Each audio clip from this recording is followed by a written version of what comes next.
Padres clubhouse. Really, really good stuff with Morahone, who continues to be a big, big part of this Padre bullpen. And again, a big thank you to Adrian for taking some time alongside interpreter Danny Sanchez. First pitch coming up at 6:40 here in downtown San Diego. Game 2 of this 3-game series between the Padres and the Arizona Diamondbacks. Right-hander Brandon Pfaadt on the mound for the Dbacks, and right-hander Matt Waldron on the mound for San Diego. Let's give you today's keys to the game. How will the Padres unlock a victory in today's game? These are the keys to the game. Presented by Honor Buick GMC Hummer in National City. Key number 1, runners in scoring position. Last night, the Padres went 4 for 10 with runners in scoring position. If you look at the Padres' last 15 games, the Padres are 12-3 in those 15. They're batting .360 with runners in scoring position in that span. That is the best mark in the majors over that span of 15 games. So a big reason the Padres continue to have success is that when they have opportunities with guys on base, they're finding ways to cash in. So runners in scoring position, that's key number 1. Key number 2, the Padres left-handed hitters tonight. Here's why. Brandon Pfaadt has some pretty drastic splits. Lefties hitting .300 against him with an .801 OPS. Righties hitting .181 against him with a .587 OPS. So lefties have been far, far better against Pfaadt than righties. You know who's hit better than anybody else, any other team against right-handed pitching this season? The San Diego Padres, a major league best, .276 batting average against righties, and their combined .764 OPS against righties ranks 3rd in baseball. So this is a team that hits righties well. This is a pitcher in Brandon Pfaadt who really struggles against lefties. So what does that mean here tonight? Well, guys in the lineup for the Padres that hit from the left side, whether that's Profar, whether that's Cronenworth, whether that's David Peralta, they have an opportunity to do some big things in this game here tonight, and that's key number 2.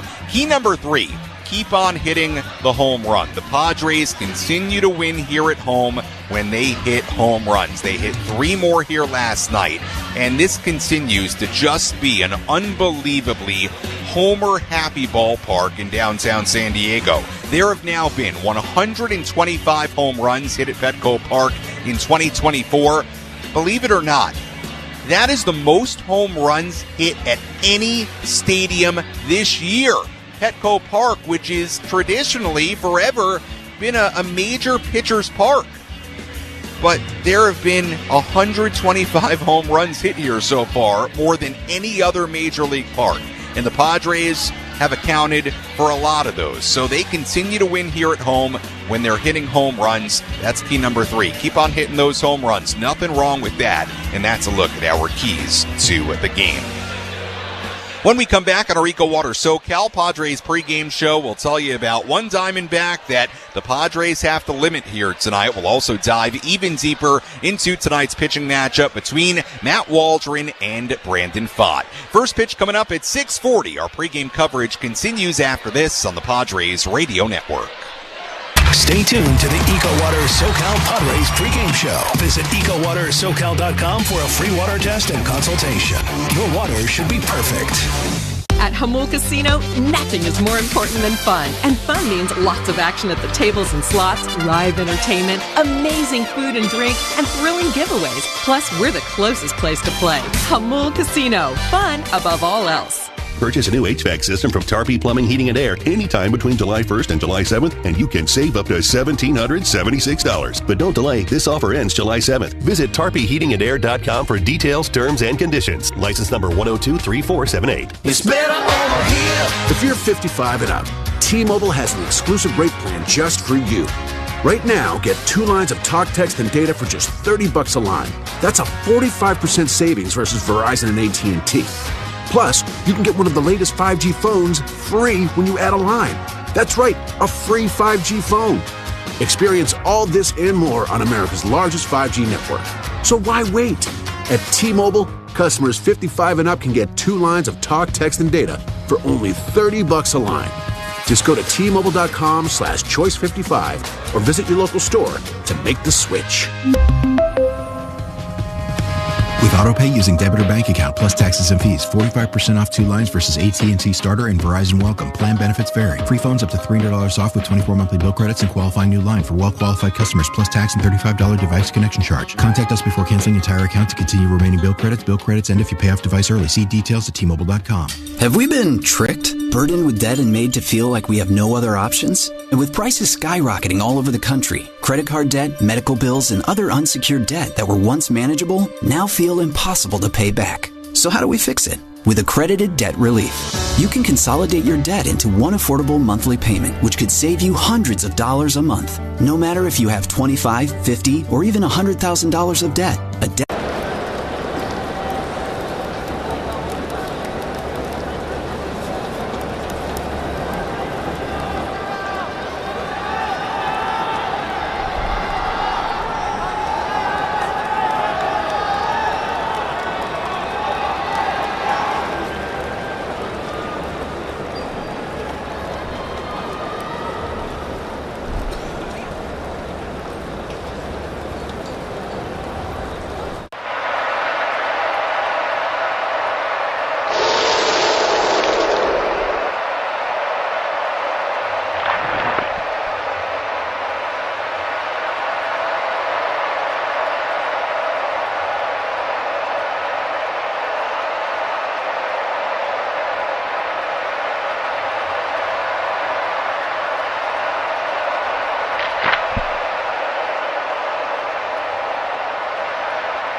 Listen, I've been following you for a while, man. Bottom line is you get your A swing off and generate a lot of pop. I just want to go I'm getting barrel. this A to B. Oh, man. Straight to the ball, barrel. Hitting the ball is the hardest thing to do.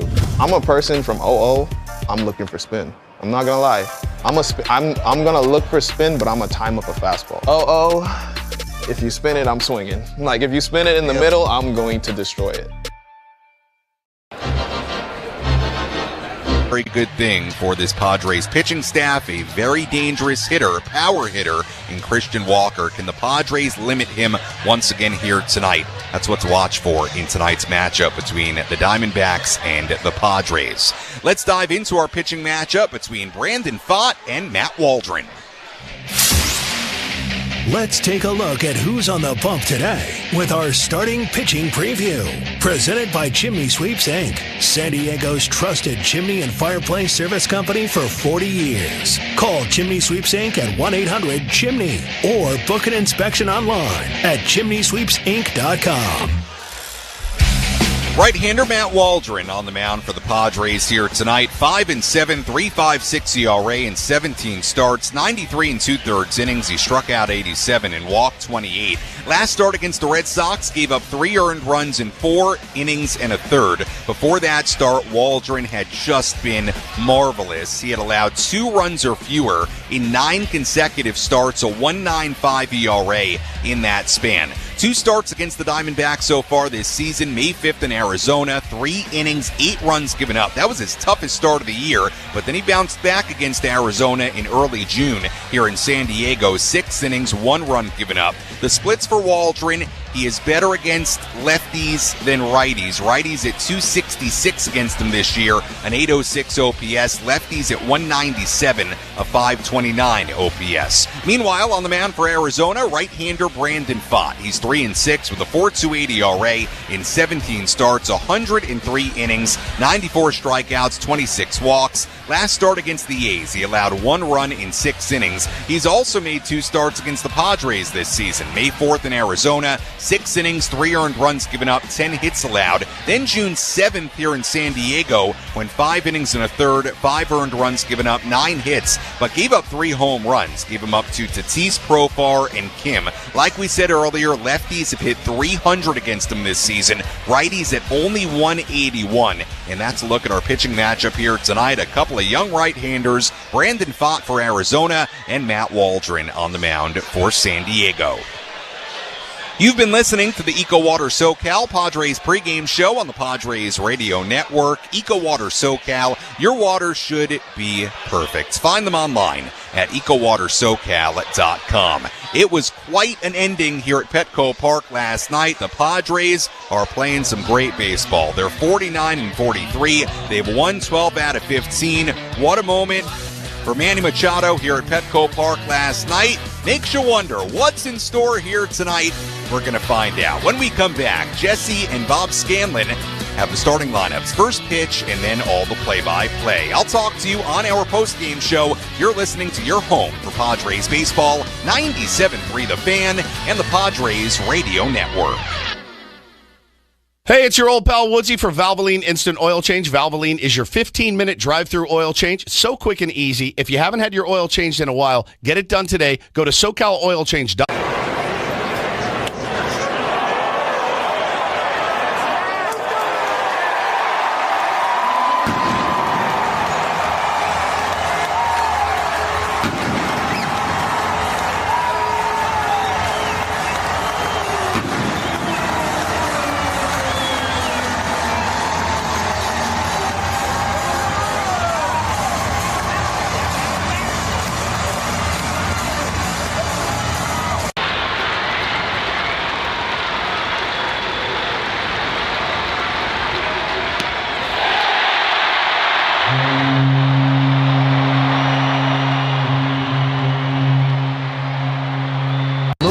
Electrified the crowd for the 2-run home run in the first inning off of Gausman.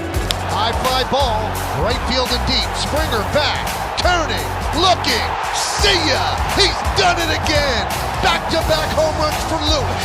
This time a fastball stays inside of it and hits it a long ways to right center field. A guy that was not going to play yesterday, and he told us today, I woke up and I came ready to play. And playoff pressure is not slowing him down.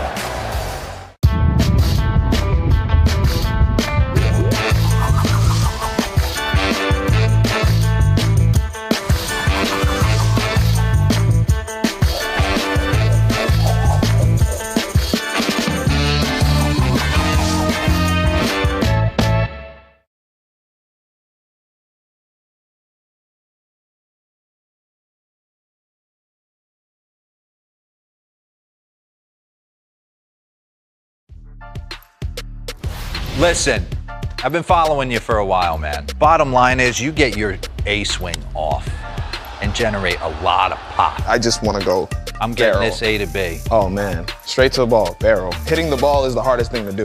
Proudly presented by EcoWater SoCal, Valley View Casino and Hotel, Palomar Health, Genesis Home Improvements, Honor Buick GMC Hummer in National City, Cask and Coast Premium California Bourbon, Frozen Ropes Baseball and Softball Training Facilities, Bill Howe Plumbing, Heating and Air, Lineage Watch Company, Fraser Farms Market, Baja Rick's Cantina, Bada Fulkerson Law Group, Sin Lee Food, your San Diego County Toyota dealers, Kaiser Permanente, Hamul Casino, Jensen Meats, El Cajon Ford, Soapy Joe's Car Wash, Tarpey Plumbing, Heating and Air, Timber Tech, Grand Jetto's Farm and Garden Supply, Dixieline Lumber and Home Centers, Sid's Carpet Bar, and by Ken Grody Ford.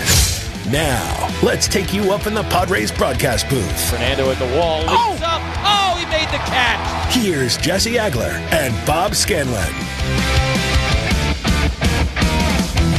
Petco Park, downtown San Diego, and Game 2 of a 3-game series between the Padres and the Arizona Diamondbacks. And what do you have in store for an encore? Last night, an uncommon victory for the Padres as they went back and forth with the Arizona Diamondbacks before walking it off on Manny Machado's 12th home run of the season, a 2-run shot in the bottom of the 9th inning to break an 8-8 tie. Here tonight, we'll see what they've got in store for us. Matt Waldron and his knuckleball on the mound against Brandon Pfaadt. Each of these 2 starters making their 3rd starts of the year against the opposing team. Hi again, everybody. Alongside Bob Scanlon and our producer-engineer, Dave Marcus, I'm Jesse Agler. So very glad to have you with us. And Scans, what we were privileged enough to witness last night, along with 47,171 of our friends, was one of those things you are not going to see every day in this game. No, you're not going to see it every day. I don't know that we want to see it every day, to be honest with you, but it sure was fun. And, there's so many different angles that you can take on that game, Jesse, in terms of how the Padres played the first 8 innings. They outplayed the Diamondbacks, played solid baseball on all sides of the ball, did a lot of little things to get some runs across, did some big things as well with the home run. But the way that it ended, with the lead being lost, a great opportunity for the team to just cash it in if they wanted to. But that's not how this team has been all season long. They find the guts inside and the grit to come back and get those big home runs to give, like you said, a full house here at Petco Park, a lot to cheer about. So just a super fun night last night, and as much as we've enjoyed sort of absorbing that and marinating in that a little bit, it's baseball, which means there's a whole new ball game you got to play today. So you turn the page and you get after it again here in a few minutes. Yeah, a whole new set of challenges here tonight, and the way you're able to turn the page after a tough loss, for better or worse, got to do it after a great emotional win as well. So it'll be Matt Waldron against the Diamondbacks for the 3rd time this year, Brandon Pfaadt against the Padres for the 3rd time this year. Not a lot of secrets out there. What did you make of Waldron's last start in Boston? It's interesting because he had the issue. It's time for Play Ball Categories. Let's spin the wheel and see what we land on. World Series Championships. Can you name every team without a World Series championship? Every team without a World Series championship? Do you have your answers ready? All right, let's see. The Rays, Rockies, Mariners, Brewers, and Padres have never won a World Series.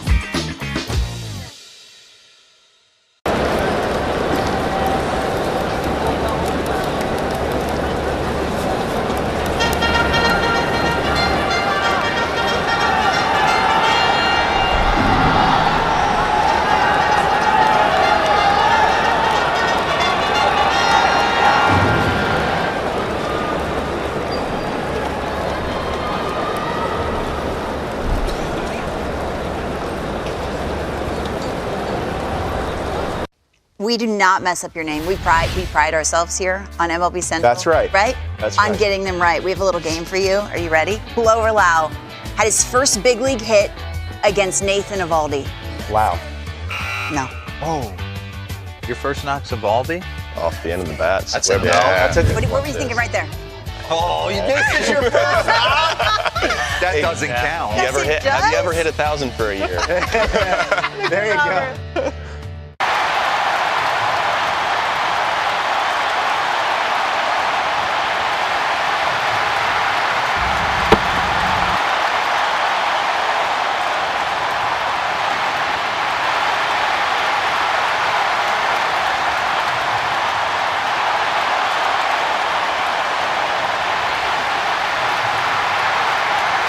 Limited edition artwork, signed memorabilia, and Padres-themed designs throughout the entire suite. Relax with stunning pool views, a private wraparound balcony, and a plush king-size bed after a long day of cheering for the Padres. Receive up to 20% off Padres regular season tickets when you sign up for your Padres Club Sycuan card. Sycuan Casino Resort, the official casino partner of the San Diego Padres. Sycuan Casino Resort, make it yours. San Diego Padres fans, hit a home run this baseball season and avoid the game day traffic by riding the Coaster Train to and from home games all season long. The Coaster Train runs nearly every hour on weekdays, plus 20 trips on weekends and extra trains on game days for Padres fans. Visit GoNCTD.com. Start your game day fun early this season. Take the Coaster Train and enjoy the ride. Buy your ticket today at GoNCTD.com/Padres. This is Fernando Tatis Jr. You're listening to Padres Baseball on Padres Radio Network. Today's Diamondbacks starting lineup is brought to you by Palomar Health, recognized as the world's best hospital 6 years in a row, and is stepping up to the plate to provide you with the best care. Visit palomarhealth.org to find a doctor. Well, let's take a look at the lineup put together by Torey Lovello for his visiting Arizona Diamondbacks. Leading things off and playing right field, Corbin Carroll. Geraldo Perdomo will bat second. He'll be over at shortstop, doing the designated hitting tonight for the Diamondbacks. And batting third is Jock Peterson. Christian Walker will be in the cleanup spot. He'll be over at first base. Batting fifth, playing left field, Lourdes Gurriel Jr. Jake McCarthy will be covering center. We do not mess up your name. We pride ourselves here on MLB Central. That's right. Right? That's on right. getting them right. We have a little game for you. Are you ready? Blow or Lau had his first big league hit against Nathan Eovaldi. Wow. No. Oh. Your first knock's Eovaldi? Off the end of the bats. That's Weber. a nice one, though. Yeah. That's a What were you thinking right there? Oh, this is your first knock? That doesn't count. Have you ever hit 1,000 for a year? There you go.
Rick's Cantina in the gas lamp, where the party never ends. Before or after the game, come on down and join the fiesta. It's time to meet, eat, and listen to great music with teeth-chilling beers, spicy margaritas, and your favorite tequilas. Or try a specialty michelada with one of our world-famous seafood buckets. It's worth rocking about. Now, let's play ball on the San Diego Padres radio network. Hi, this is Luis Camposano. You're listening to Padres Baseball on the Padres Radio Network. Today's Padres starting lineup is brought to you by Palomar Health, recognized as the world's best hospital 6 years in a row, and is stepping up to the plate to provide you with the best care. Visit palomarhealth.org to find a doctor. Let's take a look at that lineup put together for Mike Schilt and his San Diego Padres. Leading things off, playing first base, Luis Arraez. Jurickson Profar will bat second. He'll be out in left field. Batting third, playing second base, Jake Cronenworth. Manny Machado, the hero last night, he'll be in the cleanup spot again tonight and be over at third base. Batting fifth, doing the designated hitting, Donovan Solano. Jackson Merrill will cover center field. He'll be batting sixth. In the seventh spot, playing right field, will be David Peralta. Ha-Seong Kim's at shortstop tonight. He'll be batting eighth. Doing the catching and batting ninth is Kyle Higashioka. And on the mound, making his 18th start of the season,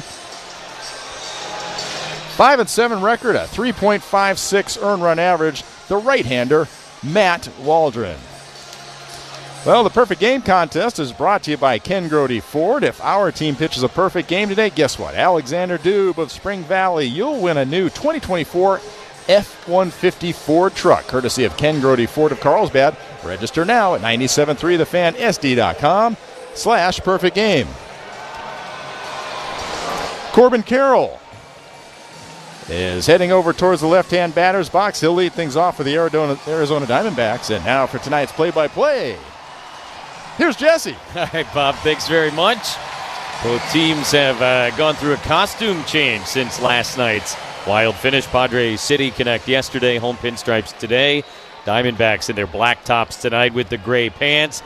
And we'll see how it goes here this evening. First pitch coming and Carroll takes a knuckleball for a strike. That one just kind of floated right down the middle, 0-1. First pitch of the game brought to you by El Cajon Ford Service Center. Still smiling about last night, and how could you not, unless, of course, you're a Diamondback. Breaking ball strike quickly. 0-2 on Corbin Carroll, and scans for a team that seems almost obsessed with forging an identity last night. The perfect display of that determination. Just an incredible win. Ball outside, 1-2 to the leadoff man. It really was, and I think this identity has been established. We've seen this comeback kid routine multiple times this year. They've been winning walk-off games. All the things that they struggled with last season, they've put all that behind them. This is a new ball club, and I think they're establishing that identity. 1-2 is fouled straight back. Still a ball and 2 strikes. I sat here last night for a good 30 or 45 minutes, Jesse, just soaking it in. It was such a fun game last night. I didn't want to leave.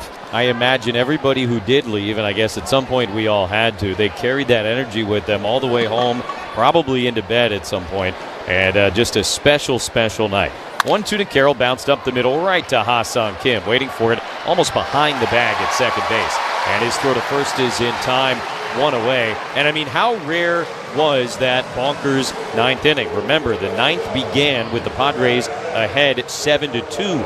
And you thought, all right, ho-hum, let's get this thing done and head on out of here with another win. But Arizona stormed back, got within 1 on the Thomas slam, went ahead on the Grichuk homer, and then the Padres tied it, leading off in the bottom of the 9th on the Profar home run, and won it 2 batters later. Perdomo stands in, switch hitter batting left-handed, and he takes a fastball strike from Waldron. And then, of course, Manny Machado walks it off. You have to go back to 2012 in all of big league baseball.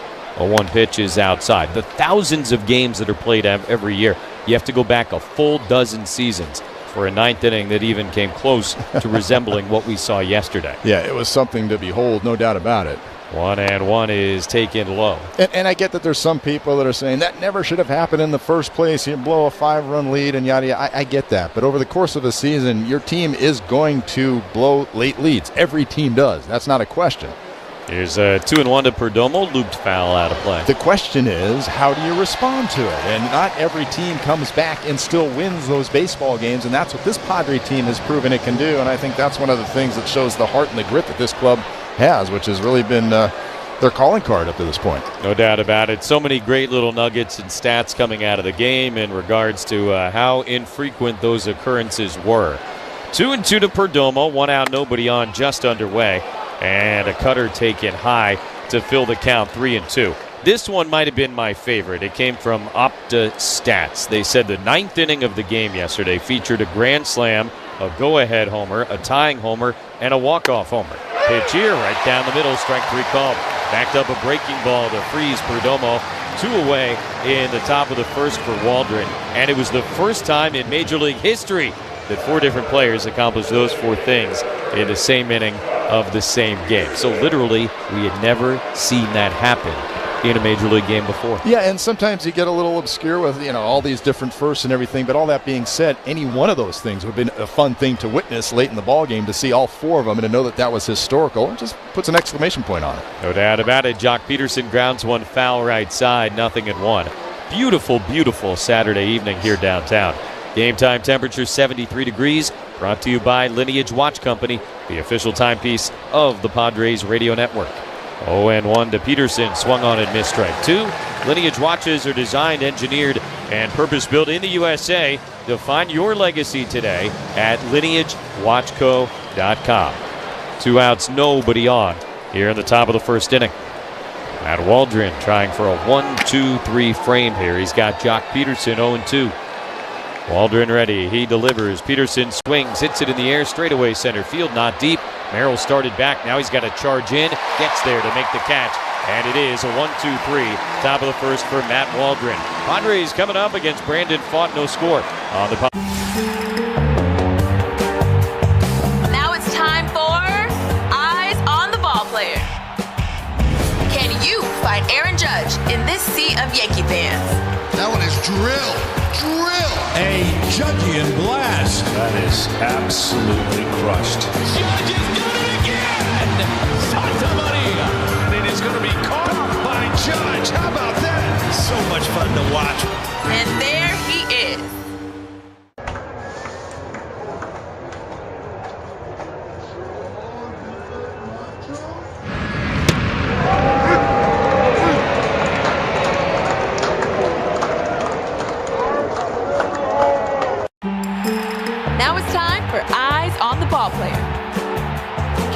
find Shane Bieber, Minnesota Guardians fans? I love Shane Bieber. He's a #1 starter. And I think he's a true ace. And a swing and a miss. He struck him out. Number 9, the Guardians right-hander. Oh, he got him to go fish. Heads up play by Bieber. He'll spin, throw to second, and they get it. Bieber has been on a roll. That was just paint. Next offering in there. And there he is.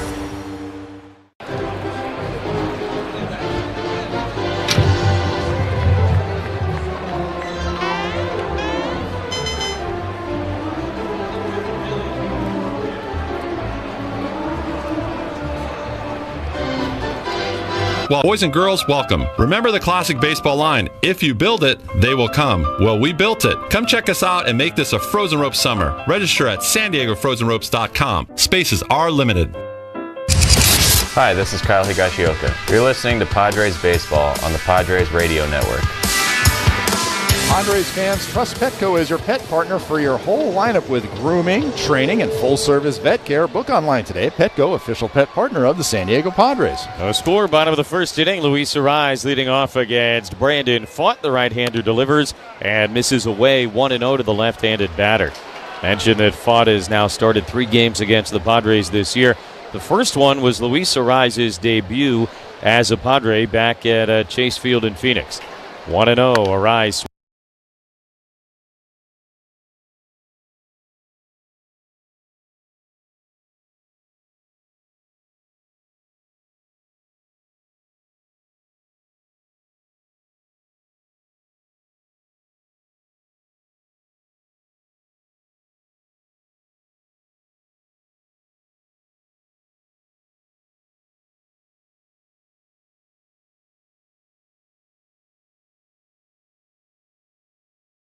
Wings hits it hard the other way, foul and out of play. That night, Arraez went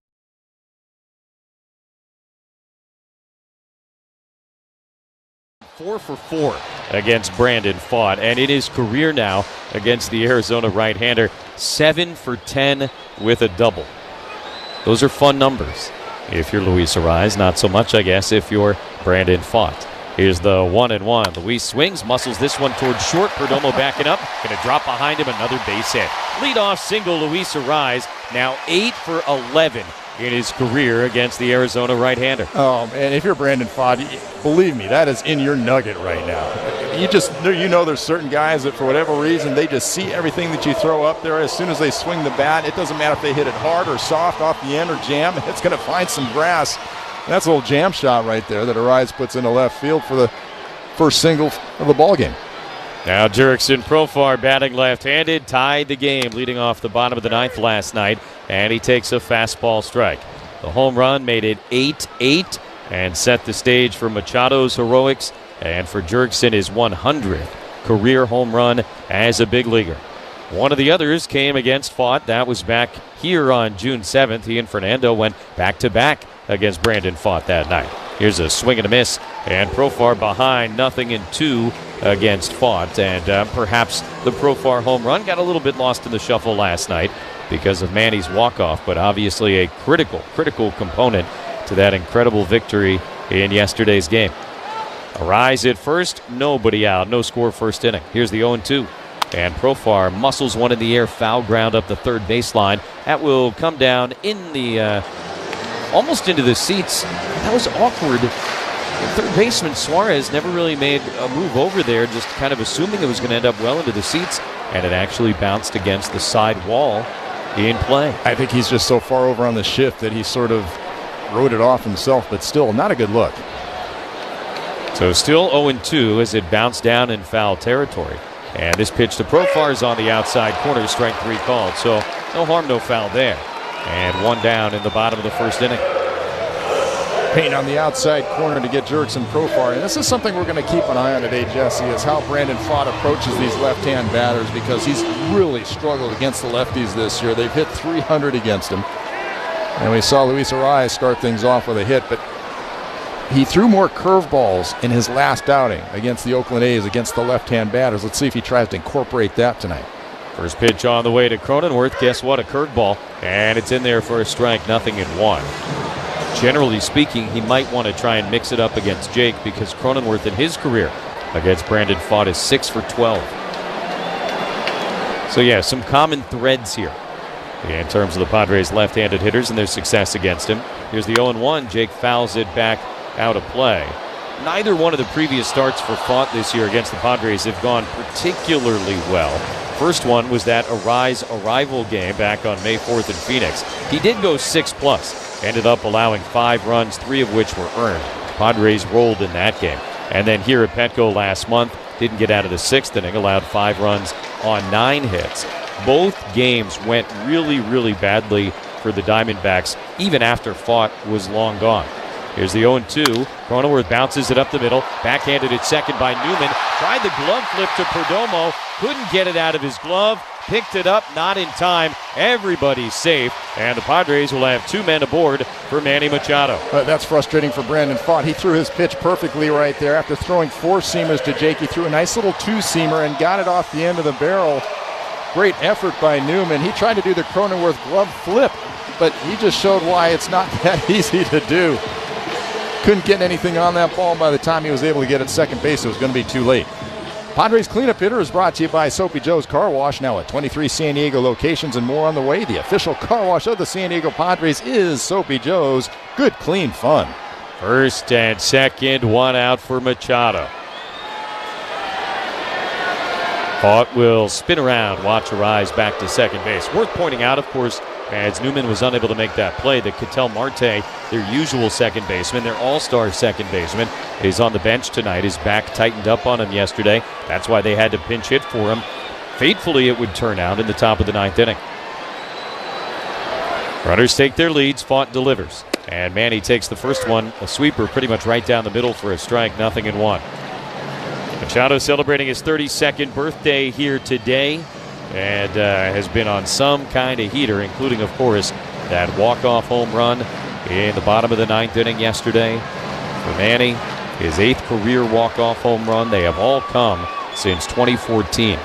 And in that time, no one in baseball has more walk-off home runs than Manuel Arturo Machado. Here's the 0-1. Manny takes, and a fastball strike on the outer edge. 0-2 from Font. Happy birthday, Manny. Great way to end the 31 and bring 32 on. It's like starting the birthday celebration the night before. That's a veteran move.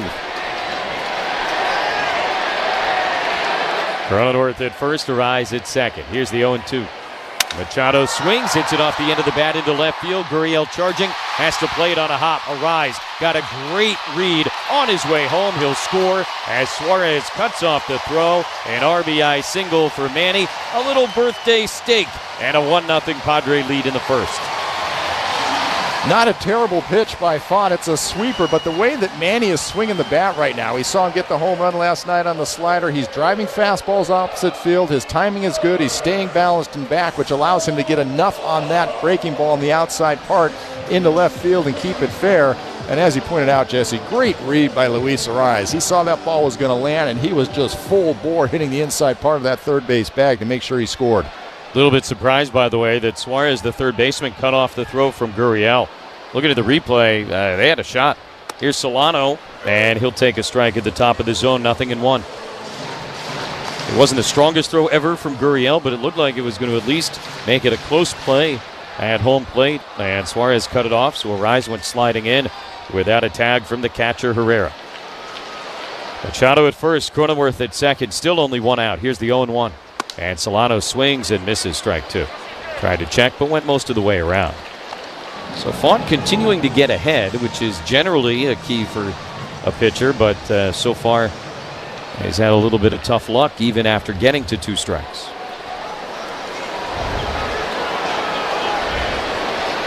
Nothing and 2 to Solano. Here's the pitch.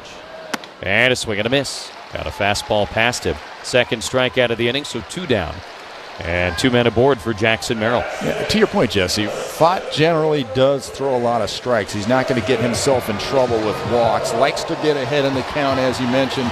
It's a big difference maker for him when you start looking at the splits. When he gets ahead 0-1, opposing hitters hit only 208. But he does give up a lot of first pitch hits in that effort to try to get ahead. Let's see if Jackson Merrill can jump on something early. Left-handed batter, of course. 2 on, 2 out. 1-0 Padres in the first inning. And he misses way outside with a changeup for ball 1. The 3 hits in the inning, by the way. Arise just kind of dunked one in behind the shortstop. Cronenworth, the infield single on the play that Newman couldn't make. And then Machado, kind of off the end of the bat, lined one into left field. So he's not getting knocked around despite the 3 hits. 1-0 to Merrill is hit hard and in the air to deep center field. McCarthy is back. He is in front of the wall with just enough room to make the catch and end the inning. Probably the best hit ball of the inning, but that, as they say, is baseball. Padres get a run on 3 hits. They leave 2 guys into the second inning. 1-0 over the Diamondbacks on the Padres Radio Network. Hi, Padres fans. This is Melissa Tucci, the official real estate agent of the San Diego Padres, ranked top 1% worldwide and #1. Now it's time for Eyes on the Ball Player. Can you find Corbin Carroll in this photo of Diamondbacks fans? Corbin Carroll has hit another home run. There's a base hit for Corbin Carroll. Corbin, a hustle double. He's in there standing up. Corbin Carroll. The dynamic young player. He can fly. He's got pop in his bat. He's a 5-tool guy. Carroll, base hit. Diamondbacks answer back. Corbin Carroll's 3rd hit tonight. And there he is.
Mesa, Oceanside, and Vista. Fraser Farms Market. A better way to shop for a better way to live.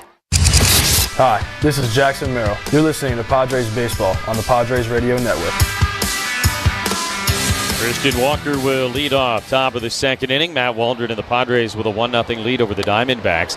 And a first pitch fastball right down the middle, strike 1. And the Diamondbacks cleanup hitter is brought to you by Soapy Joe's Car Wash. Now with 23 San Diego locations and more on the way, the official car wash of the San Diego Padres is Soapy Joe's. Good, clean fun. The 1 to Waldron is outside. He checked his swing. Ooh, first base umpire Alex McKay said that he offered. Walker can't believe it. Just kind of looks that way. And then turns to home plate umpire Bill Miller and said, "Can I have time, please?" So he's going to take a moment to recuperate from that particular appeal. And the count 0-2 on the Arizona cleanup hitter, who's hit 22 home runs this season. Came in white hot. And then last night against the Padres, 0 for 5 with 2 strikeouts. 0-2 is upstairs. He made 2 of the 3 outs in that 9th inning yesterday for Arizona. Led off the inning by lining out to Profar. Ended the inning by striking out against Kolek. Here's the 1-2. And Walker gets a knuckleball, grounds it to the left side. Kim backhand in the hole. Deep in the hole. Long throw to first. Not in time. Just too far away to get him. And Christian Walker with not his specialty, an infield single to begin the second inning. Just perfectly placed in the 5.5 hole. Ha-Seong Kim doing everything he could to backhand it. Leaped in the air. Did a really nice job of getting that throw online, Jesse. One hopping it over to Rise. There's really nothing more he could do. Just too far to go. Yeah, it ended up being much closer than you thought it might even be at first base. Tremendous job by Kim. And as you said, perfect one-hop throw right to Rise, but no chance to get him. So Gurriel stands in with a runner on first, nobody out. And first pitch to him is a fastball strike near the outside corner, 0-1.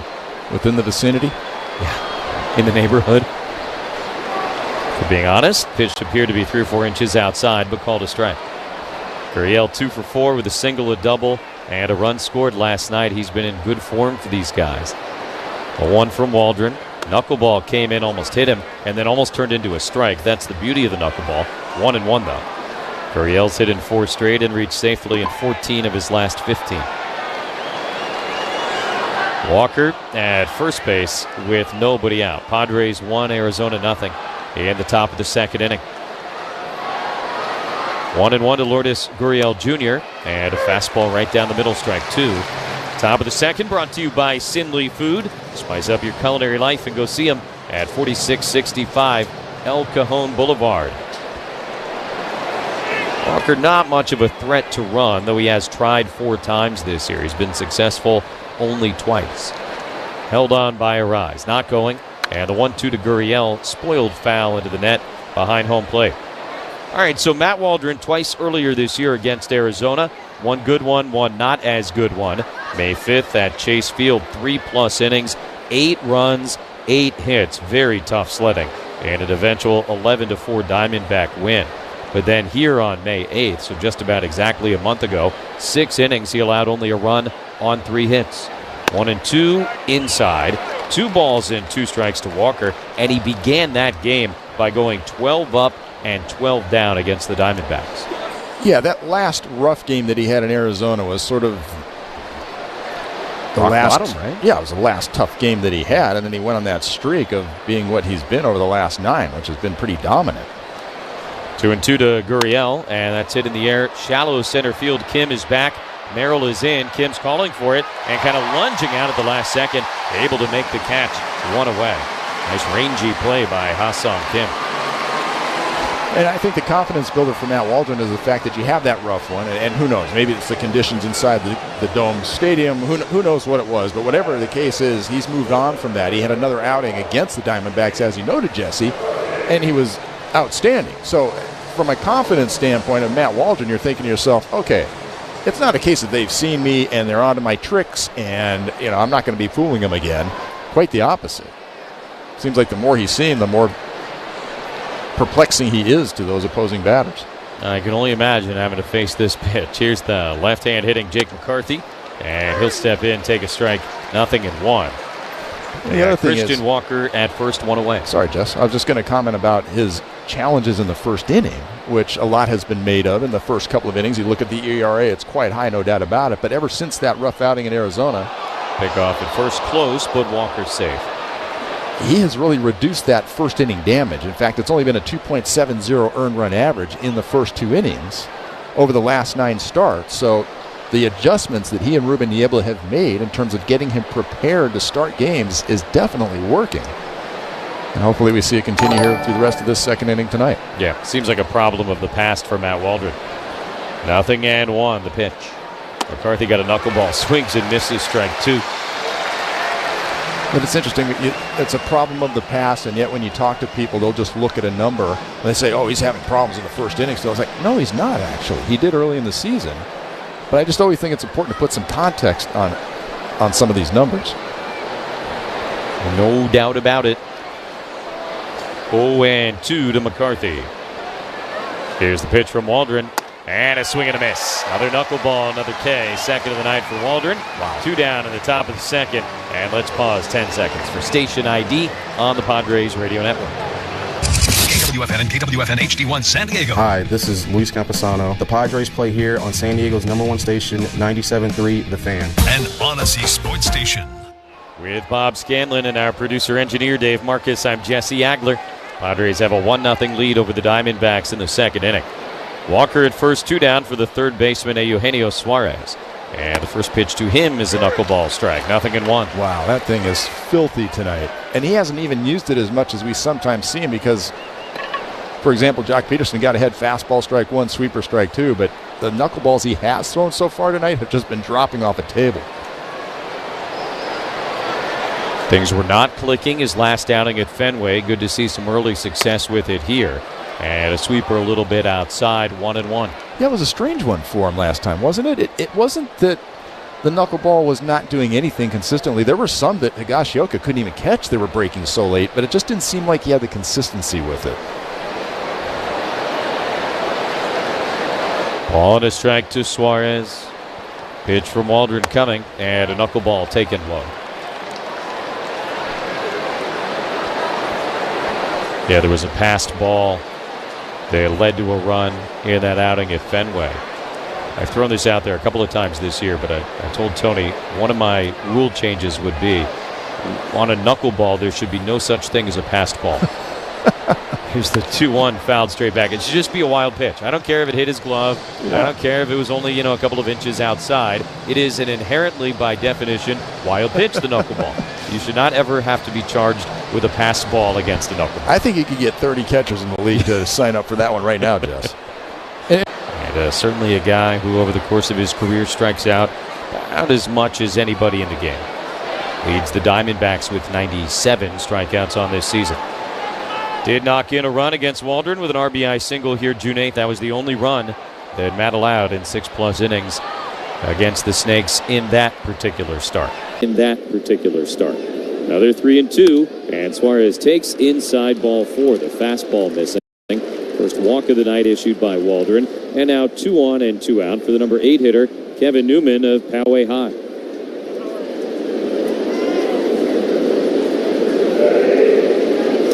Newman getting the start at second base. Told you could tell Marte had the stiff back.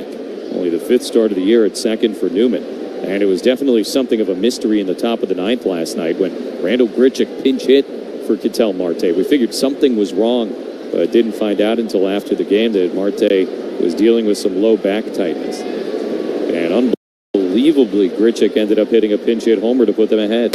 Newman swings and misses at a first pitch sweeper, strike 1. For a moment, we were calling Torey Lavello a savant. I mean, pinch hitting for your all-star to bring up the righty versus righty matchup against Suarez, and first pitch, he does damage. And look, Grichuk pinch hits about as much as anybody in baseball these days, but more often than not against left-handers. Here's the 0-1 pitch, knuckleball fouled at the plate, strike 2.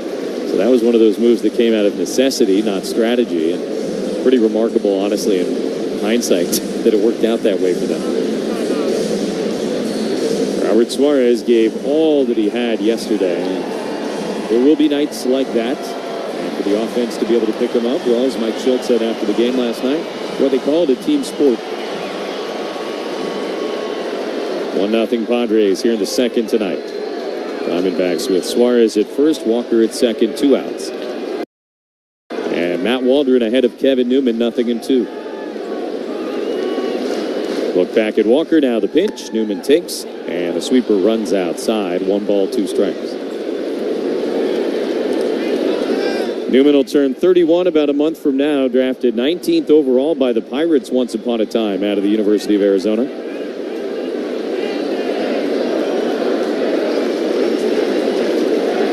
One and 2 from Waldron. Here's the pitch.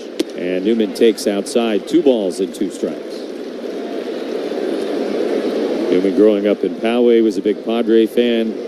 He's told the story about how his dad would throw him short hops in front of the TV during commercial breaks of Padre games as a kid, working on the backhand with Mud and Matty V in the background.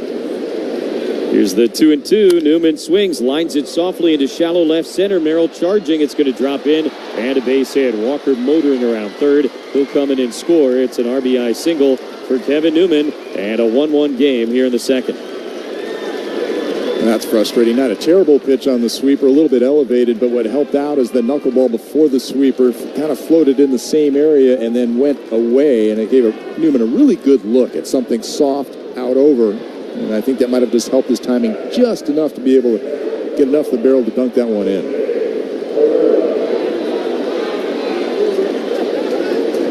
Unusual also. I mean, Matt Waldron has been really dominant against the bottom part of the orders this year.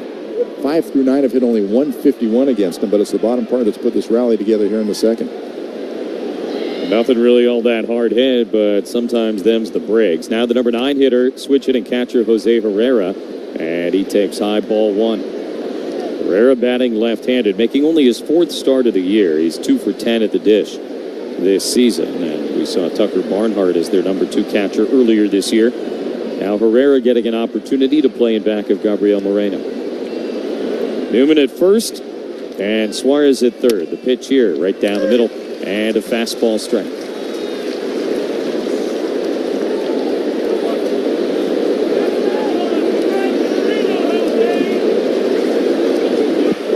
Herrera, 27 years old, from Venezuela, played 41 games with them last year. Spent the bulk of this season at AAA Reno, where he hit .260 with a couple of homers. 1-1 pitch is at the bottom of the zone. A breaking ball, strike. 1-2. Well, if nothing else, the Diamondbacks have made Waldron work here in the second inning.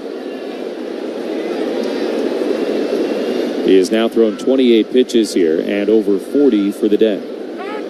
2 on and 2 out, 1-1 game in the second, and now time called by the batter, Jose Herrera.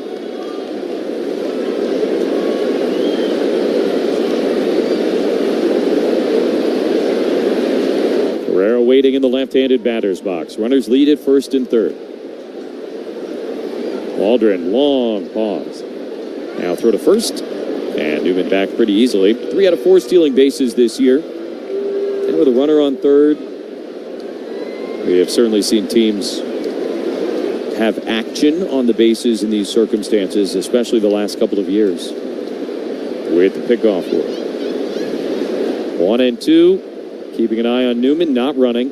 And a pitch to Herrera. Knuckleball outside goes off Higashioka's glove. And that will allow Newman to advance to second base. The good news, Suarez stayed at third because the ball kind of rolled that direction. And there you go, a pass ball. Yeah, that was unusual. I mean, this one was dancing all over the place. Took a left turn, then a right turn, and at the last second it dropped down. Almost made look Higgy like he was getting crossed up. That's just how much that knuckleball was moving all over the place. So now 2 guys in scoring position, 2-2 the count. Here's the pitch, and Herrera in the air, foul out of play left side.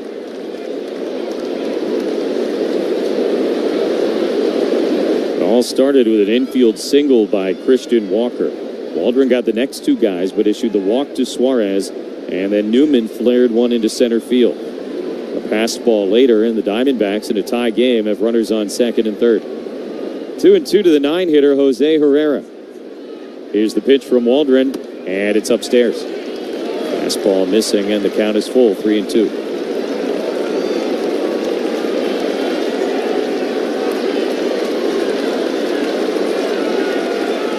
Another big crowd here at Petco, and they're trying to get behind Matt Waldron here in the second inning.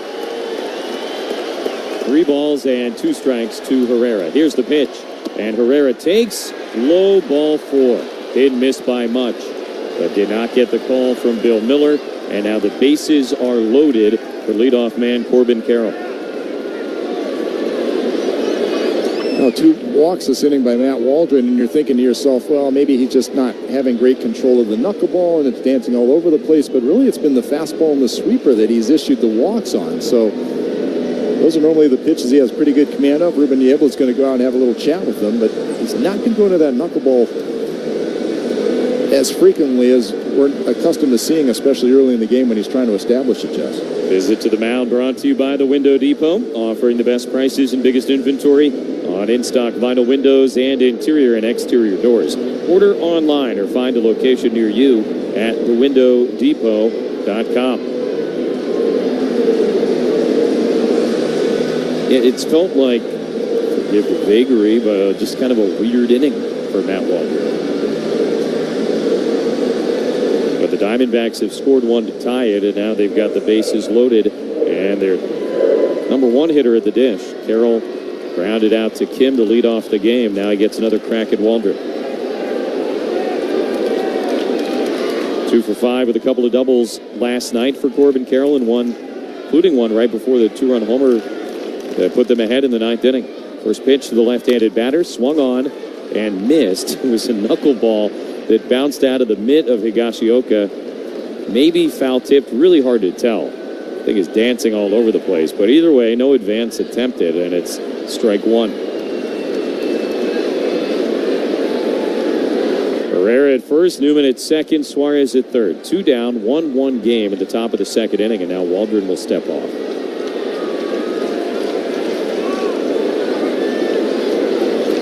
Had a 1-2-3 first inning on just 14 pitches. It's been a very different story here in the second. 0-1 to Corbin Carroll. The pitch is a breaking ball high.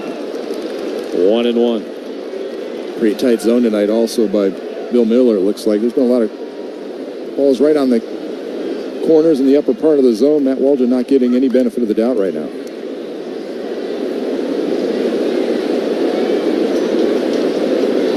Bases loaded, 2 away. Here's the 1-1. Knuckleball swung on and missed, strike 2. A dandy, as they say.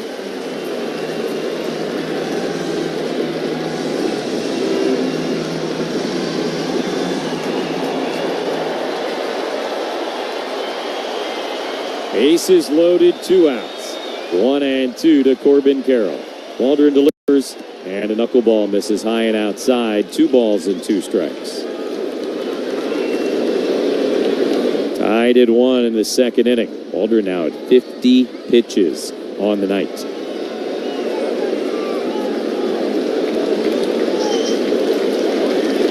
Two and two to Corbin Carroll. Waldron ready, kicks and deals, and a knuckleball hit in the air foul up the right field line. That'll come down in the seats, and we do it again on 2 and 2. Carroll, the 7th man to bat in the inning. An infield single and a bloop single, plus a couple of walks, has been the extent of the Diamondback damage here in the inning. 2 and 2 again. Here's the 6th pitch of the AB, and Carroll takes inside. 3 balls and 2 strikes. Again, got ahead of him with the knuckleballs, but just going with cutters, going with sweepers, other pitches than that knuckleball to try to put him away. Painted pony time. The carousel will be off on 3 and 2, and now Carroll uses his timeout.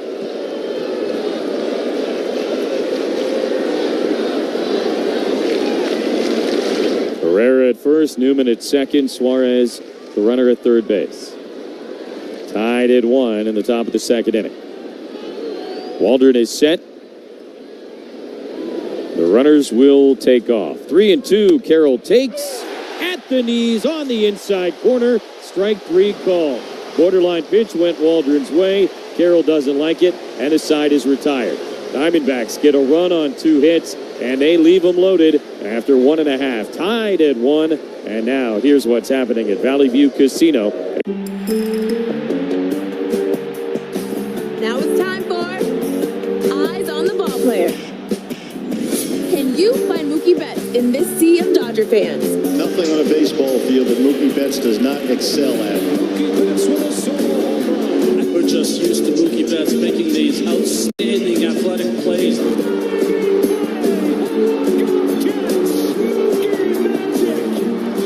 And there he is.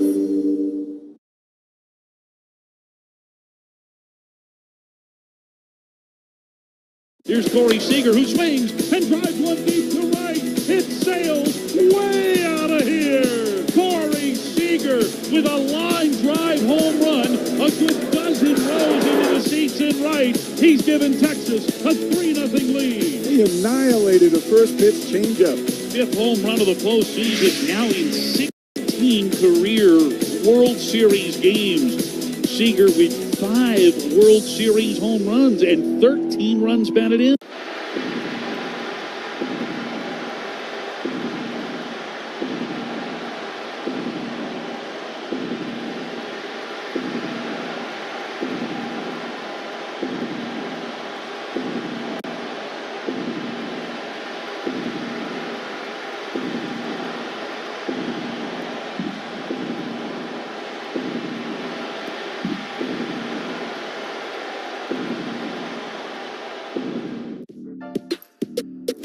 Love it too, because it's human grade food. To get you started, take advantage of a special offer from the Farmer's Dog. Get 50% off your first box of food when you go to thefarmersdog.com/radio. Once you see your dog's reaction, you'll be hooked. It's thefarmersdog.com/radio. Hi, this is Matt Waldron. You're listening to Padres Baseball on the Padres Radio Network. David Peralta leads off against his old team in the bottom of the second inning. Takes the first pitch fastball for a strike. 0-1 out of the right hand of Brandon Pfaadt. 1-1 game second inning. A long top of the second for Matt Waldron, but it results in a single run, so you take that and you kind of move on with life. 0-1 to Peralta against an interesting defensive alignment on the infield. And a fastball inside, 1-1. Suarez, the third baseman, and Perdomo, the shortstop, are so close in the hole on the left side, they could almost hold hands. And then just nothing near the third base line. Pretty normal on the pull side. Here's the 1-1, swing and a miss. And the count of ball and 2 strikes on Peralta. That is kind of strange. I mean, Suarez could go to his left in about 4 or 5 steps and be right in front of the shortstop, Perdomo, right there. Why does Perdomo not slide a little bit more to his left? There's plenty of room to get behind second base and cover more ground.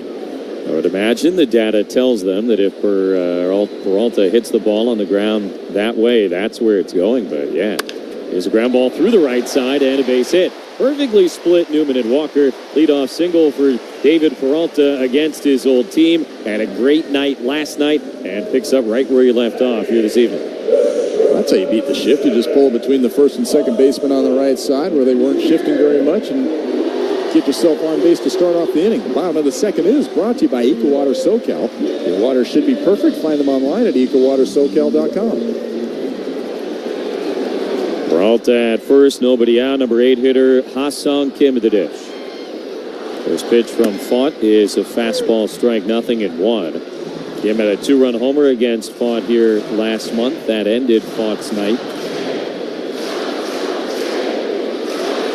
Kim now 10 home runs, 39 RBIs on the season, hitting .222.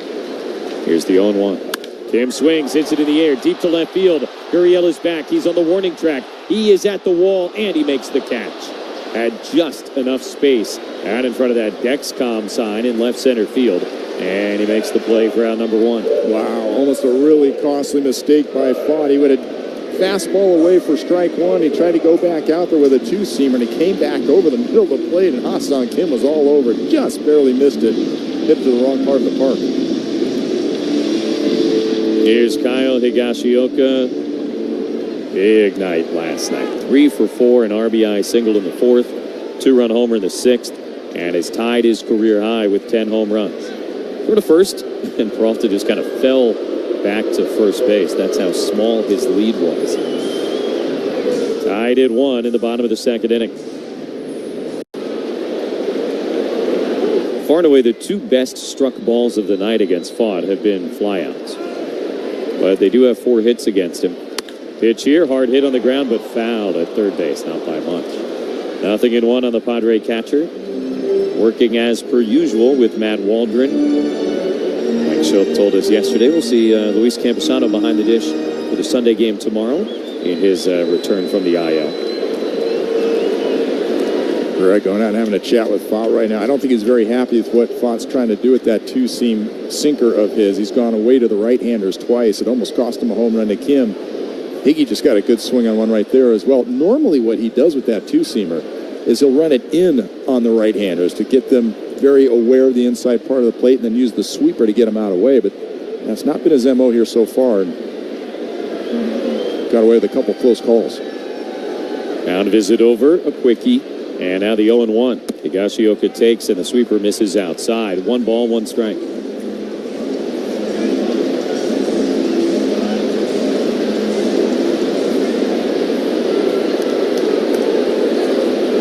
Peralta at first with 1 away. Tied at 1 in the second inning.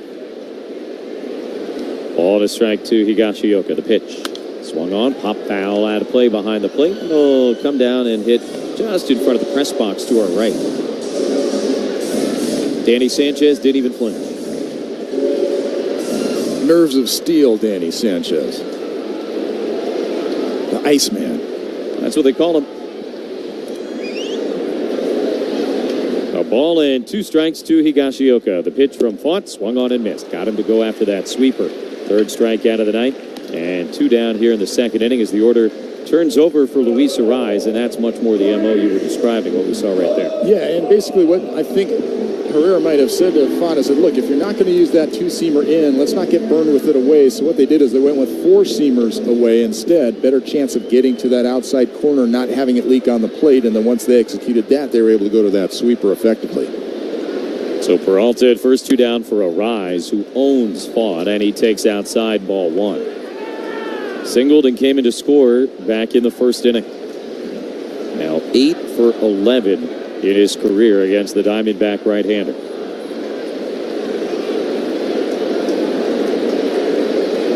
Peralta leads at first base, throw over, and he gets back pretty easily. Peralta has not attempted a steal here in his Padre career, albeit obviously not that many games, only his 34th here tonight. At his peak with the Diamondbacks, though, never a huge stolen base threat. Pitch to Arraez, grounded slowly foul at first. Well handled by first base coach David Macias with the bare hand. And now 1-1 on a rise, who's checking to see if his bat might be broken. Appears to be a good stick, and he'll get back in the box. Yeah, Peralta with the Diamondbacks never stole more than 9 bases in a season. Font kind of twists around a check on him. Now he comes set. 1-1, the pitch. And Arise swings, pops it up off the end of the bat. Very shallow left. Perdomo, the shortstop, is back. Calls off Gurriel. Makes the two-handed catch. And the inning is over. No runs, a lead single, but Peralta left at first base. And after 2, tied at 1 against the...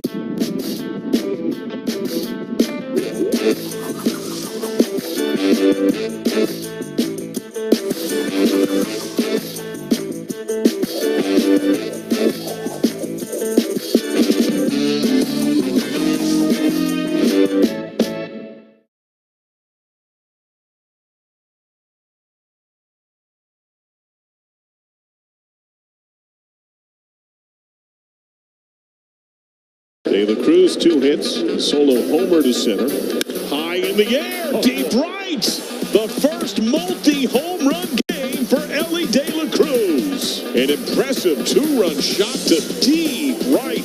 And it's 11-7 Reds. I mean, unloads on that breaking ball soft the whole way, nearly reaching the second deck. StatCast had that 119.2 off the bat, 467 feet. That was tanked.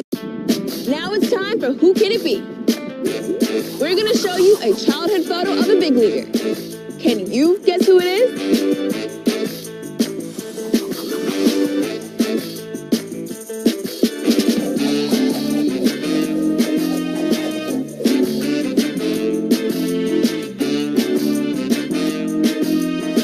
The answer is Cedric Mullins. Lenders offer credit forgiveness, but only at TKiaofElCajon.com. On approved credit, not all will qualify. Tax, title, license, and 150 title and registration processing fee. $39.95 due at signing. 24 month, 10,000 miles through KML. Rebates and incentives to dealer. Offers not in combination. 2 to choose. EV6 expires 7/30/24. Hi, this is Michael King.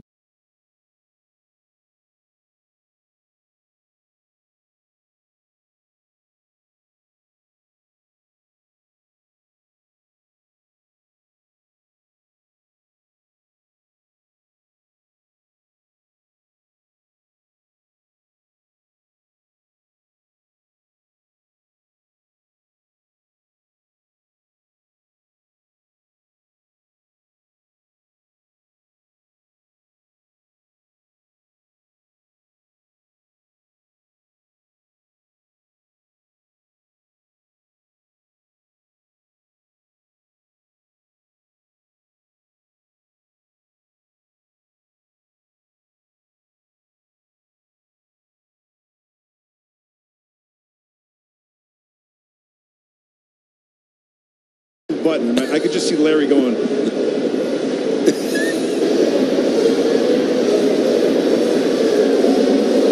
Jess, I know there were a lot of pitches thrown in the first couple of innings from Matt Waldron, but he's one of those guys that doesn't necessarily worry me because he can rack up 2 or 3 innings real quick very efficiently. Here's Jock Peterson, a left-handed batter. He takes the knuckleball low. Yeah, just 3 pitches to get the first out here in the third. And certainly it's been a theme when he's gone well this year that you see him kind of buzz through a field. And that could even out the pitch count in a hurry. 1-0. Peterson shows that Randy.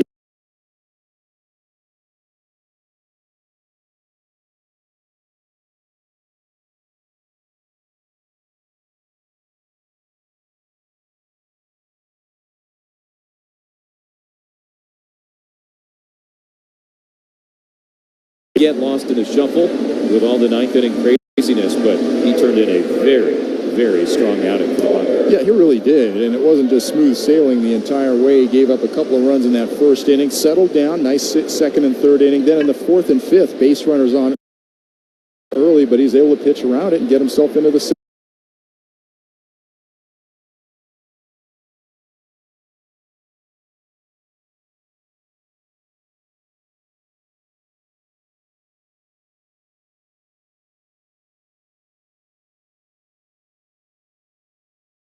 Walker. Who did?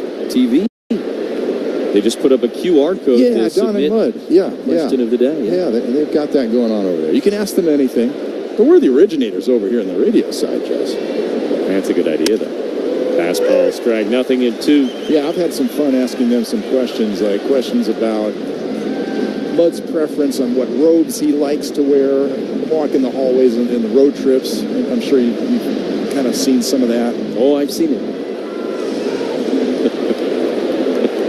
Had some good discussions about that, about Donnie's tanning sessions on the road trips as well. Not a lot of SPF. Pitch low, 1-2. So, we're getting into all the personal things, not just baseball stuff. We're learning about these guys. Love it. Base is empty, 2 down, top of the 3rd inning. Waldron trying for a quickie here in a 1-1 game. Ahead of Walker, a ball and 2 strikes. Out of the windup, Waldron will deliver. And Walker swings and misses at a knuckleball, strike 3. A 1-2-3, top of the 3rd for Matt Waldron, and he caps it with a K. 1-1.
Class doctors are ready to knock it out of the park. Palomar Health is bringing healthcare into the future using innovative technologies for better patient outcomes, because winning means your health and happiness. Champions of healthcare, champions for you. Visit palomarhealth.org to find a doctor. Hi, this is Mike Schilt, manager of the San Diego Padres. You're listening to Padres Baseball on the Padres Radio Network. Profar, Cronenworth, and Machado in the bottom of the 3rd inning. 1-1 game against the Diamondbacks, and batting left-handed, Profar, the National League. Give it up a bunch of. Profar checks his swing, takes a strike, and the count evens 1-1. Pitch looked low, called a strike by Bill Miller, and Profar is now exchanging some words with the veteran crew chief umpire. Bill is a great personality in this game. 1-1, Profar out in front, swings and misses at a changeup, strike 2, and I think Profar will now continue that conversation, one-sided as it might be, with Bill Miller. 1-2 to Profar, who struck out in his first AB, and he swings and misses, strike 3. Another parting word perhaps as he turns around and walks to the dugout, and 1 down here in the 3rd. Who's hot, who's not? Brought to you by Tarpey Plumbing, Heating and Air. San Diego's top choice for HVAC and plumbing service. Old friend Craig Kimbrell is hot. 9 saves out of his last 12 appearances and an ERA of 0.75. He has struck out 19 in his last 12 innings. First pitch swinging, Cronenworth sends one in the air, deep to center field, but playable for Jake McCarthy. And in front of that 396 marker by the palm tree, he makes the catch, 2 down. Not hot, Aaron Savali, traded earlier this week by Tampa Bay. 0-2 in his last 6 with an ERA of about 5.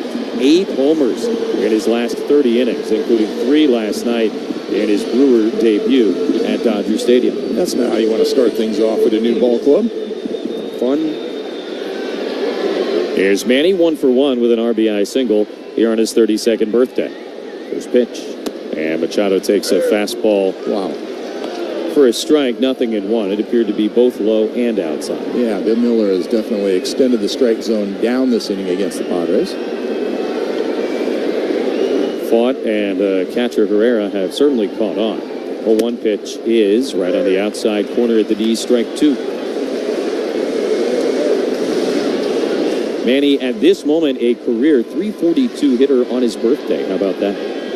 He has driven in the only Padre run of the night so far here tonight. Fought's ahead of him, 0-2. Here's the pitch. And he swings and misses. Strike 3. Reached for a 95-mile-an-hour fastball. And a 1-2-3, 2-strikeout third inning for Brandon Fought. Head of the fourth at Petco, tied at 1 against the Diamondbacks on the Padres Radio Network. If you've got the right tools and the friendly people...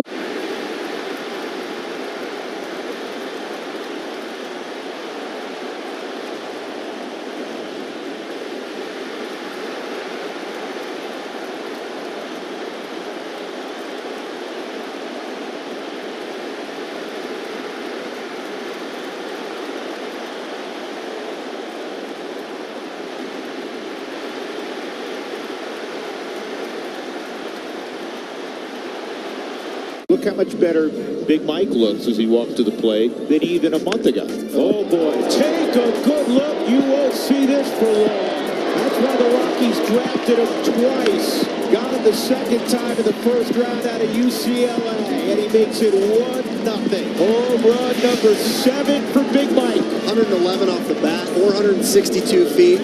But as the summer has heated things up, the big bats are driving the ball now.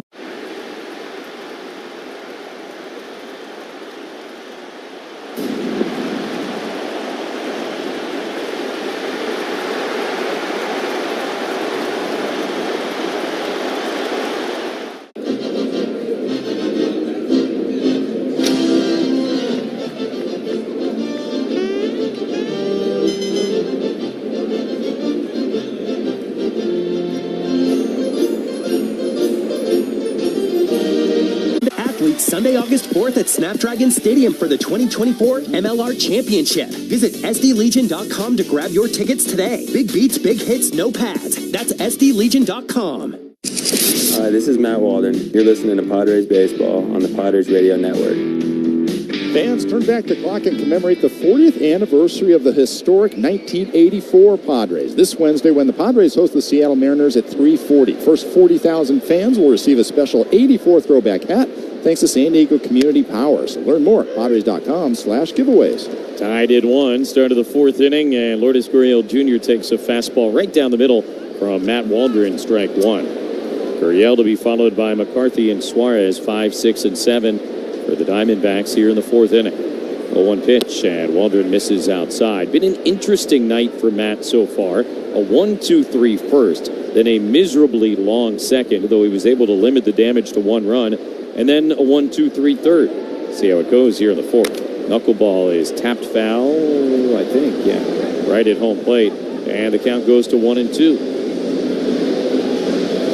Yeah, he's going to tag him out. It looked like a fair ball from here. I thought so, too. He swung it, hit right down on home plate, and it looked like it stopped right where the chalk line normally would have been from home plate through the batter's box. Didn't you think, Jess? Yeah, but it was immediately called foul. Higashioka ended up tagging him just to be sure, but Bill Miller just stood there, so I guess, he's safe.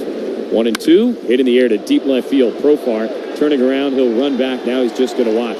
Long home run off that line score that is on the second deck, the facing of the second deck. Gurriel is 13th home run of the season, and the Diamondbacks go in front 2-1 here in the fourth. Knuckleball's been dancing pretty good so far tonight for Matt Waldron, but that one decided not to. Just sort of hung there, and the old, if you see it high, let it fly, and that's what Gurriel did for the home run. 402 feet out to left field. If you can kind of envision that line score on the facing of the second deck there, it hit, I think, right around the 6th inning. Now Jake McCarthy, left-handed batter, goes after the first pitch. He sends one in the air out to center field. Jackson Merrill over to his left, fighting the gloaming a little bit, but able to make the catch. And one down in the top of the fourth inning. And Padres baseball is brought to you by Simbatica, the official wellness partner of the San Diego Padres. 1 out, nobody on. 2-1 Diamondbacks. Eugenio Suarez will be the batter. Told you last night about Jose Miranda of the Twins. Got hits in each of his first 2 at-bats today. That got him to 12 for his last 12. Tying at least what we know of as the Major League record since 1952. Unbelievable. And then, Jess, did he break the record? No. Stopped at 12. Stopped at 12. Here's the 1-0. And Suarez grounds it foul left side. Now, if we know anything about baseball, this guy is about to go into some kind of slump. That's how the game rolls, isn't it? It's going to be the worst slump of his life. I hope not. I don't know Jose Miranda. You don't wish that on anybody. Yeah, but knowing the game as we do. He's about to go 2 for 70. Here's a sharp ground ball up the middle. Kim to his left, gobbles it up, spins around, sets himself, and the throw to first in time. 2 away. Still had a good month in that week, though. Yeah, I'll say. 3 days. That's incredible. 12 straight hits. A remarkable accomplishment that he'll have with him truly the rest of his career. Anytime Jose Miranda comes up to bat, people are going to say, oh, that's the guy who had the 12 for 12. Yep. 2-1 Diamondbacks, top of the fourth inning, 2 outs, nobody on for Kevin Newman, who drove in the first Arizona run with a bloop single, and he takes outside 1-0. Yankees had been really struggling, took some frustration out on the Red Sox today, 14-4. Ben Rice, who was just called up by the Bombers, hit 3 home runs and drove in 7. Here's a line drive base hit into left field. And Kevin Newman, the Poway Titan, 2 for 2 on the night. A 2-out single here in the fourth inning to keep it going. The A's got together at the Coliseum with the Orioles. Oakland, of course, the second worst record in the American League. Baltimore, the best record in the American League. So we all know what happened. The A's won 19-8. Sticking with your "this is baseball" theme. There you go. Craziness is going to happen. That's everything you need to know about this game. If you have someone who is just starting to show interest in baseball, that might be the perfect story to tell them. Here's Herrera batting left-handed. He takes inside. You say, all right, here are the standings, okay? Wins and losses. Oakland, 33-57. Baltimore, 56-32. And you know what? The team with the 33 wins pummeled the team with the 56 wins today. And that is what happens in this sport. That new fan will be set up for life to understand the beauty of baseball. Pitch is outside, 2-0. And the agony. Yeah. Because you get both in this game, don't you, Jesse? That's what makes it so emotionally gripping. Saw it all in the 9th inning last night. The whole emotional spectrum. Runner on first, 2 outs. 2-1 Diamondbacks in the fourth inning. Newman takes off. The pitch swung on and fouled at the plate. 2 balls and a strike. James Wood for the Nats hit his first Major League home run today. Drove in 5. Nationals beat the Cardinals 14-6. And Will Smith of the Dodgers, who had a 3-homer game last night, homered in his first at-bat today, as the Dodgers beat the Brewers 5-3. Here at Petco, Diamondbacks ahead 2-1 in the top of the fourth inning. Newman at first base, 2 outs. And Jose Herrera, who drew a walk in that long second inning, has gone up 2-1 here against Matt Waldron. Waldron, though, closing in on 80 pitches. Here it comes. And Herrera swings, just gets a piece of it. And now 2 balls and 2 strikes. A lot of fouls today. Not as many swings and misses as we normally see from Matt Waldron. Diamondbacks just being pesky, staying alive, driving this pitch count up. Bottom of the order, too, which I mentioned earlier. Matt's done a pretty good job of manhandling over the most of the season, but it's been the bottom part of the order that's really caused the attrition against him tonight. 2-2 to Herrera. Waldron, very long pause, will now throw over to first base, and Newman gets back ahead of the tag from a rise.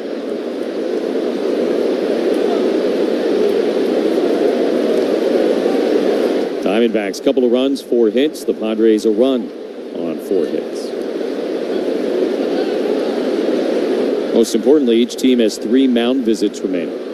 Here's the 2-2. Herrera swings, pops it up right side of the infield. Cronenworth backing up just onto the outfield grass, and he makes the catch to end the inning. Diamondbacks get one on the Gurriel homer, and after 3.5, they lead it 2-1 on the.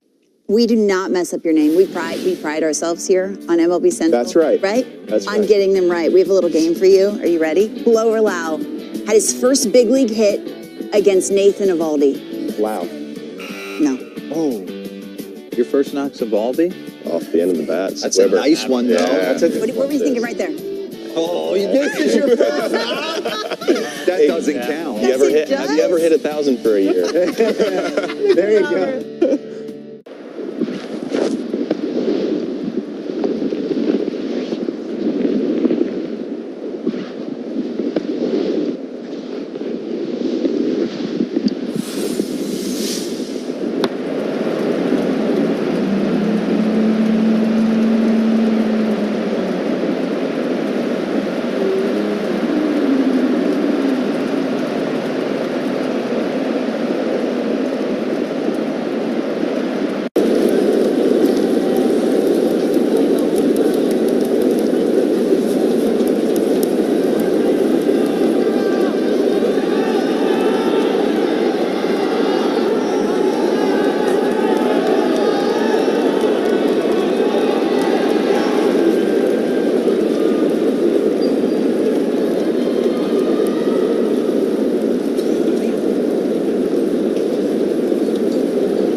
Head to the game and support the Padres this season. New discounted Coaster Train multi-day packs give riders 5 or 10 individual days of unlimited Coaster Train and transfers to MTS Trolley. Score yours at gonctd.com/Padres.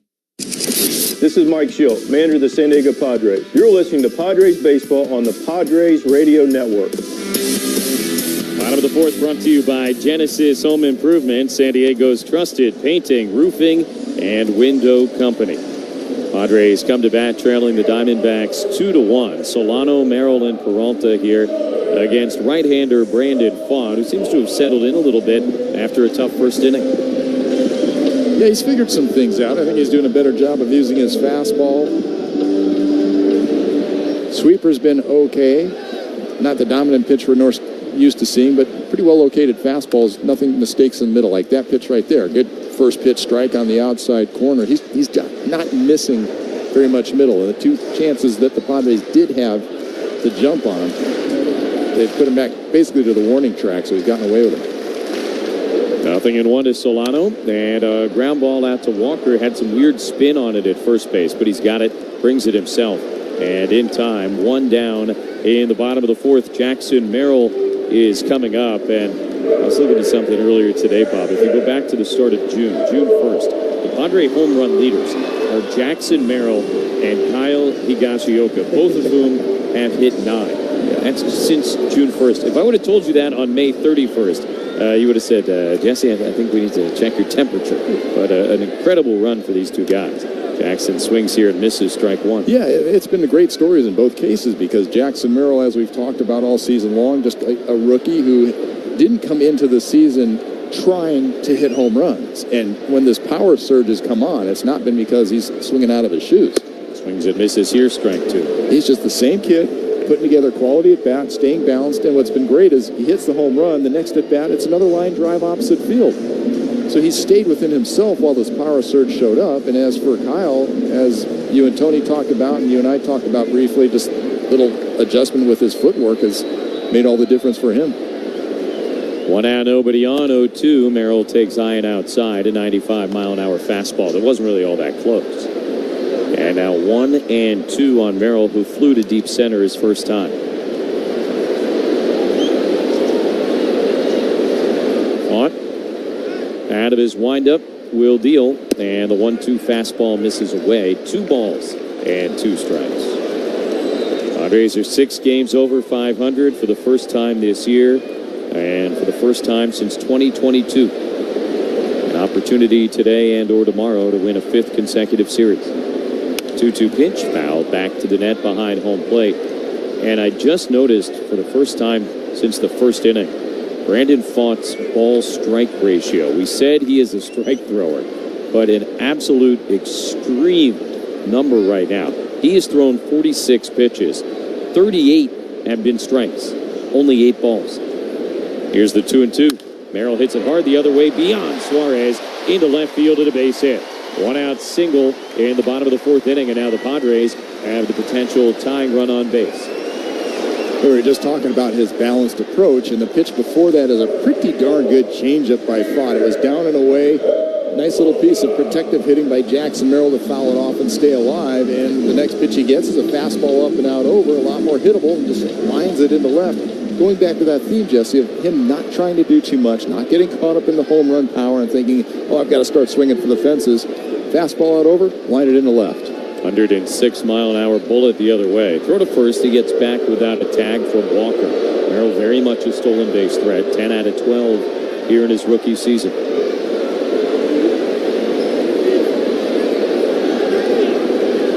Peralta at the dish, left-handed batter, singled his first time up here against his old team. Fought deals, and swinging a line drive foul over the first baseline. A little bit out in front of that fastball. Peralta checking to see if he broke his bat.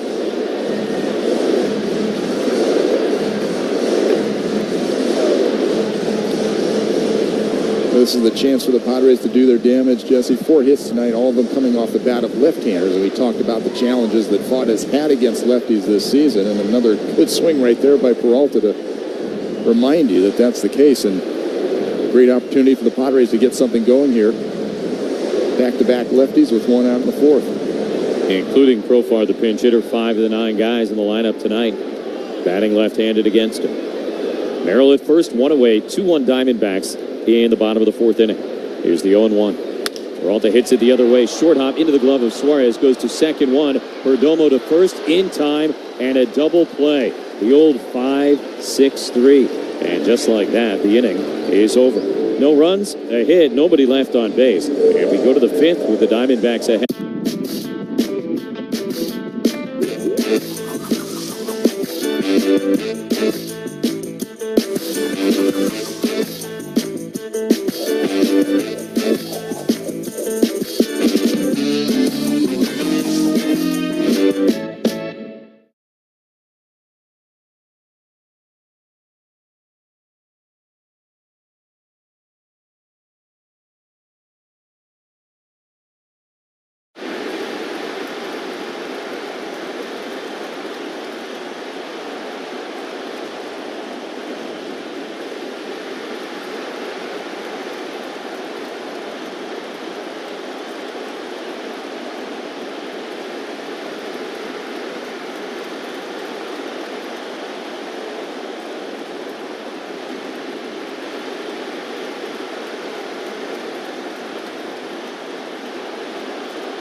First game back on his birthday, Joey Votto. High in the air, deep right. On his 40th birthday and his first game back. The first big leaguer to go deep on his 40th birthday since A-Rod in 2015. I think they can show for Walker. Oh, this is just an outstanding swing. Sitting back on the breaking ball from Suarez. And man, that was a bomb. 105 off the bat with 437 feet. Window Depot is your go-to spot for Milgard windows and patio doors. Milgard offers beautiful, long-lasting, and energy-efficient windows and doors to help you create the perfect home. Build the home you deserve with custom Milgard windows from the Window Depot. Find a location near you at thewindowdepot.com. Hi, this is Michael King. You're listening to Padres Baseball on the Padres Radio Network. The 5th is brought to you by the Frozen Ropes. The Frozen Ropes are now registering athletes ages 6 to 12 for the Softball Summer League. Visit SanDiegoFrozenRopes.com for more information.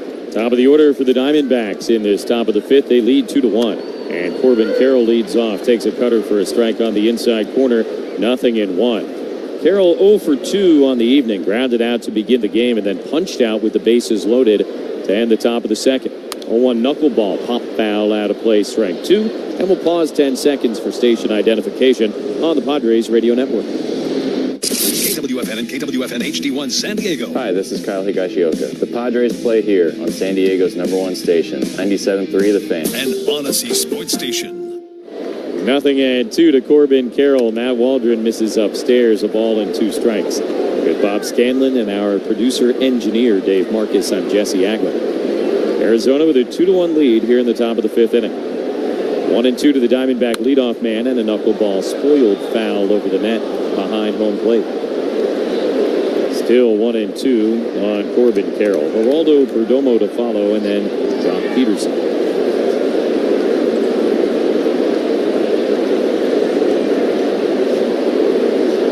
One and 2 to the left-handed batter, and Carroll swings, pops it up.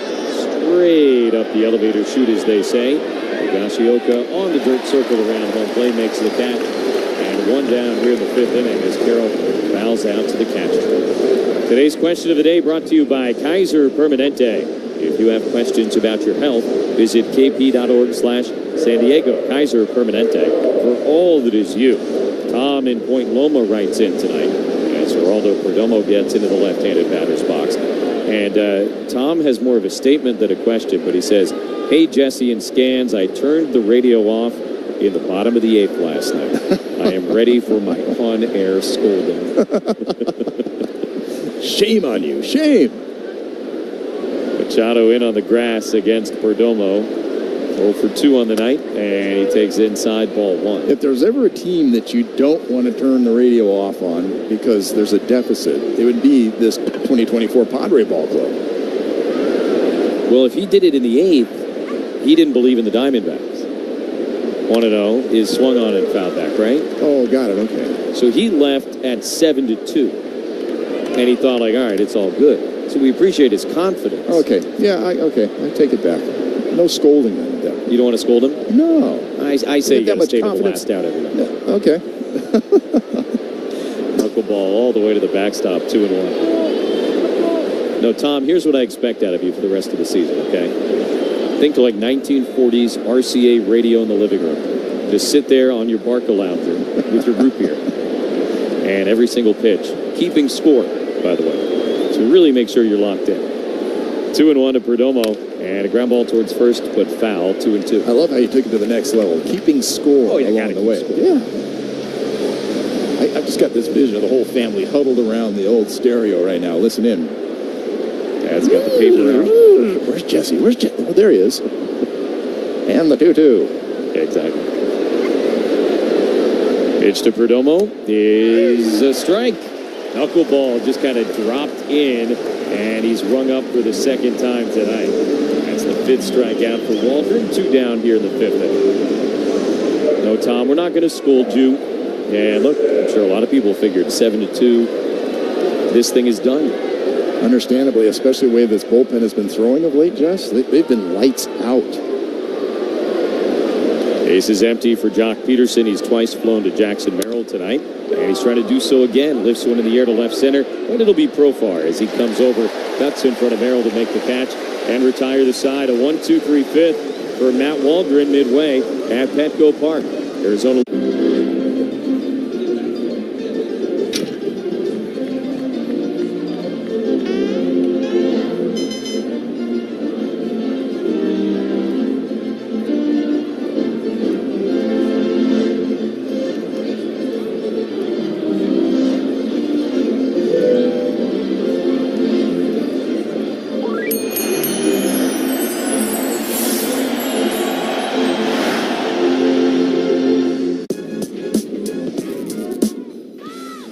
Again. That one's real deep to left field. Going back, Ramos, track, wall, see ya. Welcome home, Aaron Judge, a 3-run home run. And the Yankees lead 3-1. High fly ball, center field and deep. Motto's back on the track, at the wall. See ya. A long home run to center field. Aaron Judge, 20th home run. What a night so far.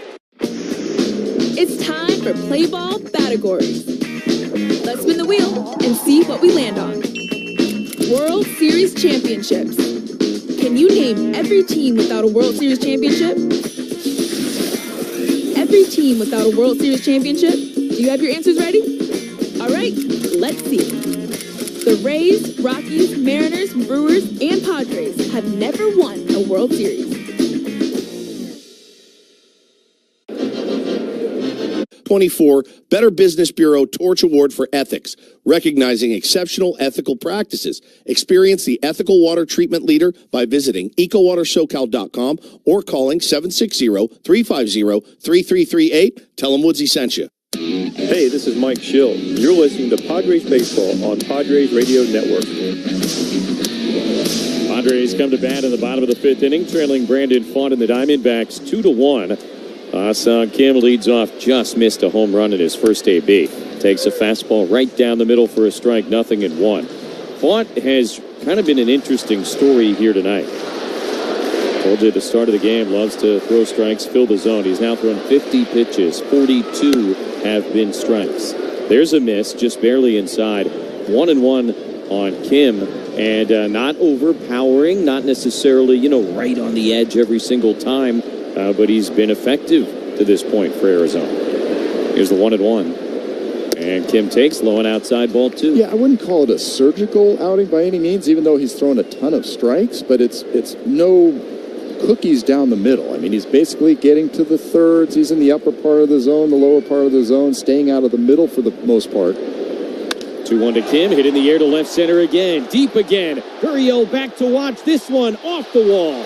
McCarthy plays the hop well, sends it in. Kim just missed a home run out there in his first at bat and made it out. This time he just misses a home run, but it turns into a leadoff double.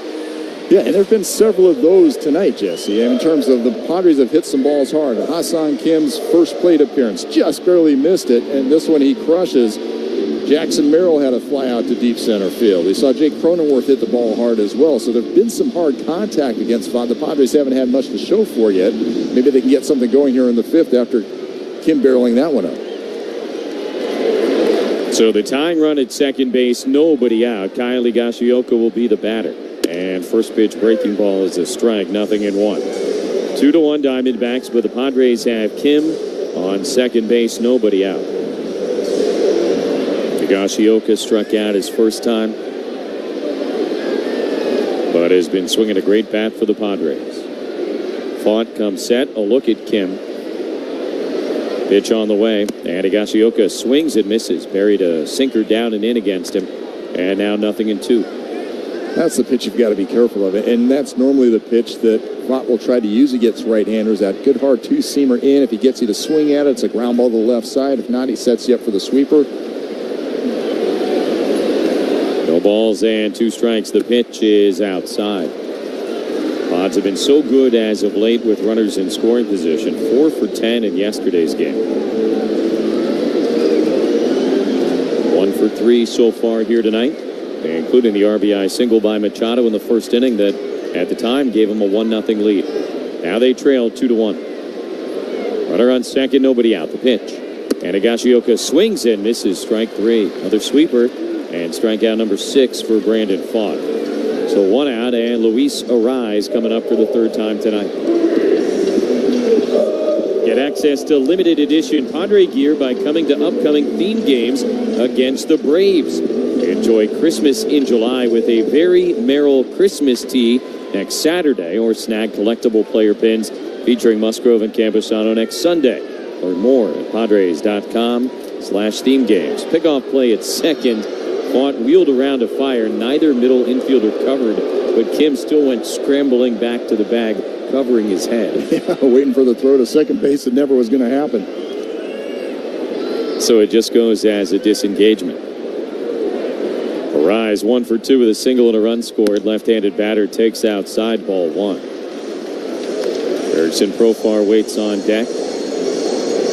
Arraez hitting a cool .377 with runners in scoring position this year, and Bob told you about the troubles that Pfaadt has had against left-handed hitting this season. 1-0 to Arraez. Here's the pitch. Luis takes way away, 2-0. 1 for 2 tonight. That makes him now 8 for 12 in his career against Pfaadt.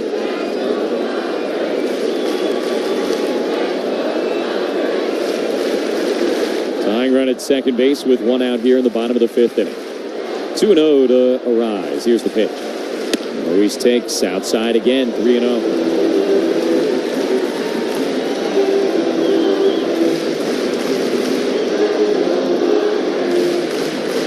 having to fight his command a little bit for the first time here tonight.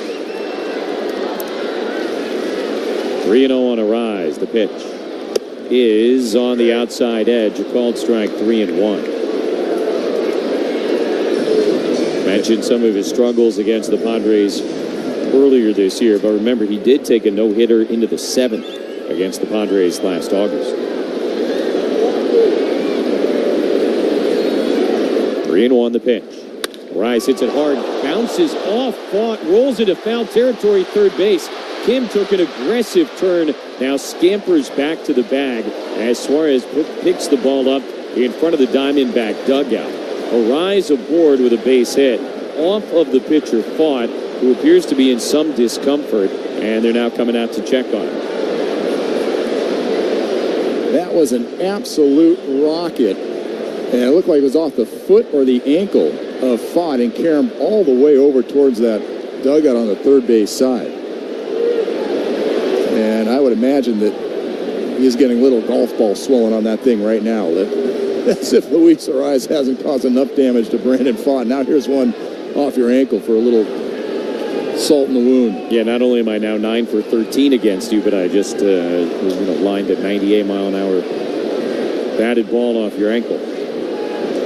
So they're still checking on him out there. He's kind of rolling his ankle around, trying to see how loose or not it is. Padres down by 1. We'll have runners on the corners, 1 out for Profile. Yeah, it looked like it was right off the inside of the left ankle, Jesse, is my guess. And there is absolutely no meat. There is nothing protecting that. It's just ball on bone. And the only question is it going to swell up on you right now or later on? And whether he can maintain his mobility in it. He's trying to walk it off, but man, that hurts. Been there. He is on the mound. The catcher, Herrera, is behind the plate. And it's almost as if he's trying to convince himself to make a warm-up pitch here, or at least wait for the pain to subside enough that he can try. And I don't even know that he's going to take a pitch. He's standing on the mound, and now the athletic trainer has come out, and Torey Lovello looks like he's now talking to Fought. And if you had to guess, right, Lovello's saying, hey, you don't need to be a hero here. If this thing don't go, it don't go. Yeah, Brent Strawn, the pitching coach, he already walked off. He turned around, he looked and said, oh, wow, the meeting's still going on out there? Let me turn around and see if there's anything left to discuss, because I've already told him he's got to leave the game, and finally, he is going to leave. Yeah, Fought's going to walk off with the athletic trainer for the Diamondbacks. Brent Strawn right behind him, so Arizona's going to have to make a pitching change that was certainly unintended. Remember, Fought's pitch count extraordinarily low. That was only the 62nd pitch that he's thrown, and this is now twice in the last week. We've seen a starter, knocked out of a game by a batted ball. Randy Vasquez at Fenway last week for the Padres, and now Brandon Fought here tonight. It's got to be so frustrating for a guy who's pitching pretty well. That's the key thing, like you just said, pitching pretty well. And Randy Vasquez was throwing the ball well also when he took that comebacker off his forearm. I mean, the only positive thing of it is it's not something that's hit.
drive hit deep right field. If it's fair, it's gone. This baby is out of here.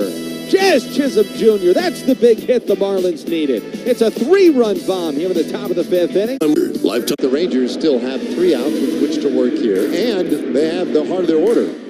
Dolis hits that one high in the air, deep out to left, a soaring blast, gone! A day redeemed for El Bombi.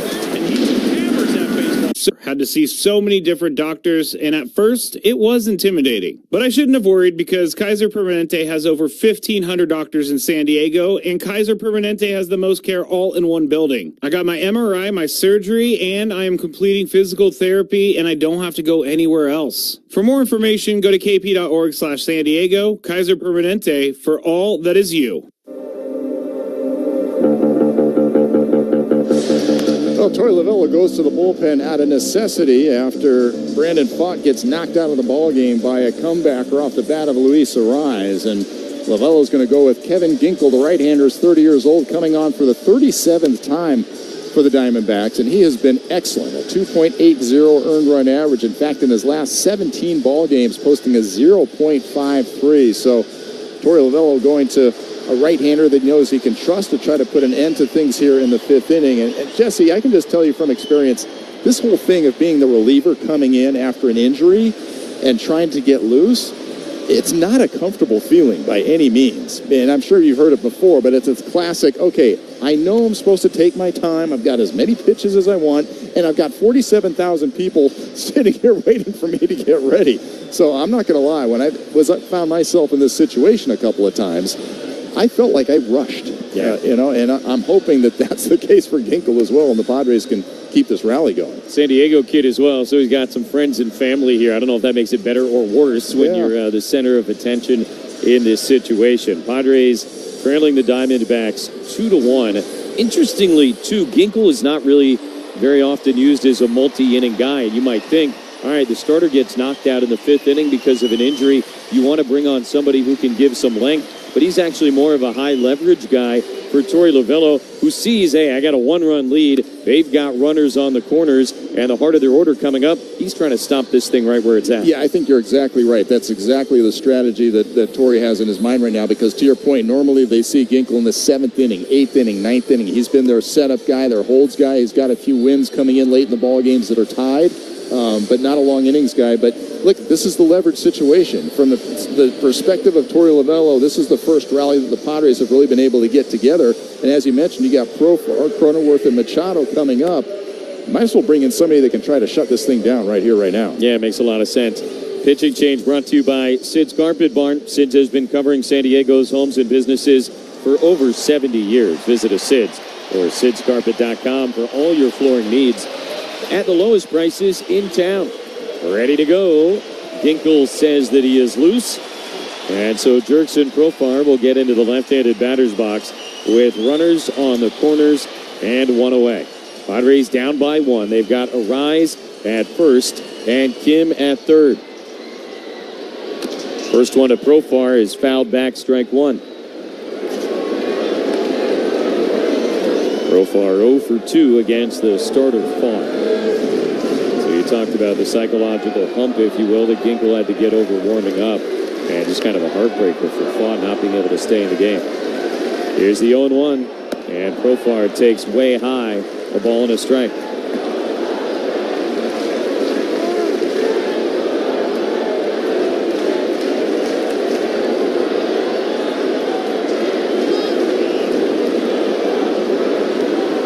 Ginkel is set and ready. The 1-1. Swing and a miss. Strike 2 to Profar. 97-mile-an-hour fastball.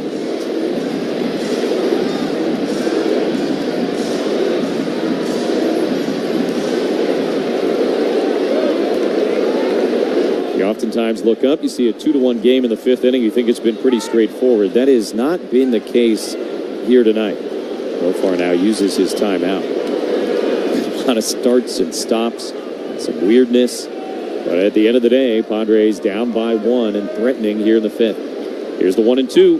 Profar swings and misses. Strike 3. Chased a high heater. Third time Jurickson has struck out tonight. And 2 down in the 5th inning. It'll be left up to Jake Cronenworth.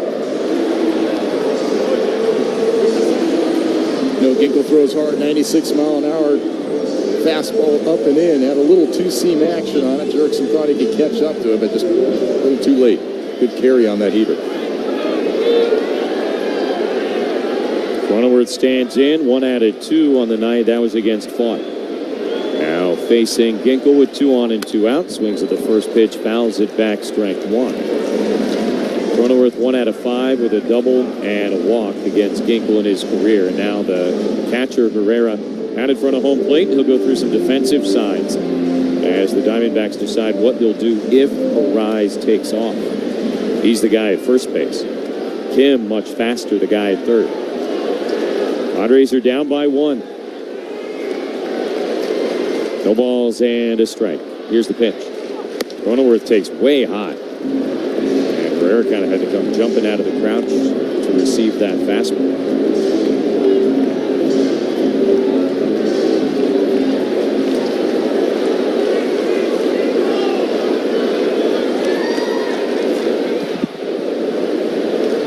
Here's the 1-1. Cronenworth takes low and outside. 2 balls and a strike. And Machado waits on deck.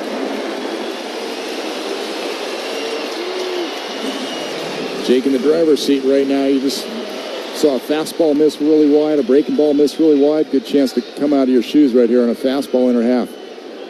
Here's the 2-1. Cronenworth, big swing and a foul ball back out of play. 2-2.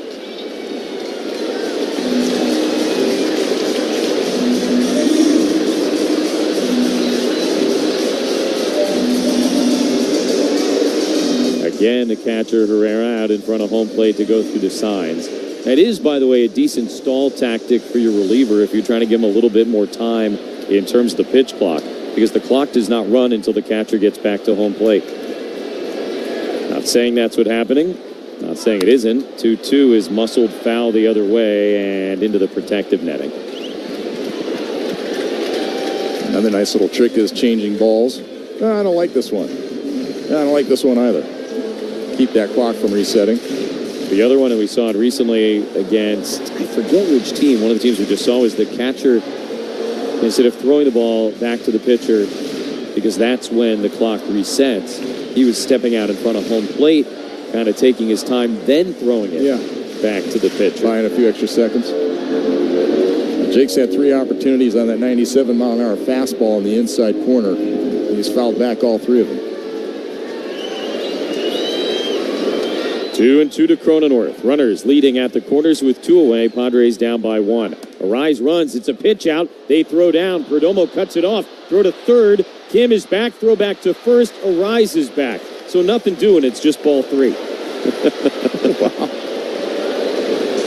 You can add that to the strangeness of this ball game, Jesse. Yeah. So the Diamondbacks sniffed out what the Padres wanted to do, but the Padres, I think, kind of knew what the Diamondbacks might do, and it turned into a whole bunch of nothing.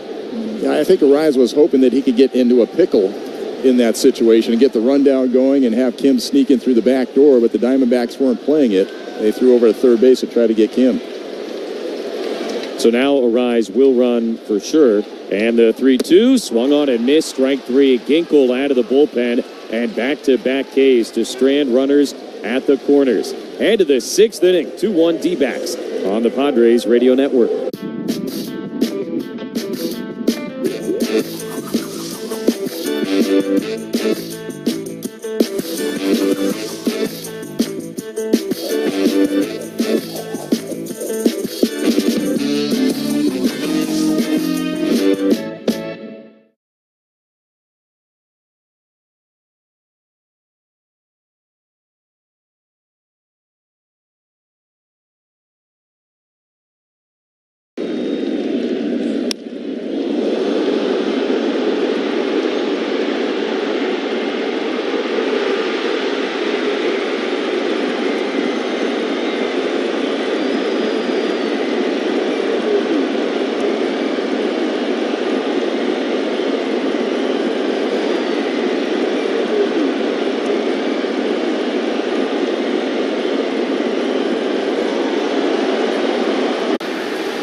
Here's Aaron Judge.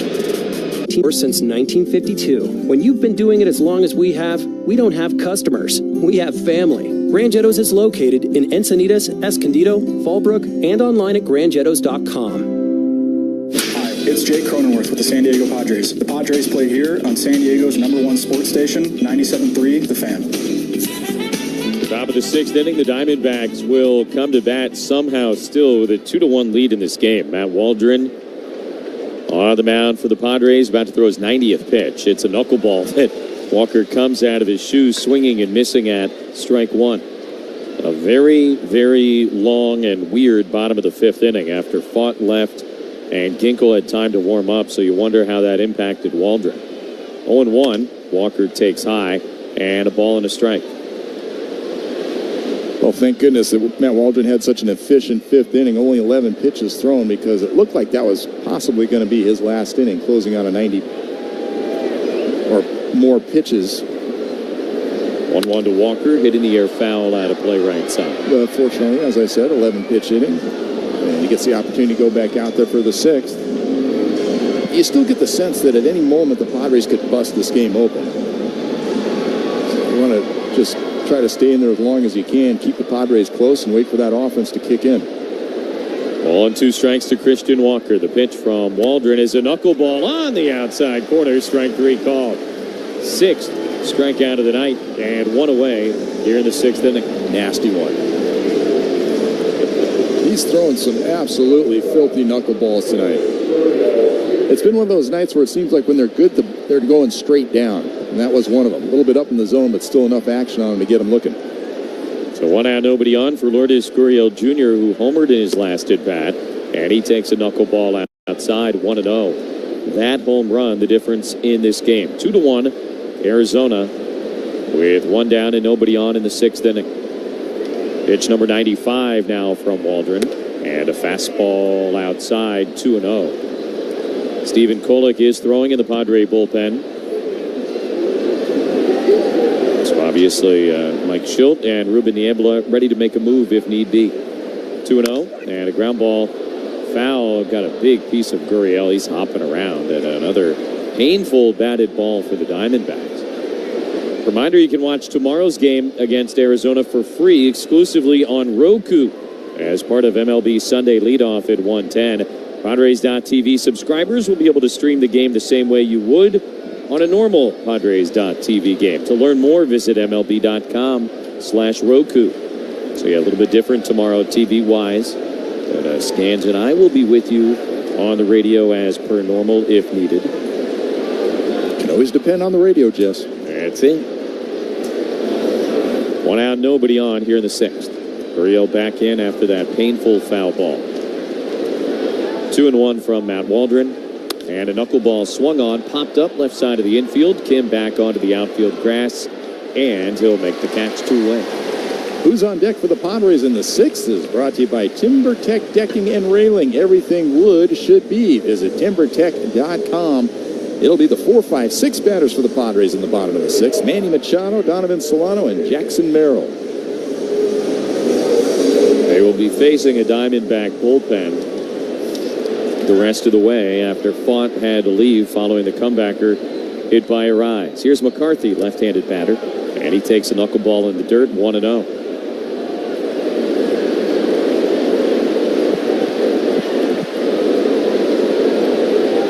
McCarthy has struck out and flown out against Waldron, who really, frankly, survived that brutally long 2nd inning. 1-0 pitch is grounded foul. Survived it in 2 ways. For one, he was able to leave the bases loaded, and so they only got the 1 run that inning. And for 2, he's had enough quick innings following that long 2nd that, as Scans was just saying, has allowed him to continue to work here into the 6th at a reasonable enough pitch count. Number 100 about to be on the way. 1-1 to McCarthy.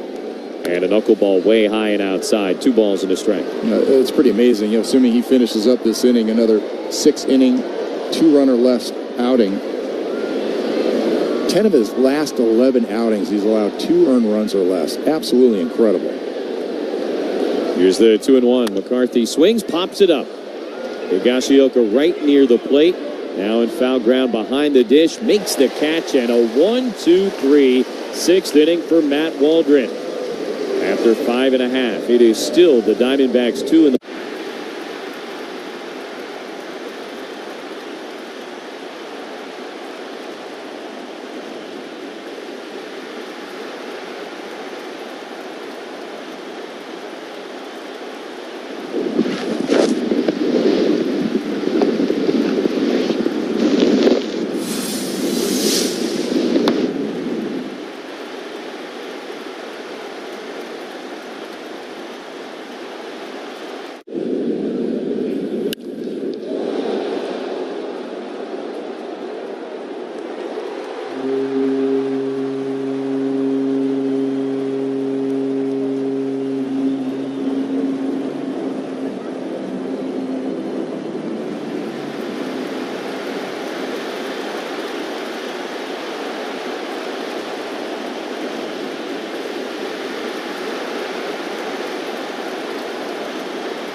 To help you feel your best. Take control of your health today and head to Symbiotica.com and use code PADRES for 15% off plus free shipping. That's Symbiotica.com and code PADRES for 15% off and free shipping. Hi, this is Luis Camposano. You're listening to Padres Baseball on the Padres Radio Network.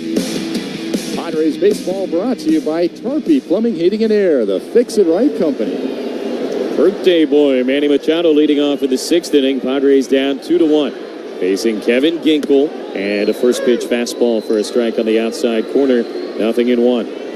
And he 1 out of 4 against Ginkel with a home run, but there's more to the story than that in their matchups over the years. Here's the 0-1. Machado takes way outside. Ginkel at times has certainly pitched, I would call it, let's say, selectively to Manny. 4 official at-bats, but also 4 walks for Machado in his career against Ginkel. 1-1 fouled away right side, and now 1-2 to Manny, who's driven in the only Padre run of the night. Shows you Kevin Ginkel's a smart guy. Yeah, have a little fastball up and out over and driven opposite field for a home run on the birthday. Scans asks, we'll see if they'll deliver. The pitch, swung on and missed, strike 3. Got him with a slider, and Ginkel has now struck out all 3 guys he has faced since coming on after the injury to Brandon Pfaadt. Nasty slider. Pitch before that was a fastball. Middle of the plate, thigh high that Manny fouled off. Came right back with a slider, started off the exact same spot, and then the bottom dropped out of it, out of the zone. Well done. So 1 out, nobody on for Donovan Solano. 0 for 2 on the night. First pitch is a fastball strike near the outside corner, 0-1. Solano has struck out and grounded out. Ginkel set ready, the 0-1. He in the dirt. And now ball and a strike to Solano. Diamondbacks with a 2-1 lead over the Padres. The Arizona bullpen really kind of interesting.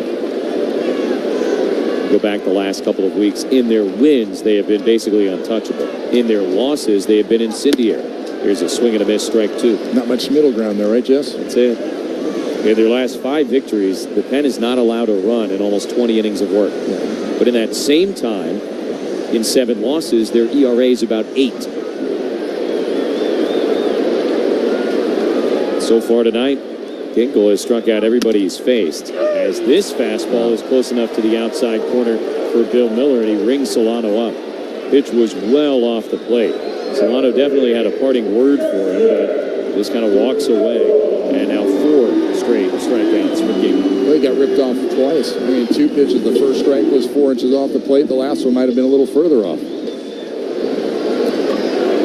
Here's Jackson Merrill, 1 out of 2 with a single. He's also flown to deep center. And he swings and misses at a first pitch slider, strike 1. Merrill, one of the most productive center fielders in the National League this season.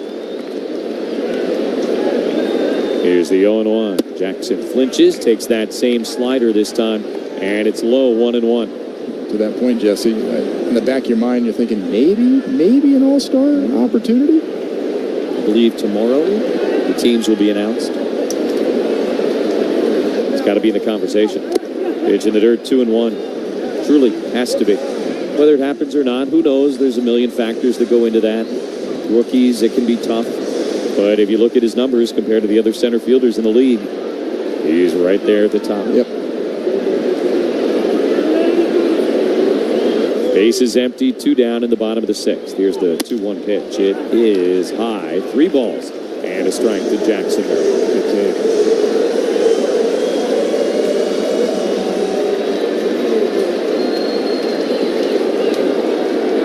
Base is empty, 2 away. Here's the 3-1. Merrill swings, bounces it foul right side. Count is full.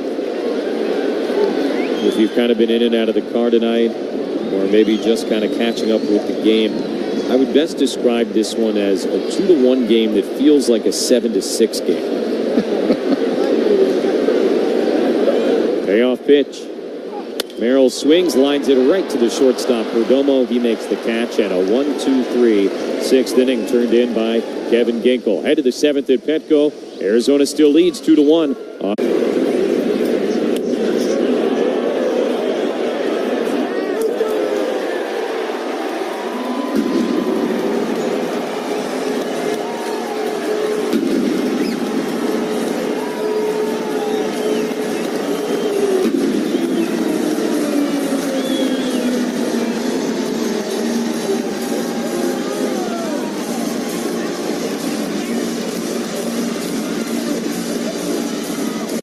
Now it's time for Eyes on the Ball Player.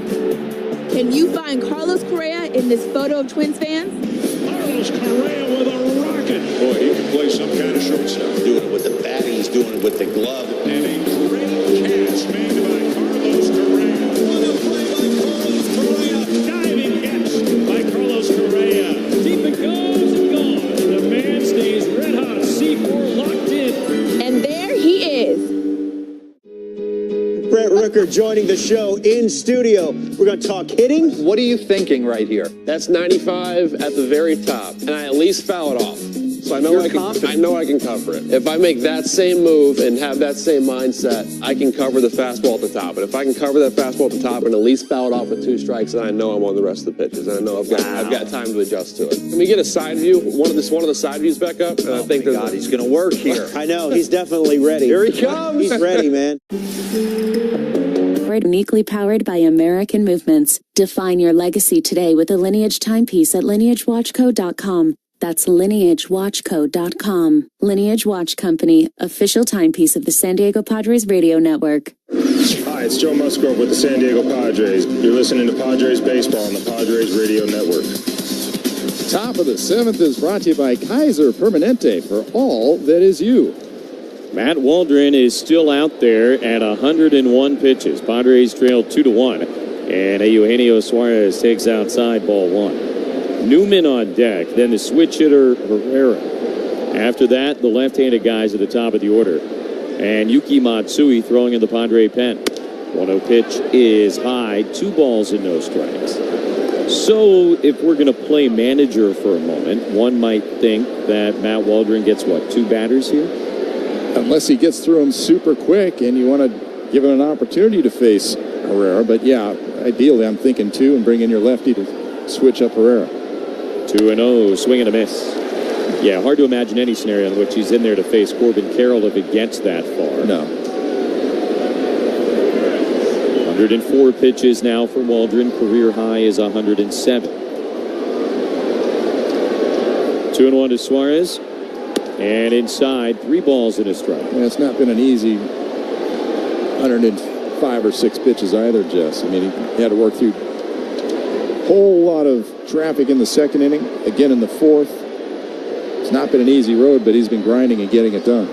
He has finished 7 innings 3 times this year. 3-1, and that's hit hard on a line into left field and a base hit. And you wonder if the quality of contact there could change the plans for Mike Schilt. And, yeah, he's slowly making his way out of the dugout, and I think that'll be all for Waldron. He's going to go 6+ here, and he'll depart with his team down 2-1. You see the velocity starting to tail off a little bit, and I think, yeah, to your point, barreled up in that last pitch is all Mike Schilt needed to see, and gave him an opportunity to try to get through it, but doing the right thing by going to the pen. Yeah, no harm, no foul, one would imagine, and trying to give him that opportunity. So a pitching change in the top of the 7th inning. Arizona with a runner on first, nobody out.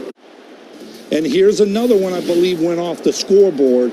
If you miss in the middle of the plate with Max Muncy, he's good. Look at that level swing right there. And he's a hitter.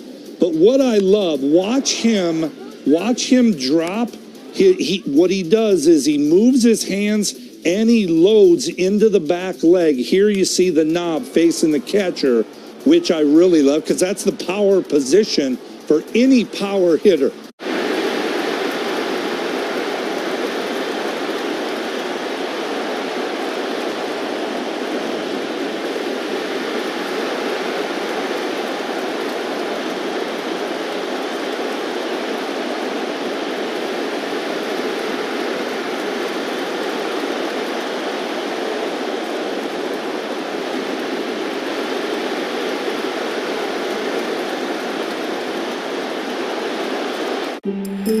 Now it's time for Eyes on the Ball Player.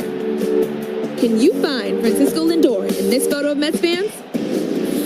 This is Mr. Smile. He's got 31 flavors of shoes. This is a dynamic, charismatic player. Plays every day. A consistent shortstop. Brilliantly done by Lindor. Playing Gold Glove defense. Great stuff by Lindor. Base hit, and the Mets win it.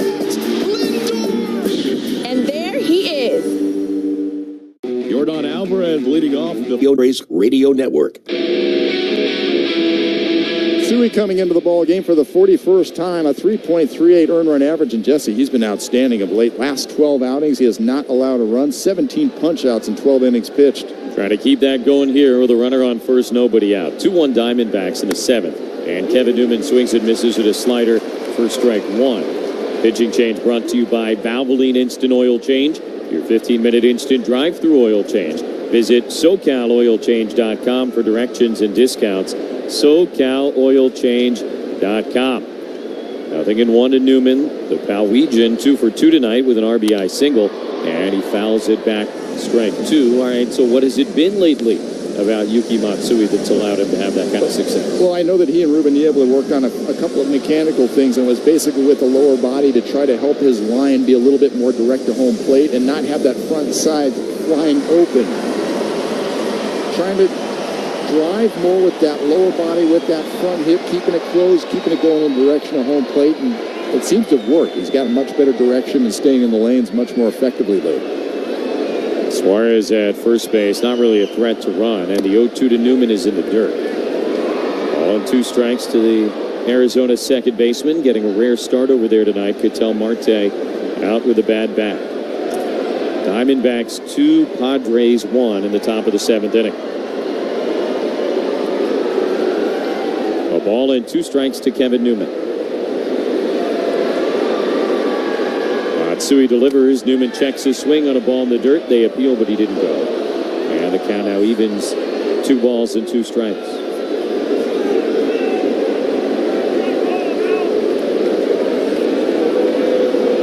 Newman's RBI single in the 2nd inning tied the game at 1. Lourdes Gurriel Jr. hit a homer in the 4th to put Arizona ahead 2-1. That is still the score here in the 7th inning. 2-2 to Newman. Matsui runs the clock all the way down, and now a ground ball to the left side. In the hole, backhanded by Kim, fires to second 1. That's all they'll get. But a great play by Kim to cover the ground and then throw accurately and firmly to cut down the lead runner 1 away. Really nicely done. Identical to the play that he had early in the ball game where he didn't have the force out at second. He had to try to go the long way across the field, but he hit Jake Cronenworth right in the chest. He is so good at redirecting himself. That low cut body of his just allows him to pivot really quickly and get his feet in a good direction to make those good throws. So Herrera will turn around to bat right-handed now. You got Newman, a faster runner at first, one away, and a pitch fouled back for strike one.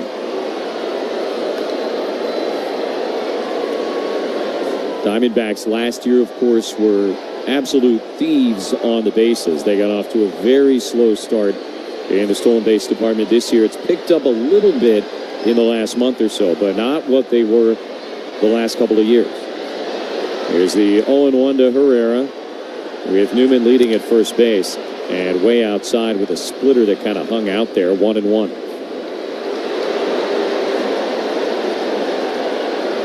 When we saw the Diamondbacks about a month ago, I think only 5 teams had fewer steals than they did in all of baseball. Like I said, more lately, but still, wow. 1-1, swing and a miss. And now ball and 2 strikes on the catcher, Jose Herrera.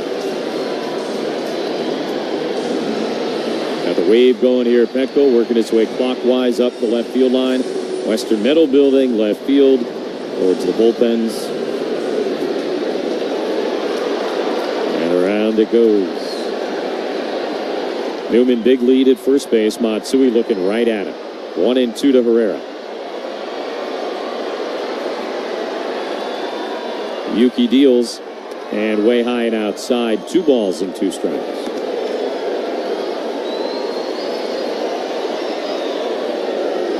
Matsui generally, with a guy on base, will use all 18 seconds he's allotted by the clock.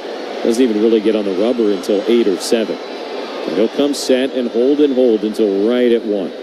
Here's the 2-2 pitch. Barely got it off, and it's ripped in the air down the left field line. That's a fair ball. Going to go to the corner. Newman rounding second on his way to third. Profar just getting to it. Newman will be waived. He's on his way. He's going to score an RBI double for the 9-hitter Herrera, and the Diamondbacks have added on. It's 3-1. That pitch that he just gave the double up on was the pitch that he wanted to execute on the previous pitch. He had set him up for a fastball upstairs, but he missed with it. He missed with it so high that it was really a useless pitch. So he tried to come back and say, well, maybe I can still get it past him in the upper part of the zone. But after you just showed him something around the eyes, you've already changed his eye level. He had a very low margin of error to try to get that one by Herrera, and he lost that gamble. Now lefty to lefty against Corbin Carroll. Manny in on the grass against a potential bunt, and Carroll takes inside ball 1. One of those little things that works out well for the Diamondbacks. I don't know that Suarez scores from first on that particular hit, but Newman, who replaced him on the fielder's choice, able to come home easily. 1-0 to Carroll. The pitch is swung on, grounded to first base. In between hop for a rise. He handles it, brings it himself, and that's out number 2 as Herrera advances to third base. Padre fans, pets are part of the family, and Petco is the brands they crave and the services they need, all at the prices you'll love. Petco, official pet partner of the San Diego Padres.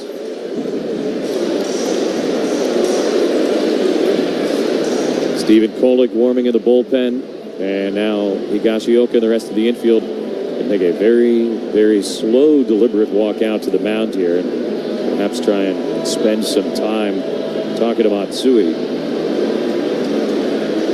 You know, it's interesting here also, and I'm sure you and Tony have already talked about it, but Matsui doesn't use his interpreter on the mound anymore. And credit to him, he has really made every possible effort to learn English as quickly as he can. He's put himself in situations purposely without his interpreter, Yusuke, to force himself to be able to interact with his teammates and have situations like that where you can have a meeting on the mound and have a more direct connection with your teammates.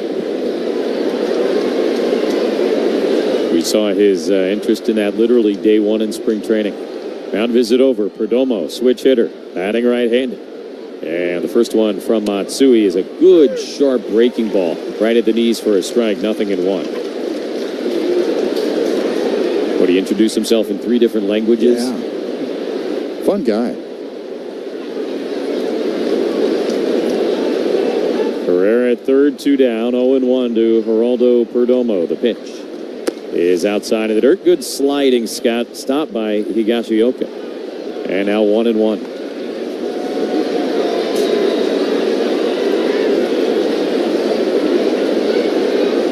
Diamondbacks have added on here. And they lead 3-1. On a strike to Perdomo. Here's the pitch. Swinging a ground ball towards third. That's a fair ball, and it's going to kick down the line and roll as Herrera comes in to score.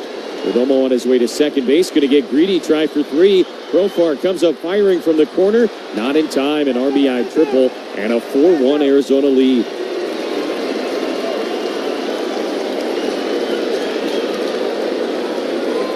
Well, that one hurts. Fastball inside, turned right down the third base line over the bag. The infield was more shifted not to pull. And I don't think he was trying to get it inner half. Looked like Higashioka was set up outside. Mislocation, it cost him. And now you're not just a bloop and a blast away. You've got to do more than that to get caught up in this ballgame.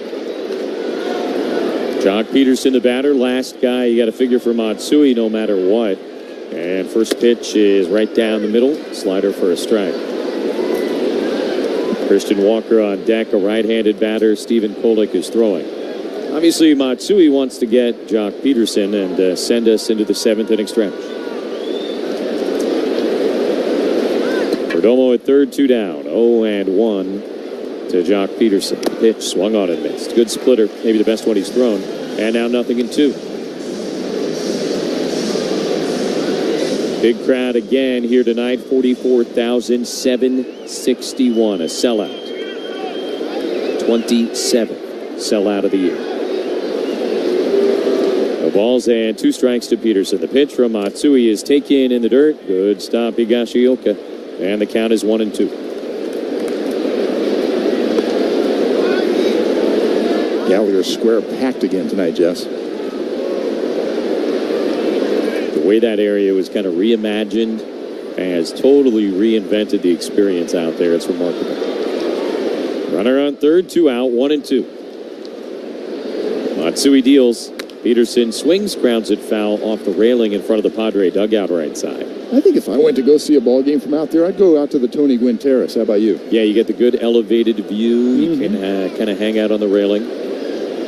Or maybe tomorrow afternoon we'll send you out there in like the 5th inning with a cell phone. Okay. And some binoculars and see how it goes. Well, they got a little food area out there also, so if you need me to bring you something back, Jesse, let me know. Always down for a snack. Perdomo at third, 2 outs, 1-2 again. Matsui ready to pitch.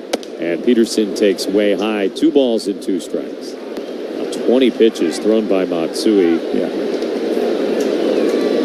And a lot of them, it seems, not doing what he wants them to do.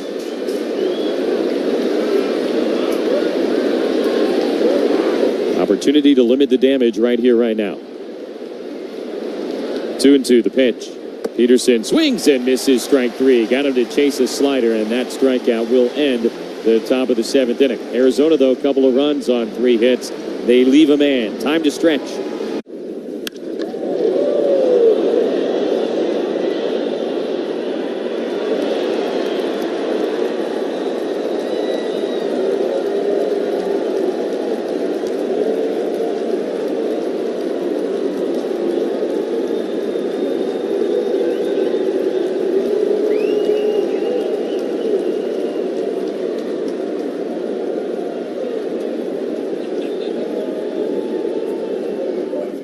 We do not mess up your name. We pride ourselves here on MLB Central. That's right. Right? That's on right. getting them right. We have a little game for you. Are you ready? Blow or Lau had his first big league hit against Nathan Eovaldi. Wow.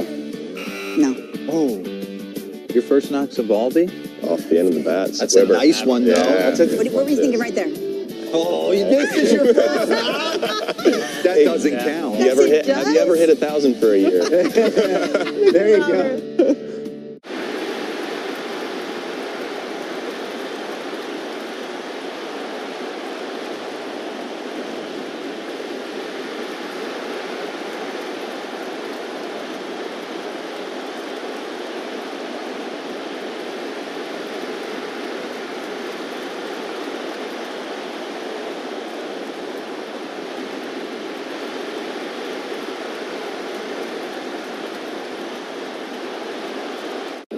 Just grab a delicious, refreshing Pepsi for the road. Hi. Hi, Discover. It's Jennifer Coolidge, and your cashback match has inspired me. Great. We love doubling the cashback you earn at the end of your first year. I'm doubling everything now. I'm double dating. I'm double dipping. Discover cashback match. See terms at discover.com/credit card. This is Manny Machado from the San Diego Padres. The Padres play here on San Diego's #1 sports station, 97.3, The Fan.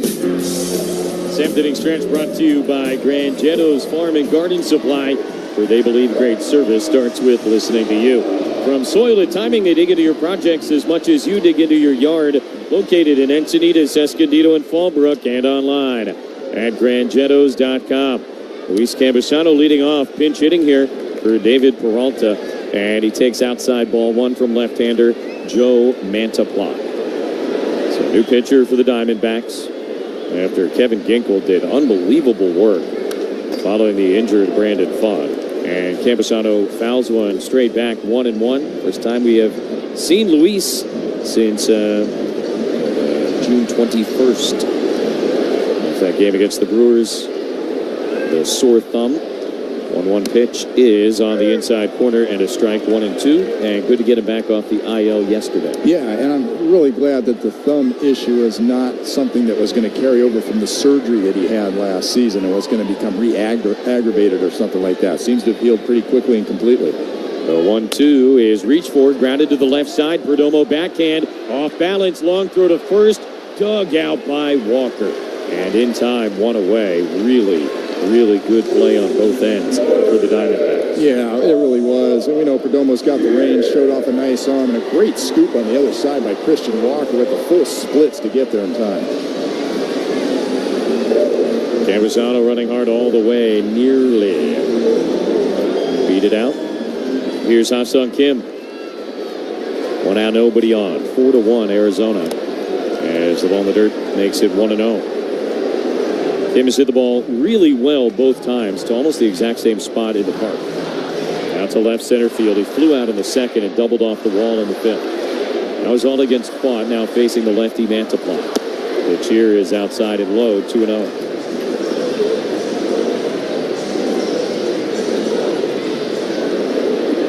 Kim 1 out of 5 against Mantiply in his career with a double. 2-0 pitch is a big swing and a foul. Kind of tapped behind home plate, 2-1. Been staying away from Ha-Sung Kim all night long. And that's where he's really gotten his good swings and done the damage. Campusano, by the way, hitting for Peralta. Remember, the Padres still have Brett Sullivan on the roster, so don't have to worry about burning your backup catcher. And a pinch hit appearance. Ball outside, 3-1 to Kim. Kyle Higashioka waiting on deck.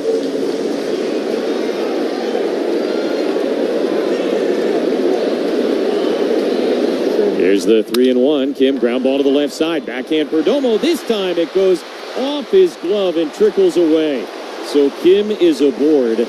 Even had Perdomo fielded that cleanly, it was going to be a tough play to get Kim. One he might have been capable of, but we'll never know.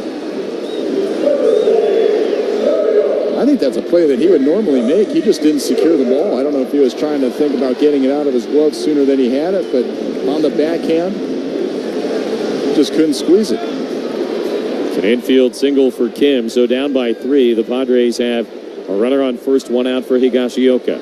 First pitch from Mantiply is way outside, but called a strike. 0-1. That might have been the furthest of all the ones we have heard. And Padre dugout was getting on Bill Miller pretty good right there. Here's the 0-1. Hit hard the other way, but foul.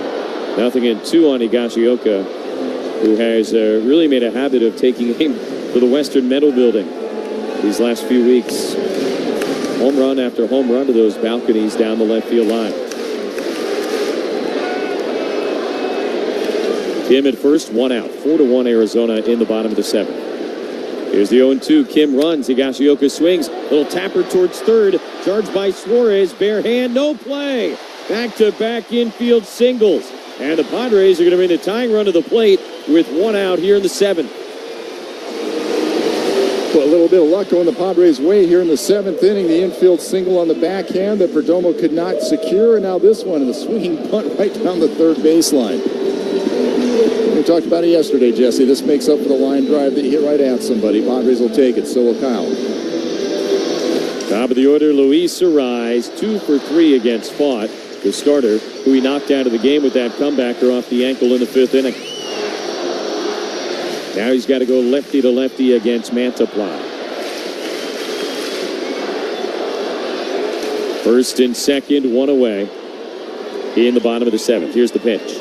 And Arise takes a curveball way outside.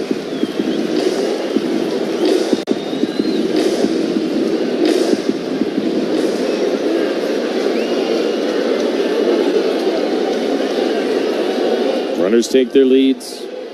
Now the pitch. Arise takes right down the middle. Fastball for a strike, 1-1. Mantiply laying that one in there at 91 miles an hour.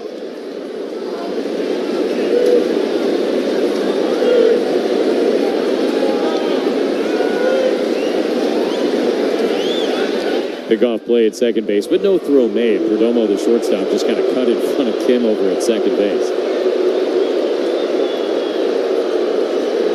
Padres have Higashioka at first, Kim at second, 1 down. Rise at the dish, lefty to lefty here against Mantiply. Here's the 1-1. Rise swings, hits it hard, caught. No, dropped by Walker, the first baseman. He is going to look to second. They'll get a force out there. He jumped up, caught it, and dropped it. Arise, good news for the Padres, was running hard, even though it looked like it was going to be a line out. So he got to first base as Higashioka was kind of going back to first base, thinking it was going to be a line out. And they're able to force Higashioka at second. So now runners on the corners and 2 away for Profar. Yeah, nothing different than Kyle Higashioka could have done right there. He did the appropriate thing. Line drive, get back to your base. You just didn't realize that your first baseman was going to drop it like that. Thank goodness that Arise was running hard right out of the chute to keep it from getting into the double play.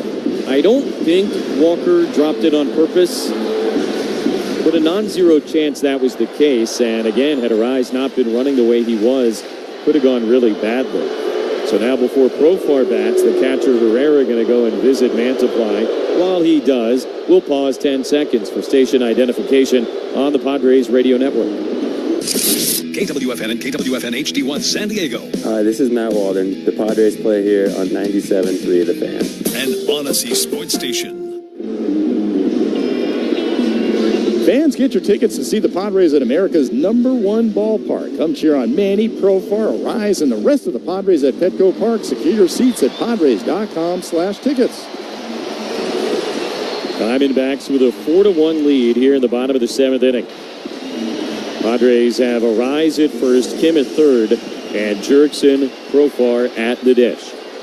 Switch hitter batting right-handed against Mantiply. First pitch coming, and a breaking ball strike near the outside corner, 0-1.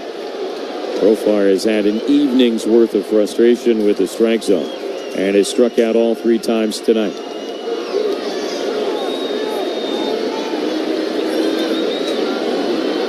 (0-1). Mantiply kicks and deals. Profar takes low.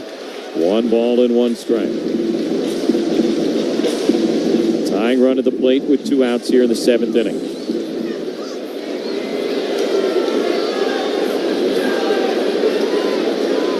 Runners lead at first and third. Here's the 1-1. Profar swings, rips it fair down the left field line. Kim has scored.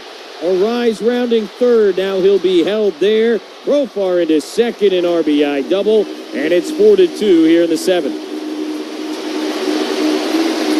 Absolute rocket down into the left field corner. And Jesse, I couldn't help but to think this is a reflection of the change that Jurickson Profar has made in his pregame routine that we've talked about a couple of times, where he's taking more swings from both the left side and the right side just for these types of situations where he's got to flip-flop from one to the other later in the ballgame to face a hard, somebody coming out of the bullpen, and it's really paid off for him this year. So the tying run is at second base with 2 outs in the 7th inning, and Jake Cronenworth will stand in. Mantiply delivers. Cronenworth bunts towards third. It's a beauty. Suarez, bare hand, throw to first, not in time. Arise came in to score, and it's a 1-run game.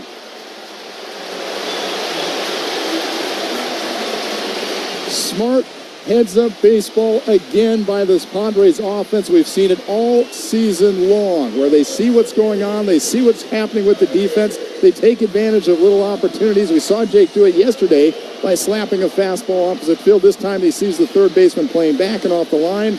2 outs, it doesn't matter. Get the bunt down, get the run in. Great job of seeing it and executing by Jake Cronenworth. Now that's something to smile about. Brought to you by the Grilling Store at Hillcrest Ace Hardware, the official grilling store of the Padres Radio Network. For all your grilling needs, visit them on University Ave in Hillcrest or at thegrillingstore.sd.com. Padres have answered the Diamondbacks' 2-run 7th inning with a 2-run 7th inning of their own, and they will be looking. Ohtani struck out, had an infield hit, and then lined out. 3-1.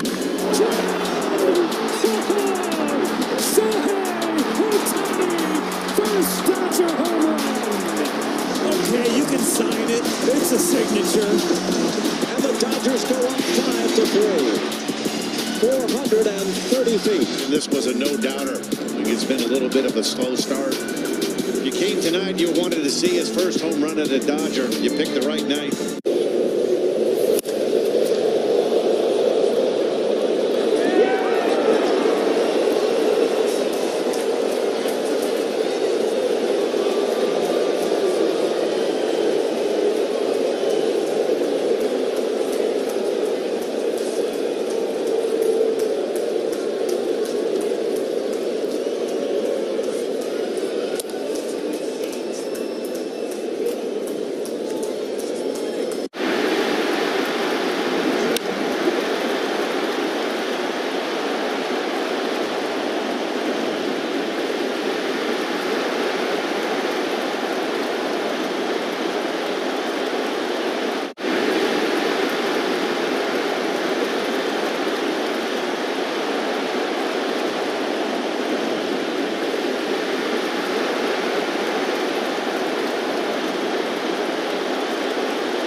WhatsApp 657-333.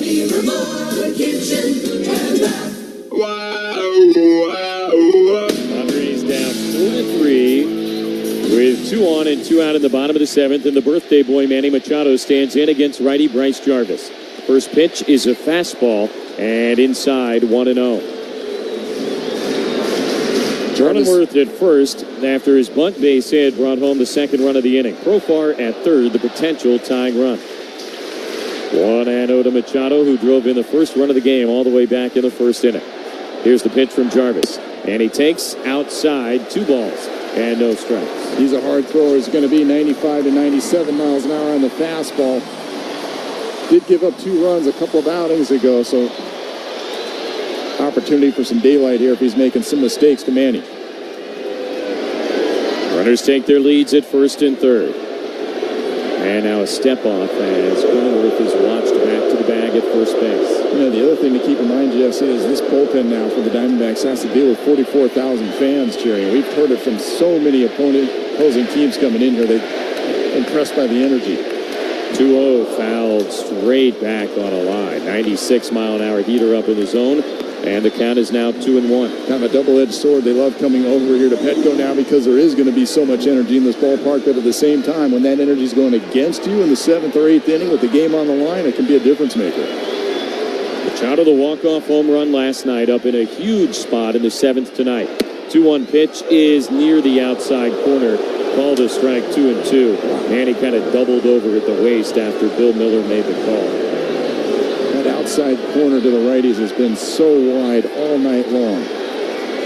Everybody knows it by now, I guess. Yep. 2-2 the pitch. Manny swings and misses, strike 3. It was out there. He went chasing it. He throws the bat, throws the helmet. The inning is over. Profar staring Bill Miller down. To his credit, I guess, the home plate umpire walked up the third base line. Padres get a couple of runs on 4 hits. They leave 2 guys on base. We go to the 8th. Now 4-3 Arizona on the Padres Radio Network. And here's another one I believe went off the scoreboard. If you miss in the middle of the plate with Max Muncy, he's good. Look at that level swing right there. And he's a hitter. But what I love, watch him drop. What he does is he moves his hands and he loads into the back leg. Here you see the knob facing the catcher, which I really love because that's the power position for any power hitter.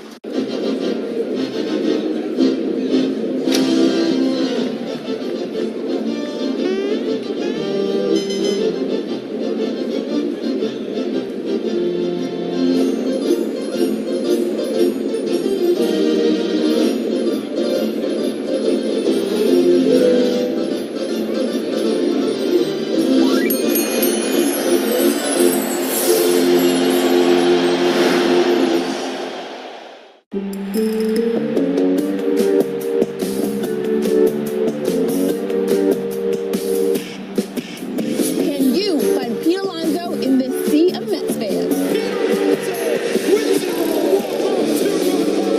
And Alonso drives one deep left field, and it's out of here. Pete Alonso with his second home run of the day. Pete Alonso keeps on raking.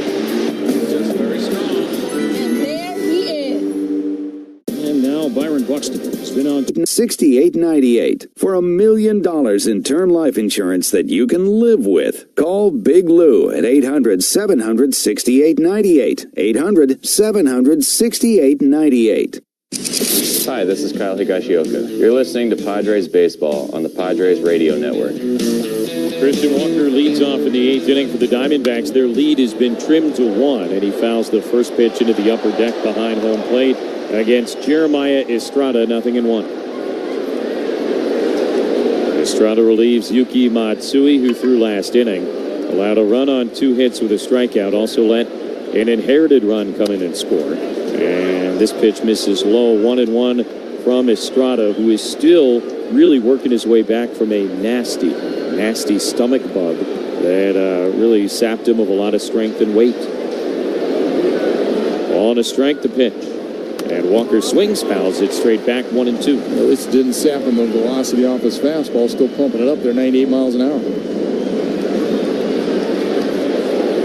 Riel on deck, McCarthy to follow. Bryce Johnson has come into play right field for the Padres after Campusano hit for Peralta last inning.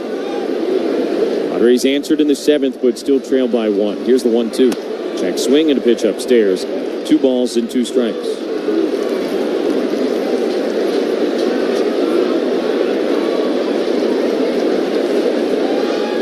Crazy ending last night. See what these two teams have in store here tonight.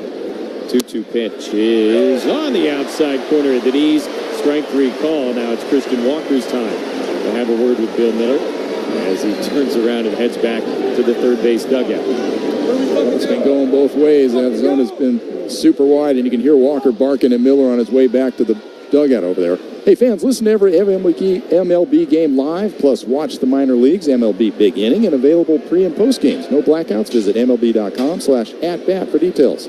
Lourdes Gurriel Jr. goes after the first pitch and sends it foul down the right field line. 0-1.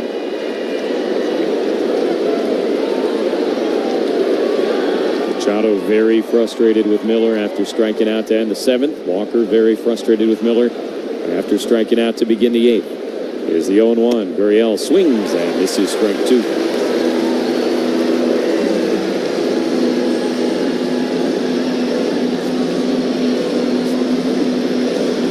One out, nobody on top of the 8th inning. Diamondbacks ahead 4-3. They, if you will, led 2-1 most of the night. Saw it go up to 4-1, but the Padres answered right back to get to 4-3. Estrada trying to keep it there. 0-2, fouled back to the net, and we do it again to Gurriel, who hit a home run back in the 4th inning. They gave the Diamondbacks their 2-1 lead. Well, after last night, Jesse, you just feel like anything can happen. Just keep this game close. Yeah, I don't think anybody in that first base dugout is anything even remotely close to panicked right now. Here's the 0-2, and Gurriel takes outside. Solano, Merrill, Johnson due to bat in the bottom of the 8th inning. But obviously, first things first here for Jeremiah Estrada.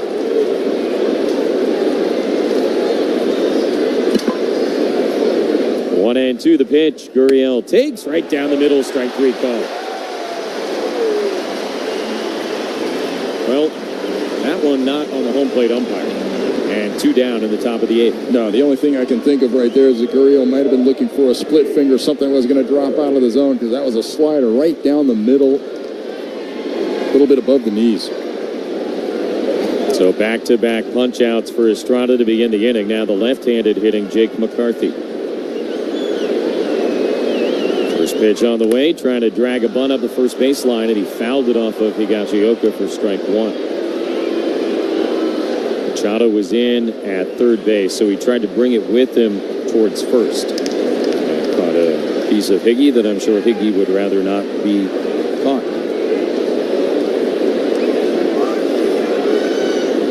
He gets a moment back there.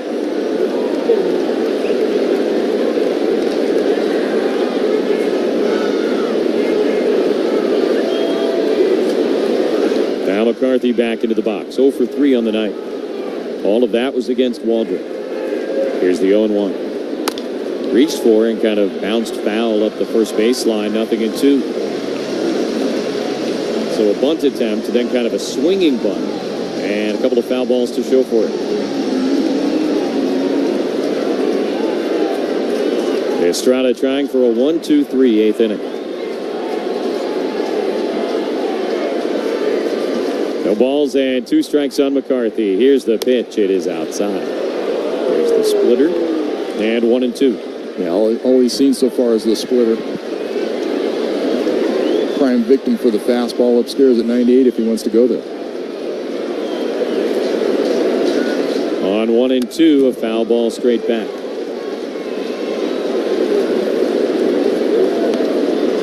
Tried to do it. Good execution upstairs. Just McCarthy able to get a piece to stay alive. Now that you sped him up, you can go back to that split if you want. All in 2 strikes to McCarthy. Here's the pitch. And that's muscled in the air, shallow center. Merrill coming in on the move. Gets there to make the catch and retire this side. A 1-2-3. 8th inning for Estrada after 7.5. Diamondbacks 4.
Now it's time for Who Could It Be?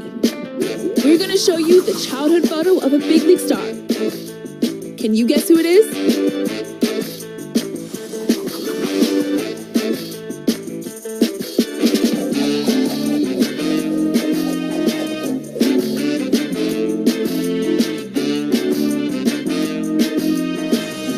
The answer is Randy or Rosarina. Everything now.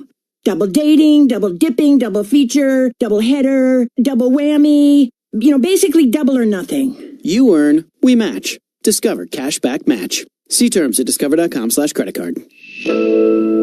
This is Fernando Tatis Jr. You're listening to Padres Baseball on Padres Radio Network. Bottom of the 8th inning, Padres come to bat, trailing the Diamondbacks 4-3. Solano, Merrill, and Johnson against right-hander Bryce Jarvis. First pitch, and Solano takes a fastball inside, 1-0.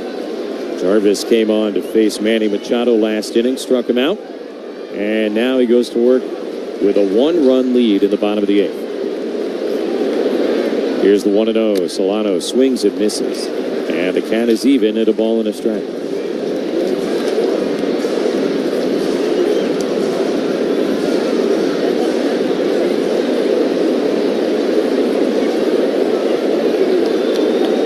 Here's the 1-1. That is fouled back into the second deck right side. And now 1-2 on Solano, 0 for 3 tonight with a couple of strikeouts. Padres have struck out 11 times in 7 innings. That is certainly more than usual for the 2024 team. Here's the 1-2, and Solano takes in the dirt outside.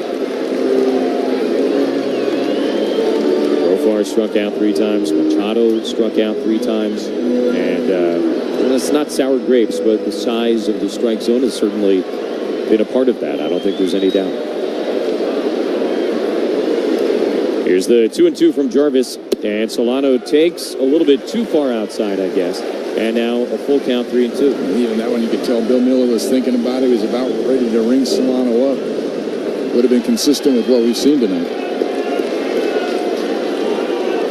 Wonderful. The barking has maybe settled him down. Here's the 3-2. Solano swings, hits it in the air. Right center field. McCarthy racing back. Not going to get there. One hops on the warning track. Hits the top of the wall. Solano into second, a leadoff double. And the tying run is in scoring position with nobody out here in the 8th. Donovan Solano continues to come up with big at-bats. What a great acquisition he has been for a guy that couldn't find a job in spring training. He has done a fantastic job for the Padres. He's come up with big hits. Here's another one. Just a pro hitter. Not afraid to go opposite field, something that he had to teach himself over the course of his career. And boy, has he mastered it, and he showed it off here again in the 8th inning. So the Padres right back in business. A dozen hits tonight. To this point, though, only 3 runs to show for it. Jackson Merrill, left-handed hitter, flinches and takes low, ball 1.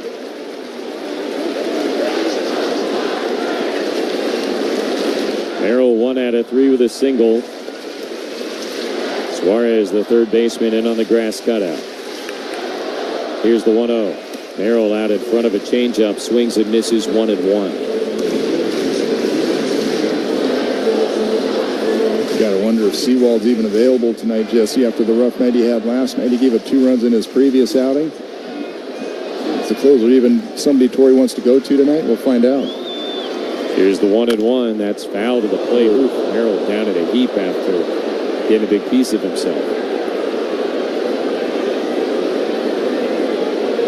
He is now upright, takes off the helmet, walks up the first baseline, immediately tells head athletic trainer Mark Rogo, I'm okay, but they're going to check on him nonetheless. Looks like it caught him on the inside of that front foot. Yeah, he's got a padding all down that right shin, but it doesn't cover the inside arch of your right foot, and that's exactly where he got it. It's tough, though, Jess. Kind of shaking out that right leg and that right foot as he gets back in the box. Solano at second, nobody out. 1-2 to Jackson Merrill. Padres down by a run in the bottom of the 8th inning. Jarvis is set. Now the pitch, and Merrill swings and misses. Strike 3 went after a high fastball up out of the zone at 96. So 1 down, and now it'll be Bryce Johnson against Bryce Jarvis. No relation. Jackson Merrill's got to be so frustrated right now. He knows he needs to get something to the right side, get that runner over to third with less than 2 outs. Just couldn't pull the trigger in time on that fastball upstairs. Pitching coach Brent Strom out to talk about this matchup. Visit to the mound brought to you by the Window Depot, offering the best prices and biggest inventory on in-stock vinyl windows and interior and exterior doors. Order online or find a location near you at thewindowdepot.com. Diamondbacks have a 4-3 lead. The Padres have Solano at second, 1 out for Bryce Johnson. Switch hitter going to bat left-handed. Ha-Sung Kim is on deck. They've also got the side-arming right-hander Ryan Thompson throwing in the bullpen.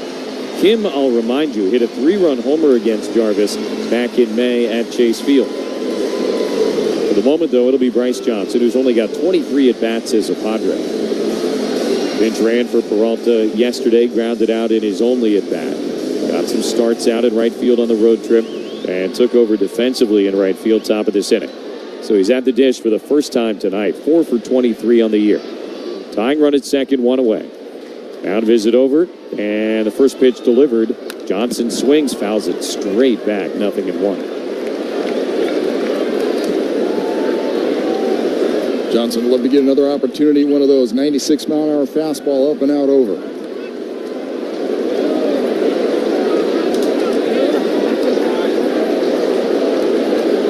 Jarvis comes set. Now the 0-1. Johnson swings and misses out in front of a changeup. And the count is 0-2. But we are really doing a lot back behind the dish to try to make sure that no signs are being conveyed from Solano out at second base. He's setting up in, sets up out. Last second, he jumps to another location. No balls and 2 strikes. Quick pitch, and Johnson takes the changeup outside. 1-2.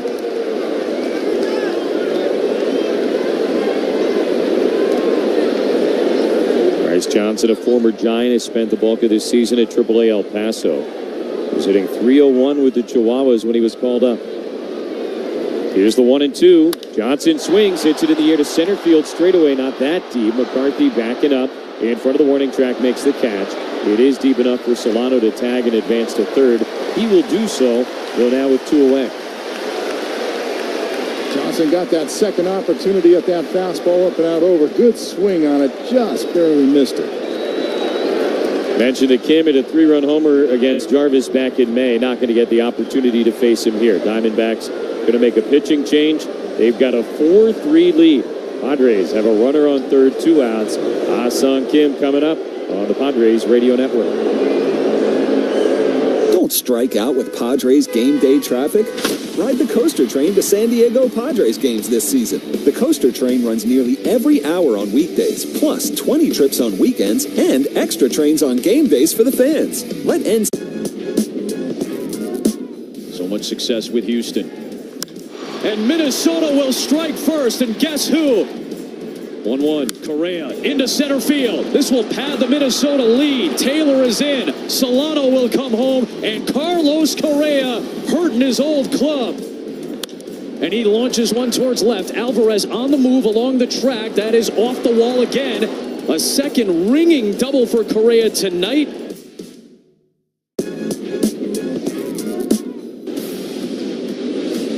Yaz to right center field and deep.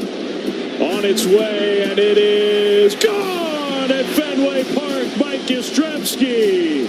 And how about your son hitting a homer? Yastrzemski at Fenway. That just feels right. Pretty cool.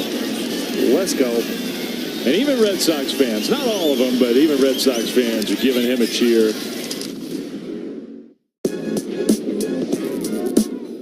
Mookie Betts climbs in. Betts hits this one in the air to left field. Ramos going back at the wall. Leadoff home run. So a day after Betts gets his first extra base hit in a couple weeks, he hits his first home run in nearly a month.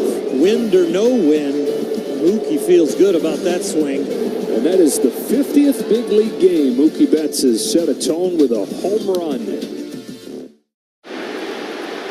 Out of slot, out of that 6'5" frame, coming on for the 34th time this season in a stellar 1.78 earned run average. He's been spotless in his last 2 outings, but a couple outings before that, Jesse, did allow 3 earned runs, so he is touchable. We'll see if the Padres can get to him here in this situation in the 8th. They got the tying run 90 feet away with 2 outs. And Ha-Sung Kim coming to the plate 2 for 3 with a single, a double, and a run scored. 4-3 Arizona in the 8th. Diamondbacks just trying to piece this thing together. Padres threatening. First pitch. And Kim takes right down the middle, strike 1.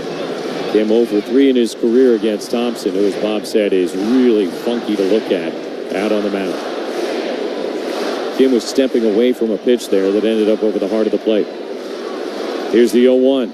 Kim takes, and again, right down the middle at the top of the zone, and it's strike 2. He's 6'5". He looks about 7'5" out of the mound. It just kind of slings it from that sidearm angle. No balls and 2 strikes to Kim. Here's the pitch and a foul ball straight back. Thompson relieving Bryce Jarvis, who gave up the double to Solano to begin the inning. Donovan now at third base with 2 away.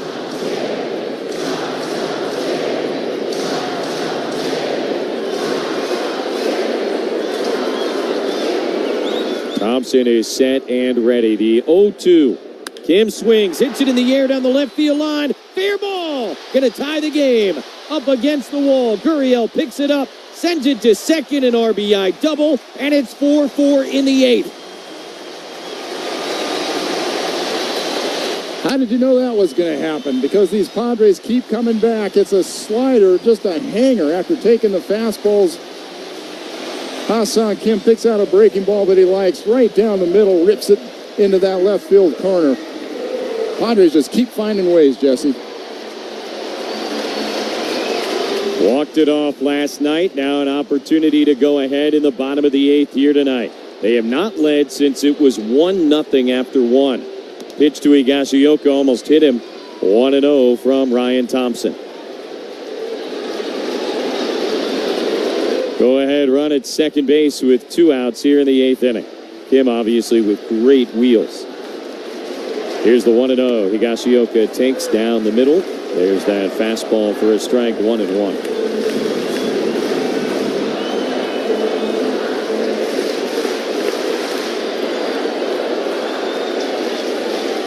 Tied at 4. The pitch. Higashioka takes low. 2 balls and a strike. That was only the 5th extra base hit that Thompson has allowed to a right-hand batter all season long. It was a missile to left. 2-1. A bouncer towards third. Suarez charges, has it, sets himself, and the throw to first is in time. Padres do what they needed to do. A run on 2 hits. Kim left in scoring position, but will go to the 9th inning. 4-4 game against the Diamondbacks on the Padres Radio Network. Our newest Soapy Joe's location is now open on Hacienda Drive off the 78 in Vista. Your first wash is on us.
That's team. That's 877-272-8115. Program and services not available in all states.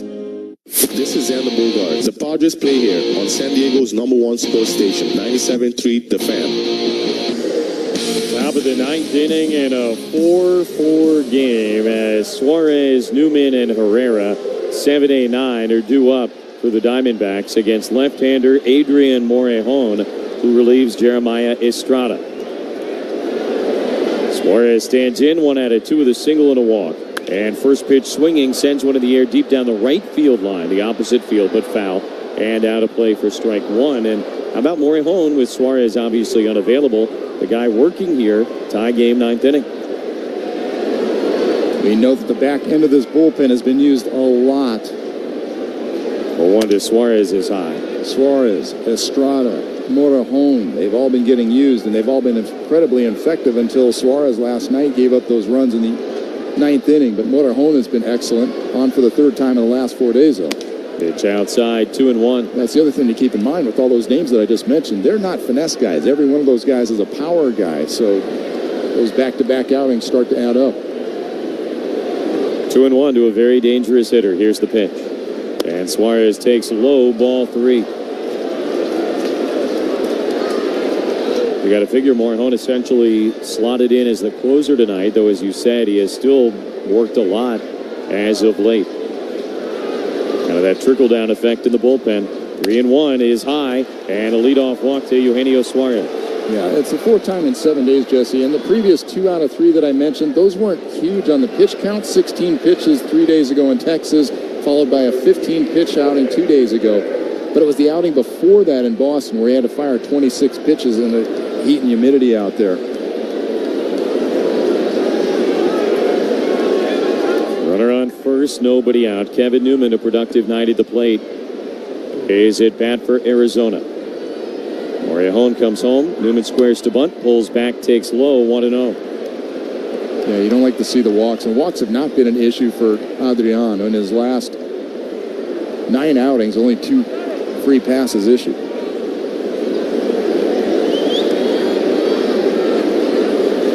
Big sellout crowd waiting for the post-game fireworks. 1-0. Newman bunts it towards the mound. Morejon will field it. Only plays to first. The throw there is in time. Arise covering. A successful sacrifice. Suarez to second now with 1 away. Good basic baseball right there. Bunted to the first base side. Force the pitcher to field it.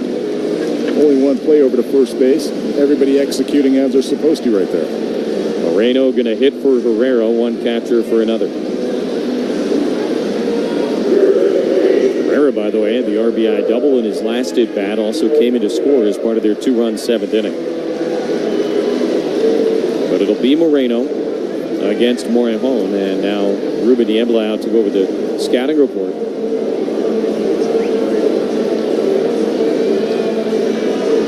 Diamondbacks with a runner on second, 1 out, tie game, top of the 9th inning. If the Padres are going to win this one, they will do so in walk-off fashion.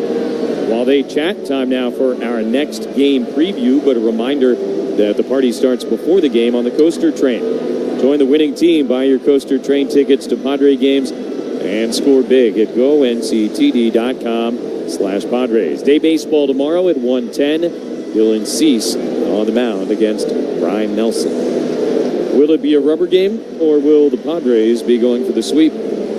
Stay tuned to find out. Odds that dramatic 10-8 walk-off win last night, their 6th walk-off victory of the year. 4th via the home run. Mound visit over. And Moreno into the right-handed batter's box. 1 for 3 last night with a single, a walk, and a run scored. Hitting .251 on the year with 4 homers and 30 RBIs. First pitch is a fastball inside, 1-0. Moreno actually ended that crazy night last night, playing third base for only the 2nd time in his major league career.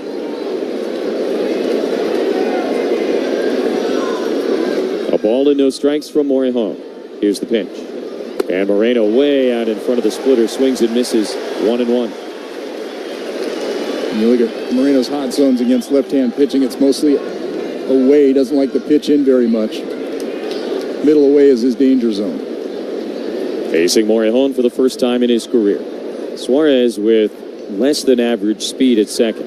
The 1-1 pitch, fouled away right side, 1-2. Yeah, nice pitch. 98-mile-an-hour heater in on his hands. That's exactly where you want to try to get him. Corbin Carroll waits on deck. A left-handed hitter, and now Moreno will use his timeout.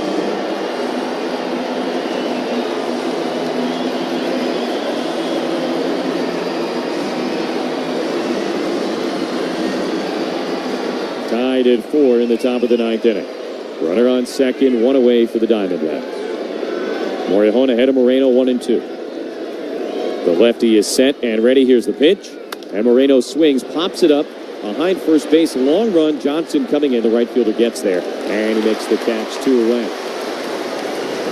Suarez stays at second base. And now it'll be Corbin Carroll, lefty to lefty, against Morejon. Yeah, nice execution right there by Morejon. After the leadoff walk, he didn't look like he was locating very well. Actually fell behind in the count to Newman as well, but fortunately they just put down the sacrifice bunt. But he manned up right there, made some really good pitches against the right-hand hitting pinch hitter.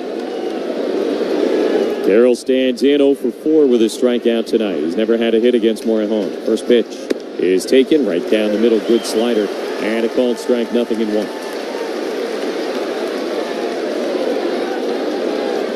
Carroll had a nice night last night, but held off the bases so far this evening.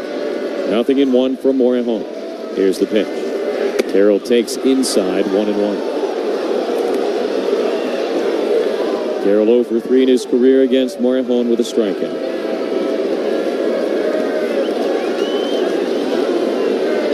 Another wild game between these two teams.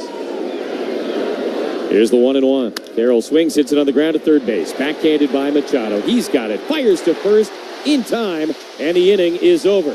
Gonna head to the bottom of the ninth. Padres will try and walk it off again. 4-4 game on the Padres radio network. Hey, guys. We do not mess up your name. We pride ourselves here on MLB Central. That's right. Right? That's on right. getting them right. We have a little game for you. Are you ready? Blower Lau had his first big league hit against Nathan Eovaldi. Wow. No. Oh. Your first knock's Eovaldi? Off the end of the bats. That's Weber. a nice one, though. Yeah. What were we thinking right there? Oh, this is your first knock? That doesn't count. Yes, it does. Have you ever hit 1,000 for a year? There you go. 22-year-old rookie Jones versus Shohei Ohtani. He got him. 101. Strikes out Ohtani. Put the good spot right here. 101 with a little bit of run on it. Look at this ball move. Wow. Ohtani just waving at it, trying to foul it off to live another day. I feel like you gotta really count your blessings every time you get through this part of the lineup unscathed.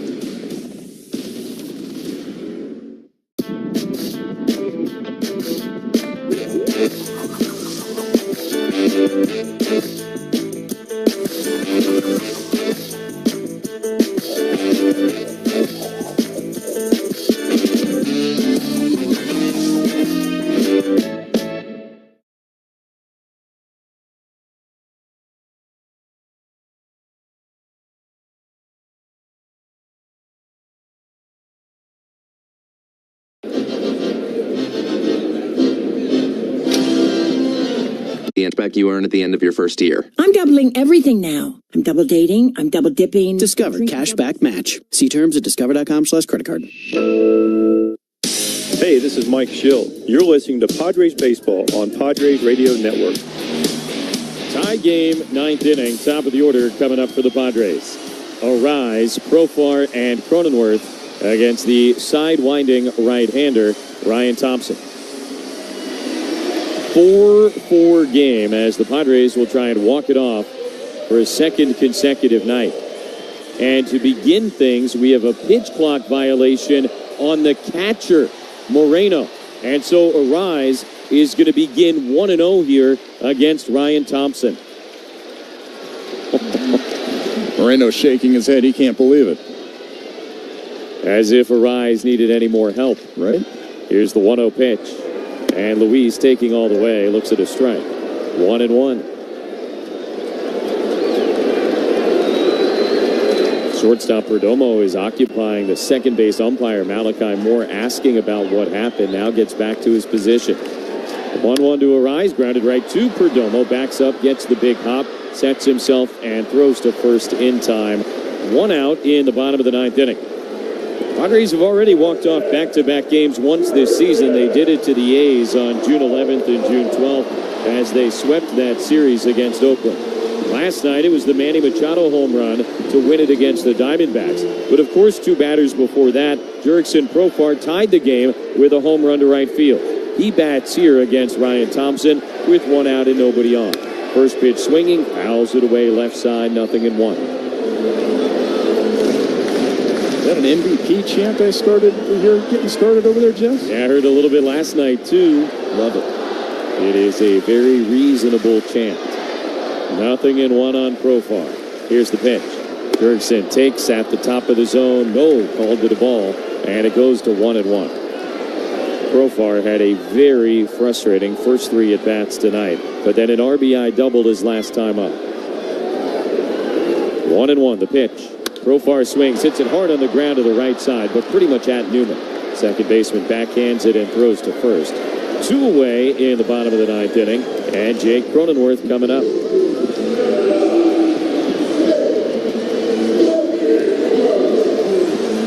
The man on deck is the birthday boy, Manny Machado. Cronenworth hit a walk-off home run June 20th against the Brewers.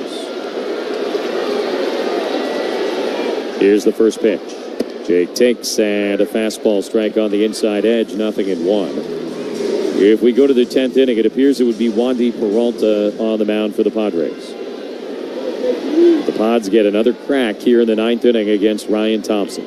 Tied at 4 with 2 down. Here's the 0-1. Cronenworth swings. It's a ground ball right to Newman at second base. He's got it. Long throw to first is in time. And a tidy 1-2-3 bottom of the 9th. Turned in by Ryan Thompson. And to the 10th inning at Petco Park. 4-4. Going to bring up Kyle Schwarber. That ball is crushed deep to right field. Wow! Oh, my gosh. Holy cow! Oh, my, Kyle Schwarber. It's a 2-run home run, 99 RBIs for Kyle Schwarber. His 45th home run of the season, and that was a true moonshot, 483 feet. I don't know if you're going to see one hit any farther than that here at this ballpark. Now it's time for Eyes on the Ball Player. Can you find Jung-Ho Lee in this photo, Giants fans? My name is Jung-Ho Lee. I'm here to win. Clobbers a baseball to right center field. Jung-Ho Lee drives in support. Lee. Second stolen base. The ability to barrel the baseball. Singles through the right side. Korea leads 3-0. And there he is.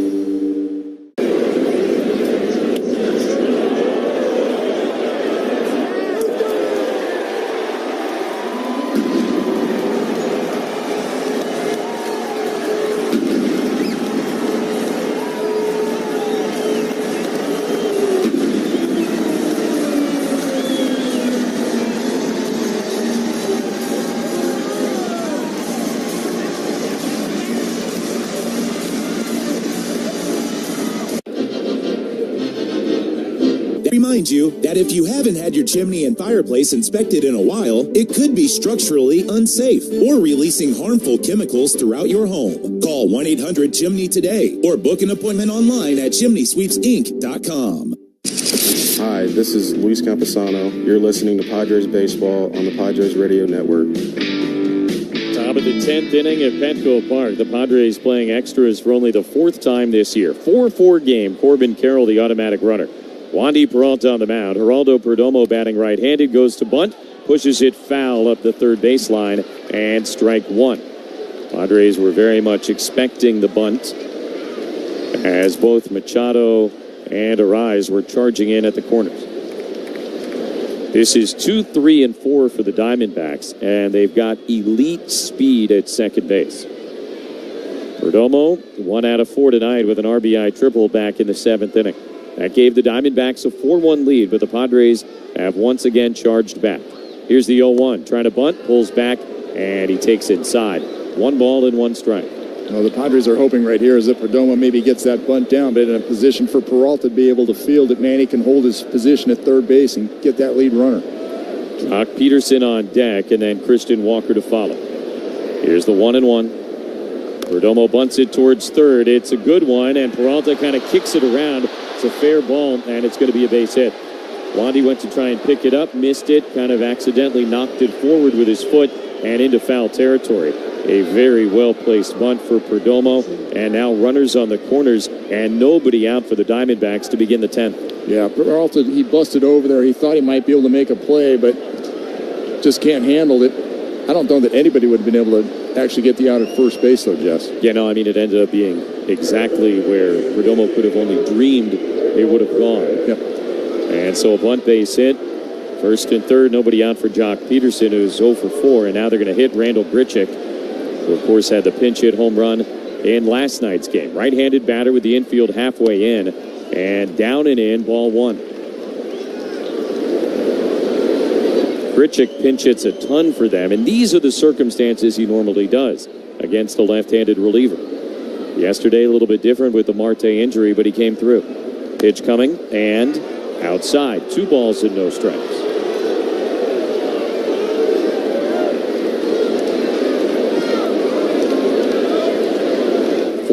Four in the 10th. 2 on and nobody out. Here's the 2-0. Grichuk swings, grounds it foul left side, and now 2 balls and a strike to the veteran everyman, Randall Grichuk.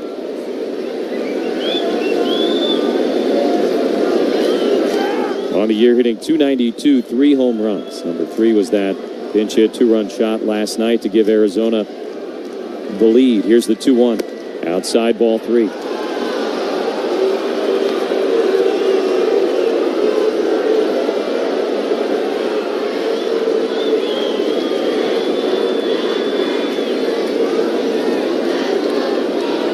Peralta deals, and the 3-1 is outside, ball 4. Bases loaded, nobody out for the Diamondbacks. And their home run leader, Christian Walker, coming up. Peralta missing with changeups. Was trying to get Grichuk to chase, but wasn't happening. In theory, Wandy Peralta might be the perfect extra inning pitcher in today's game because he is a ground ball machine out there. But obviously, if he's not locating the way he wants, it can kind of spin away. And so Arizona now in a decent situation, to say the least, as Ruben Niebla goes out to visit. He has thrown 9 pitches so far. Only 3 have been strikes. And one of those 3 was the foul bunt. The other one, the bunt hit. One of the others, the bunt hit.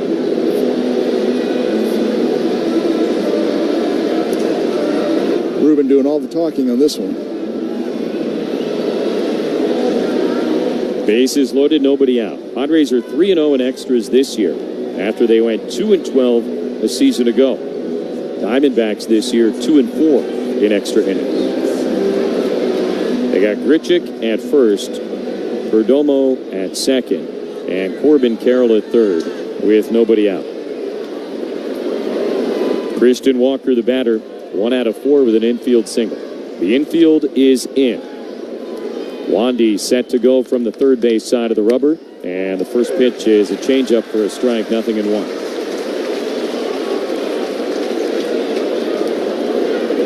Walker has struck out each of his last 3 at-bats. Peralta comes set. Now the 0-1. Walker swings and fouls it at the plate. That is strike 2.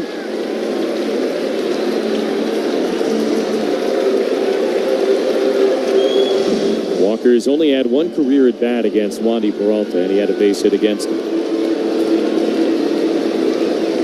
Tied at 4 in the top of the 10th inning. The Diamondbacks with the bases loaded and nobody out. Wandy ahead 0-2 on Christian Walker. Here's the pitch. And a hard hit grounder up the middle. That is through and into center, a base hit. Carroll has scored. Perdomo's on his way. Merrill comes up firing. The throw to the plate and the tag, not in time. It was bang, bang at the plate. But a 2-run single for Christian Walker as he turns around an 0-2 pitch. And the Diamondbacks go back in front. It's 6-4. Wandy got ahead with back-to-back changeups, and you just have to think, okay, if you're going to come back with a third one, it better be better than the first 2. Unfortunately, it was not. He'd already slowed his bat down, left it enough in the zone for Walker to get enough barrel on it to get it up the middle. And that'll be all for Wandy Peralta. Lourdes Gurriel Jr. is coming up, and a pitching change for the Padres. Diamondbacks have gone ahead 6-4. They've got runners on first and second, nobody out in the 10th on the Padres Radio Network. Get ready to partay, Poway. Join us at the all-new Petter Hyundai Poway on July 10th from noon to 3 for fun, food, and fantastic savings.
Now it's time for Eyes on the Ball Player.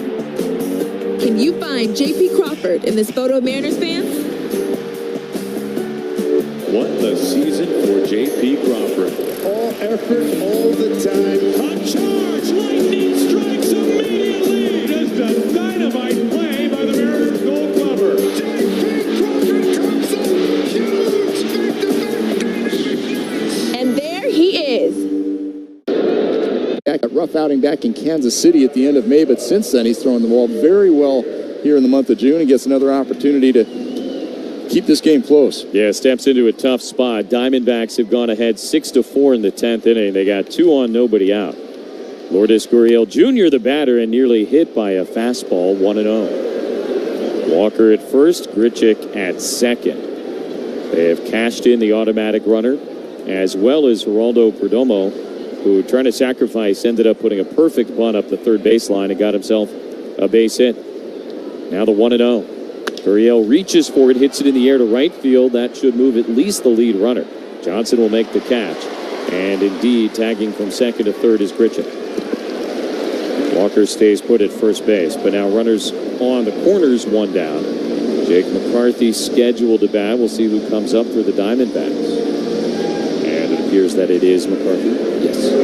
That's fine. He'll take the fly out. You finally get an out, try to establish a little bit of order in this inning, and you still have the double play that you can roll. Not only that, obviously, 6-4 doesn't feel great in the 10th inning, but then you remember with the automatic runner, if Pollock is able to keep it where it's at, Padres will begin the bottom of the 10th with the tying run at the plate and Manny Machado leading off. First and third, 1 away, the pitch. And McCarthy, a left-handed batter, takes a good changeup right at the knees. That's a strike, 0-1.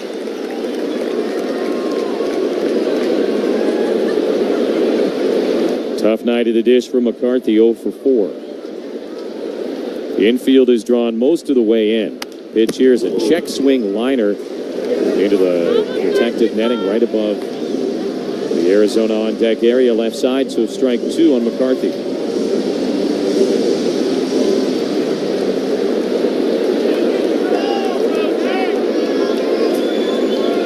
Pollock has gotten ahead of his second batter after getting his first batter to fly out. Here's the 0-2, and McCarthy again, kind of a late defensive swing, able to foul it into the net. No, he's not even close on those fastballs. He's swinging at them like they're coming in 102 miles an hour. It's 91, 93. Just have to wonder in the back of his mind if he's thinking about that first pitch changeup that he saw. Some serious 9-1-1 swings. Here's another 0-2 and a ground ball slowly to the left side. Kim, long way to go in the hole, goes down to second and just in time to force Walker. A run scores, though, as Grichuk crosses the plate, 7-4, and the Diamondbacks now going to wait and see if they want to challenge that call at second base. McCarthy finally got the changeup that he was waiting on that bat, it looked like. Nothing more than Ha-Seong Kim could do. Looked like they got the force out at second. Yep, there will not be a challenge. So McCarthy aboard on the fielder's choice. It's a great play by Kim. Yep. Runner on first, 2 away for Eugenio Suarez. Now a 7-4 game. So the Padres with work to do in the bottom of the 10th inning. Throw to first, and McCarthy, who's got great wheels, goes back in standing up. He is among their leaders in the stolen base department, 13 out of 15. And you got to figure with a 3-run lead in the 10th inning, this is a decent chance to try and get an extra 90 feet. Not going. And the first pitch to Suarez is a fastball strike, 0-1.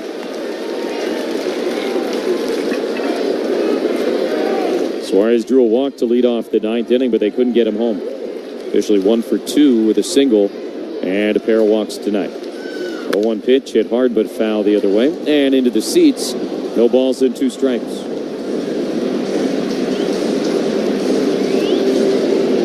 Machado, Solano, and Merrill in the 10th inning. Cronenworth will be the automatic runner. 0-2 to Suarez. Swung on and missed. Strike 3. Got a fastball past him, and that'll be all for the Diamondbacks. They scored 3 times in the top of the 10th. We go to the bottom half. 7-4 Arizona on the Padres Radio Network. San Diego restaurateurs, elevate your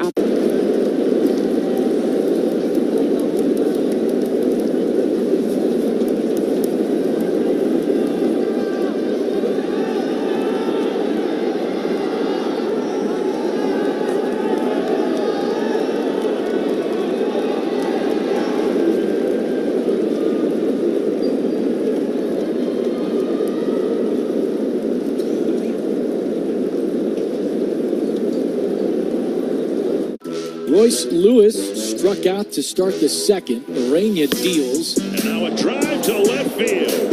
Royce Lewis sends one way back into the seats in left. This ball is smoked, and the Twins have a second home run here in the fourth. They lead 2-0. And that one was off the bat like it had rocket fuel. You know, that one was as high as it was far. That was great hang time, and Lewis comfortable with hitting a home run and putting that Fisher jackets on.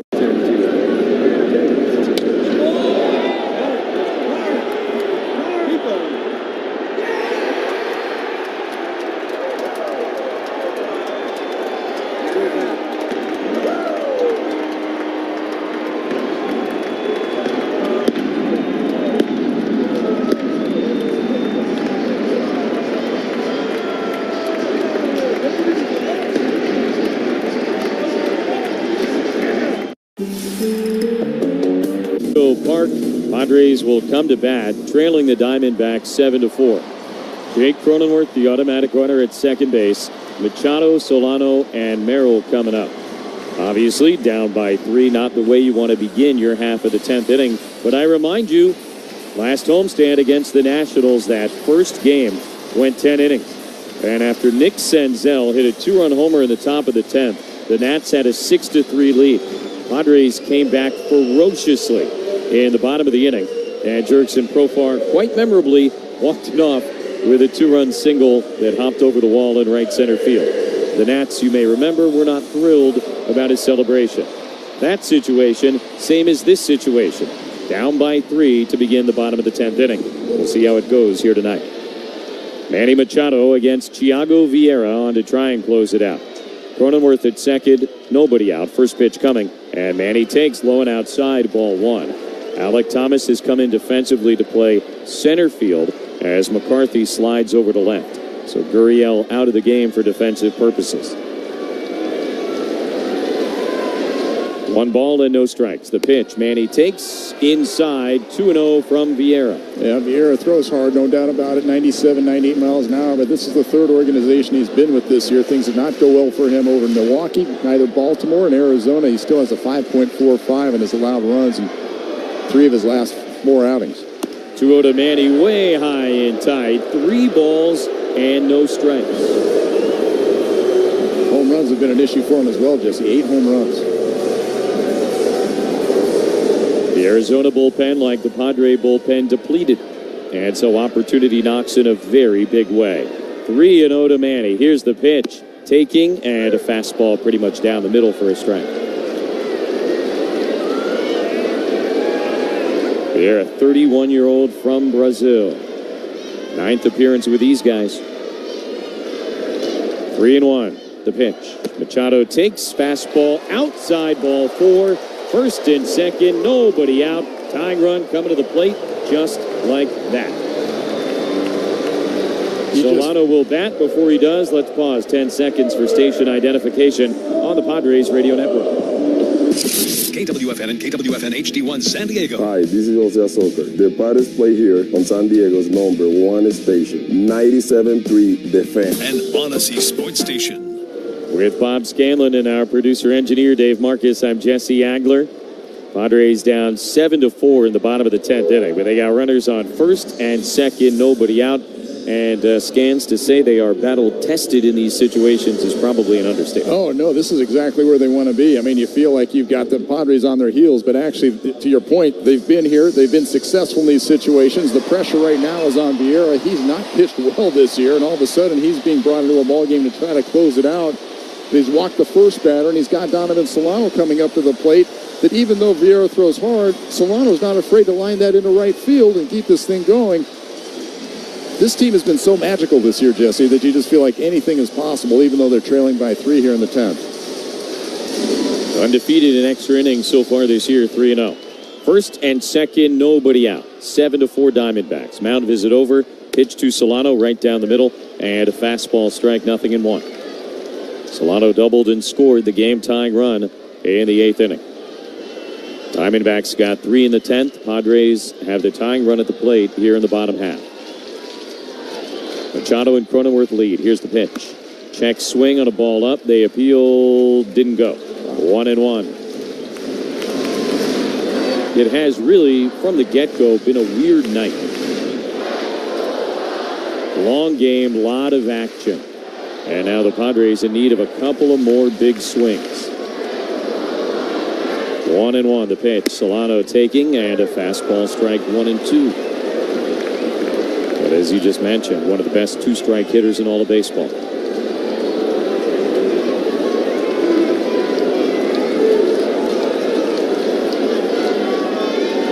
Vieira ready. The 1-2. And Solano swings, pops it up, foul ground, first base. That'll go into the seats. And the ninth row, first section beyond the Padre dugout. Still 1-2 on Solano.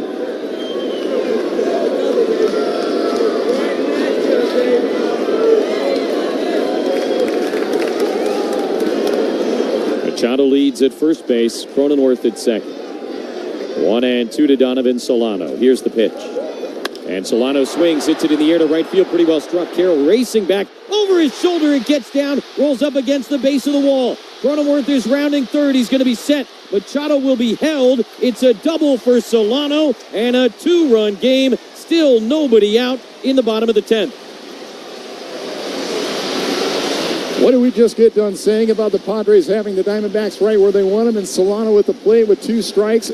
We talked about it, Jesse. Give him a fastball out over. He'll drive it opposite field over the head of Carroll. And you just see this all coming to fruition for the Padres right now. Jackson Merrill now with a chance to be the hero. Tyler Wade will run for Solano at second base, the tying run. Merrill against Vieira for the third time this year. First pitch, Jackson takes on the outside corner, strike 1. Padres trying to walk it off, back-to-back games. The last time they did so, Jackson Merrill was the guy in the middle of it against the Oakland A's, a home run to right field. Tying run at second, nobody out. 0-1 to Merrill, hit hard but foul the other way, and now no balls and 2 strikes. Wade at second, Machado at third. 7-5 Diamondbacks in the bottom of the 10th inning.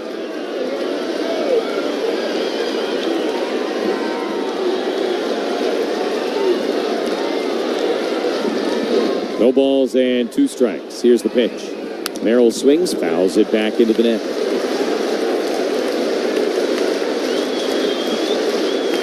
There's nobody up in the Arizona bullpen. This will be either a save or a loss for Thiago Vieira.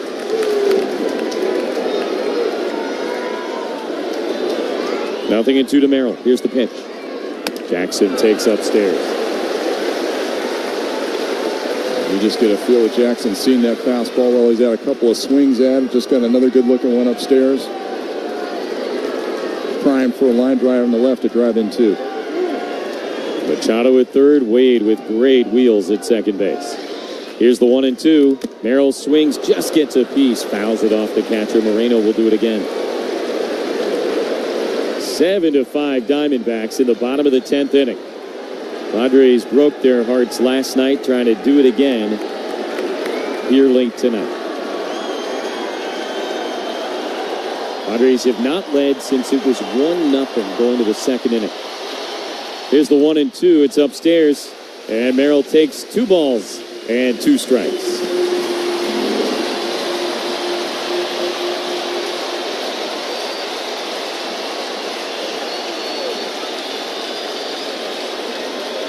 Jackson waiting. Vieira set and ready. Now the 2-2 pitch.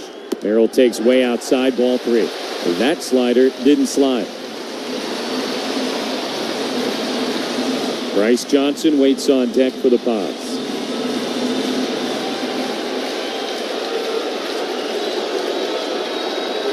Two on and nobody out. Down by 2 here in the 10th. 3-2 to Merrill. Vieira delivers. In the dirt, ball 4. Second walk of the inning, sandwiched around the double by Solano.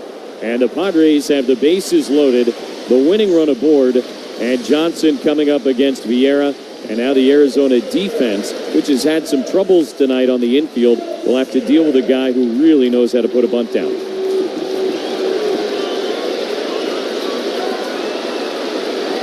Switch hitter batting left-handed. First pitch coming. Johnson takes a fastball strike. Merrill, the potential winning run, great wheels at first base. Wade, the potential tying run, great wheels at second base. Machado is the runner at third. 0-1 to Johnson. Here's the pitch. Bryce takes in the dirt. Good stop by Moreno. 1-1. Here, just has no feel for the breaking ball right now. If you're a Padre batter, you can pretty much check that off your list and sit heater.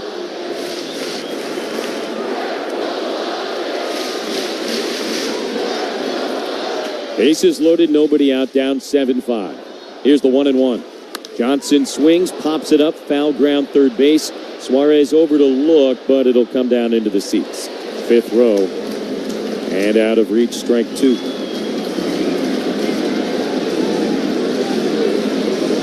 Padres have already scored once on the RBI double by Solano.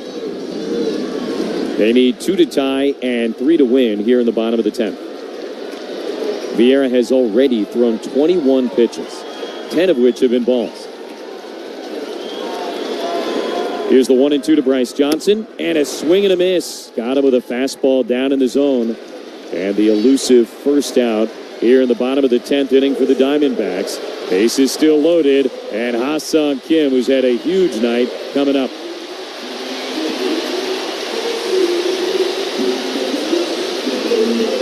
Torey Lovullo heading out to the mound. Vieira kind of patting his chest like, hey, I got this. I want this. And Torey says that's all well and good, but I'm going to take the ball. Humberto Castellanos had gotten up just a moment ago, and he will come in. Pitching change in the bottom of the 10th inning. Padres with the bases loaded, 1 out, down 7-5 on the Padres Radio Network.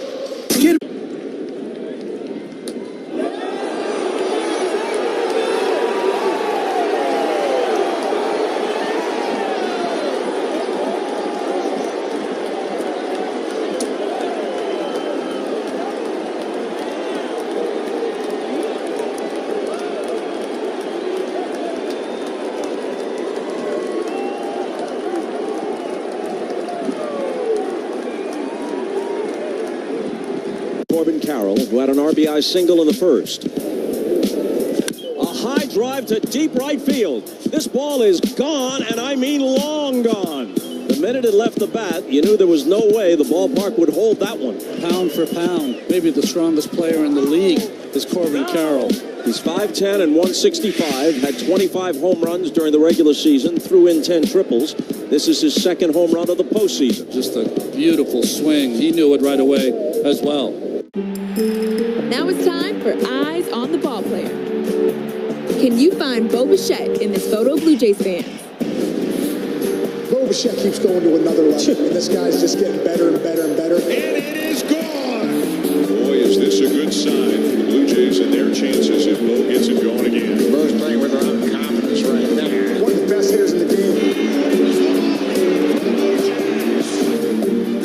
And there he is.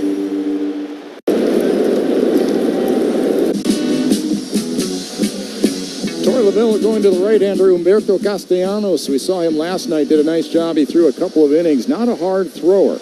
But this might be exactly what Torey Lovullo needs in this situation. With the bases loaded, he can get some ground balls. He throws the kitchen sink, fastballs, sinkers, cutters, curveballs, changeups. At a 4.94 earned run average in Reno, where he was pitching before yesterday's ballgame, Jess. Yeah, he is now making only his third major league appearance of the year, all of them against the Padres. One last month, and then last night when he threw 31 pitches. Couple of scoreless innings, but wonder what he's got in the tank. And he got up in a hurry a few moments ago. Bases loaded, 1 out. Padres down 7-5. Ha-Seong Kim at the plate. 3 hits already tonight. First one comes up and in. 1 ball and no strikes. Kim with his first 3-hit game since March 31st against the Giants. Merrill at first, Wade at second, Machado at third. Here's the 1-0. Kim takes a strike, and the count is even 1-1. An RBI double in his last at bat tied the game at 4. That sent us to extra innings. Arizona got 3 to go up 7-4. It is now 7-5 in the bottom of the 10th. Here's the 1-1. Kim swings, hits it in the air, foul out of play left side. And now a ball and 2 strikes.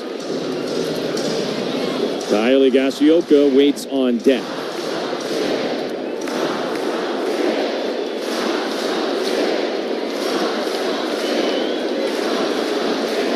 One and 2. Here's the pitch. Kim swings and misses. Strike 3. Spun himself around on a fastball that was kind of in on the hands. And the Padres are now down to their final out. Wicked sinker. Started off on the inner half. Ha-Seong Kim thought he could get to it, but it just ran in almost like a left-handed slider in off the plate, completely handcuffing him. So Higashioka will face Castellanos with the bases loaded, 2 outs. 7-5 Diamondbacks in the 10th. First pitch is a curveball way outside, 1-0. Good thing is, Jesse's an experienced game winner. Got the A's back on June 11th. Put it in the Higgy Bank down the left field line. Trying to make another deposit right here, right now. Tying run at second base. Here's the 1-0. Higashioka takes, and that slow breaking ball hits the outside edge for a strike. 1-1.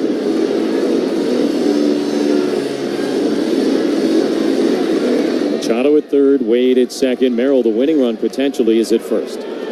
Padres had the bases loaded, nobody out. Now there are 2 down. Here's the 1-1. Higashioka fouls it straight back, and the count goes to 1-2.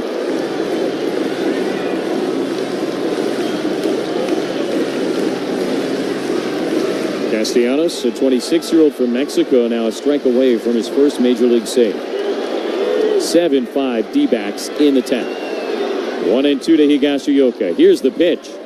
Kyle takes, almost hit him on the hands. It came up and in. 2 balls and 2 strikes. Same approach that he had to Kim. He wanted to see if he could get Higashioka to chase that 2-seamer running in off the plate, but it was a little too high. Luis Arise on deck would be next. 2-2. Here's the pitch. Higashioka swings, just got a piece and rolled it foul behind home plate.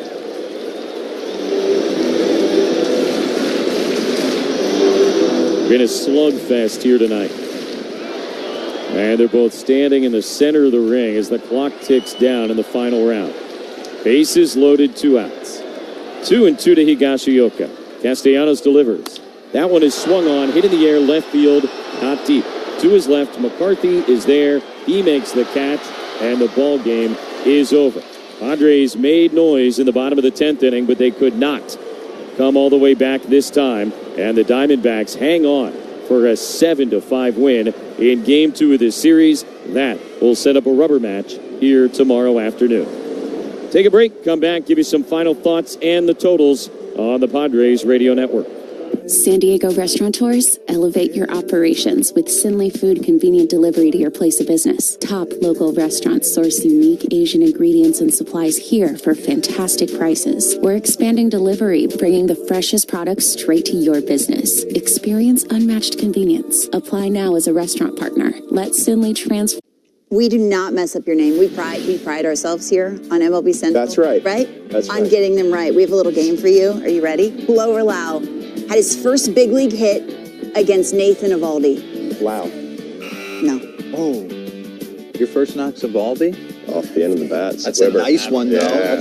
What were you thinking right there? Oh, this is your first knock? That doesn't count. Have you ever hit 1,000 for a year? There you go.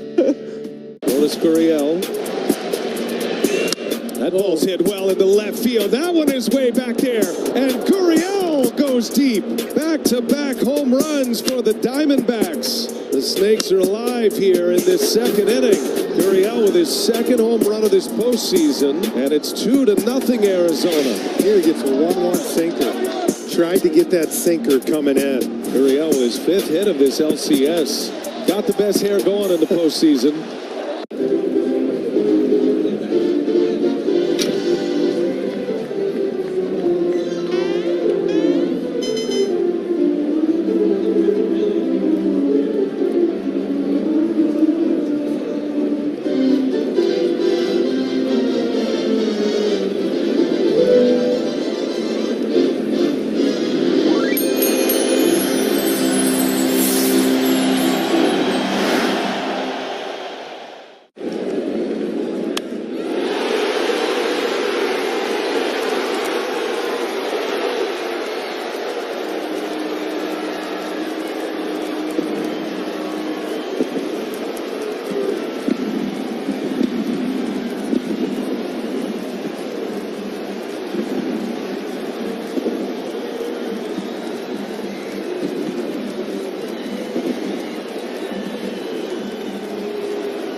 eventually you're going to have to pay that debt. Oh, yeah, both bullpens were absolutely exhausted today. We saw Torey Lovello trying to find somebody to get his final few outs. He had to go to somebody that he really hasn't been able to count on to get it done, and they did. And to your point, the Padres bullpen has been used incredibly, a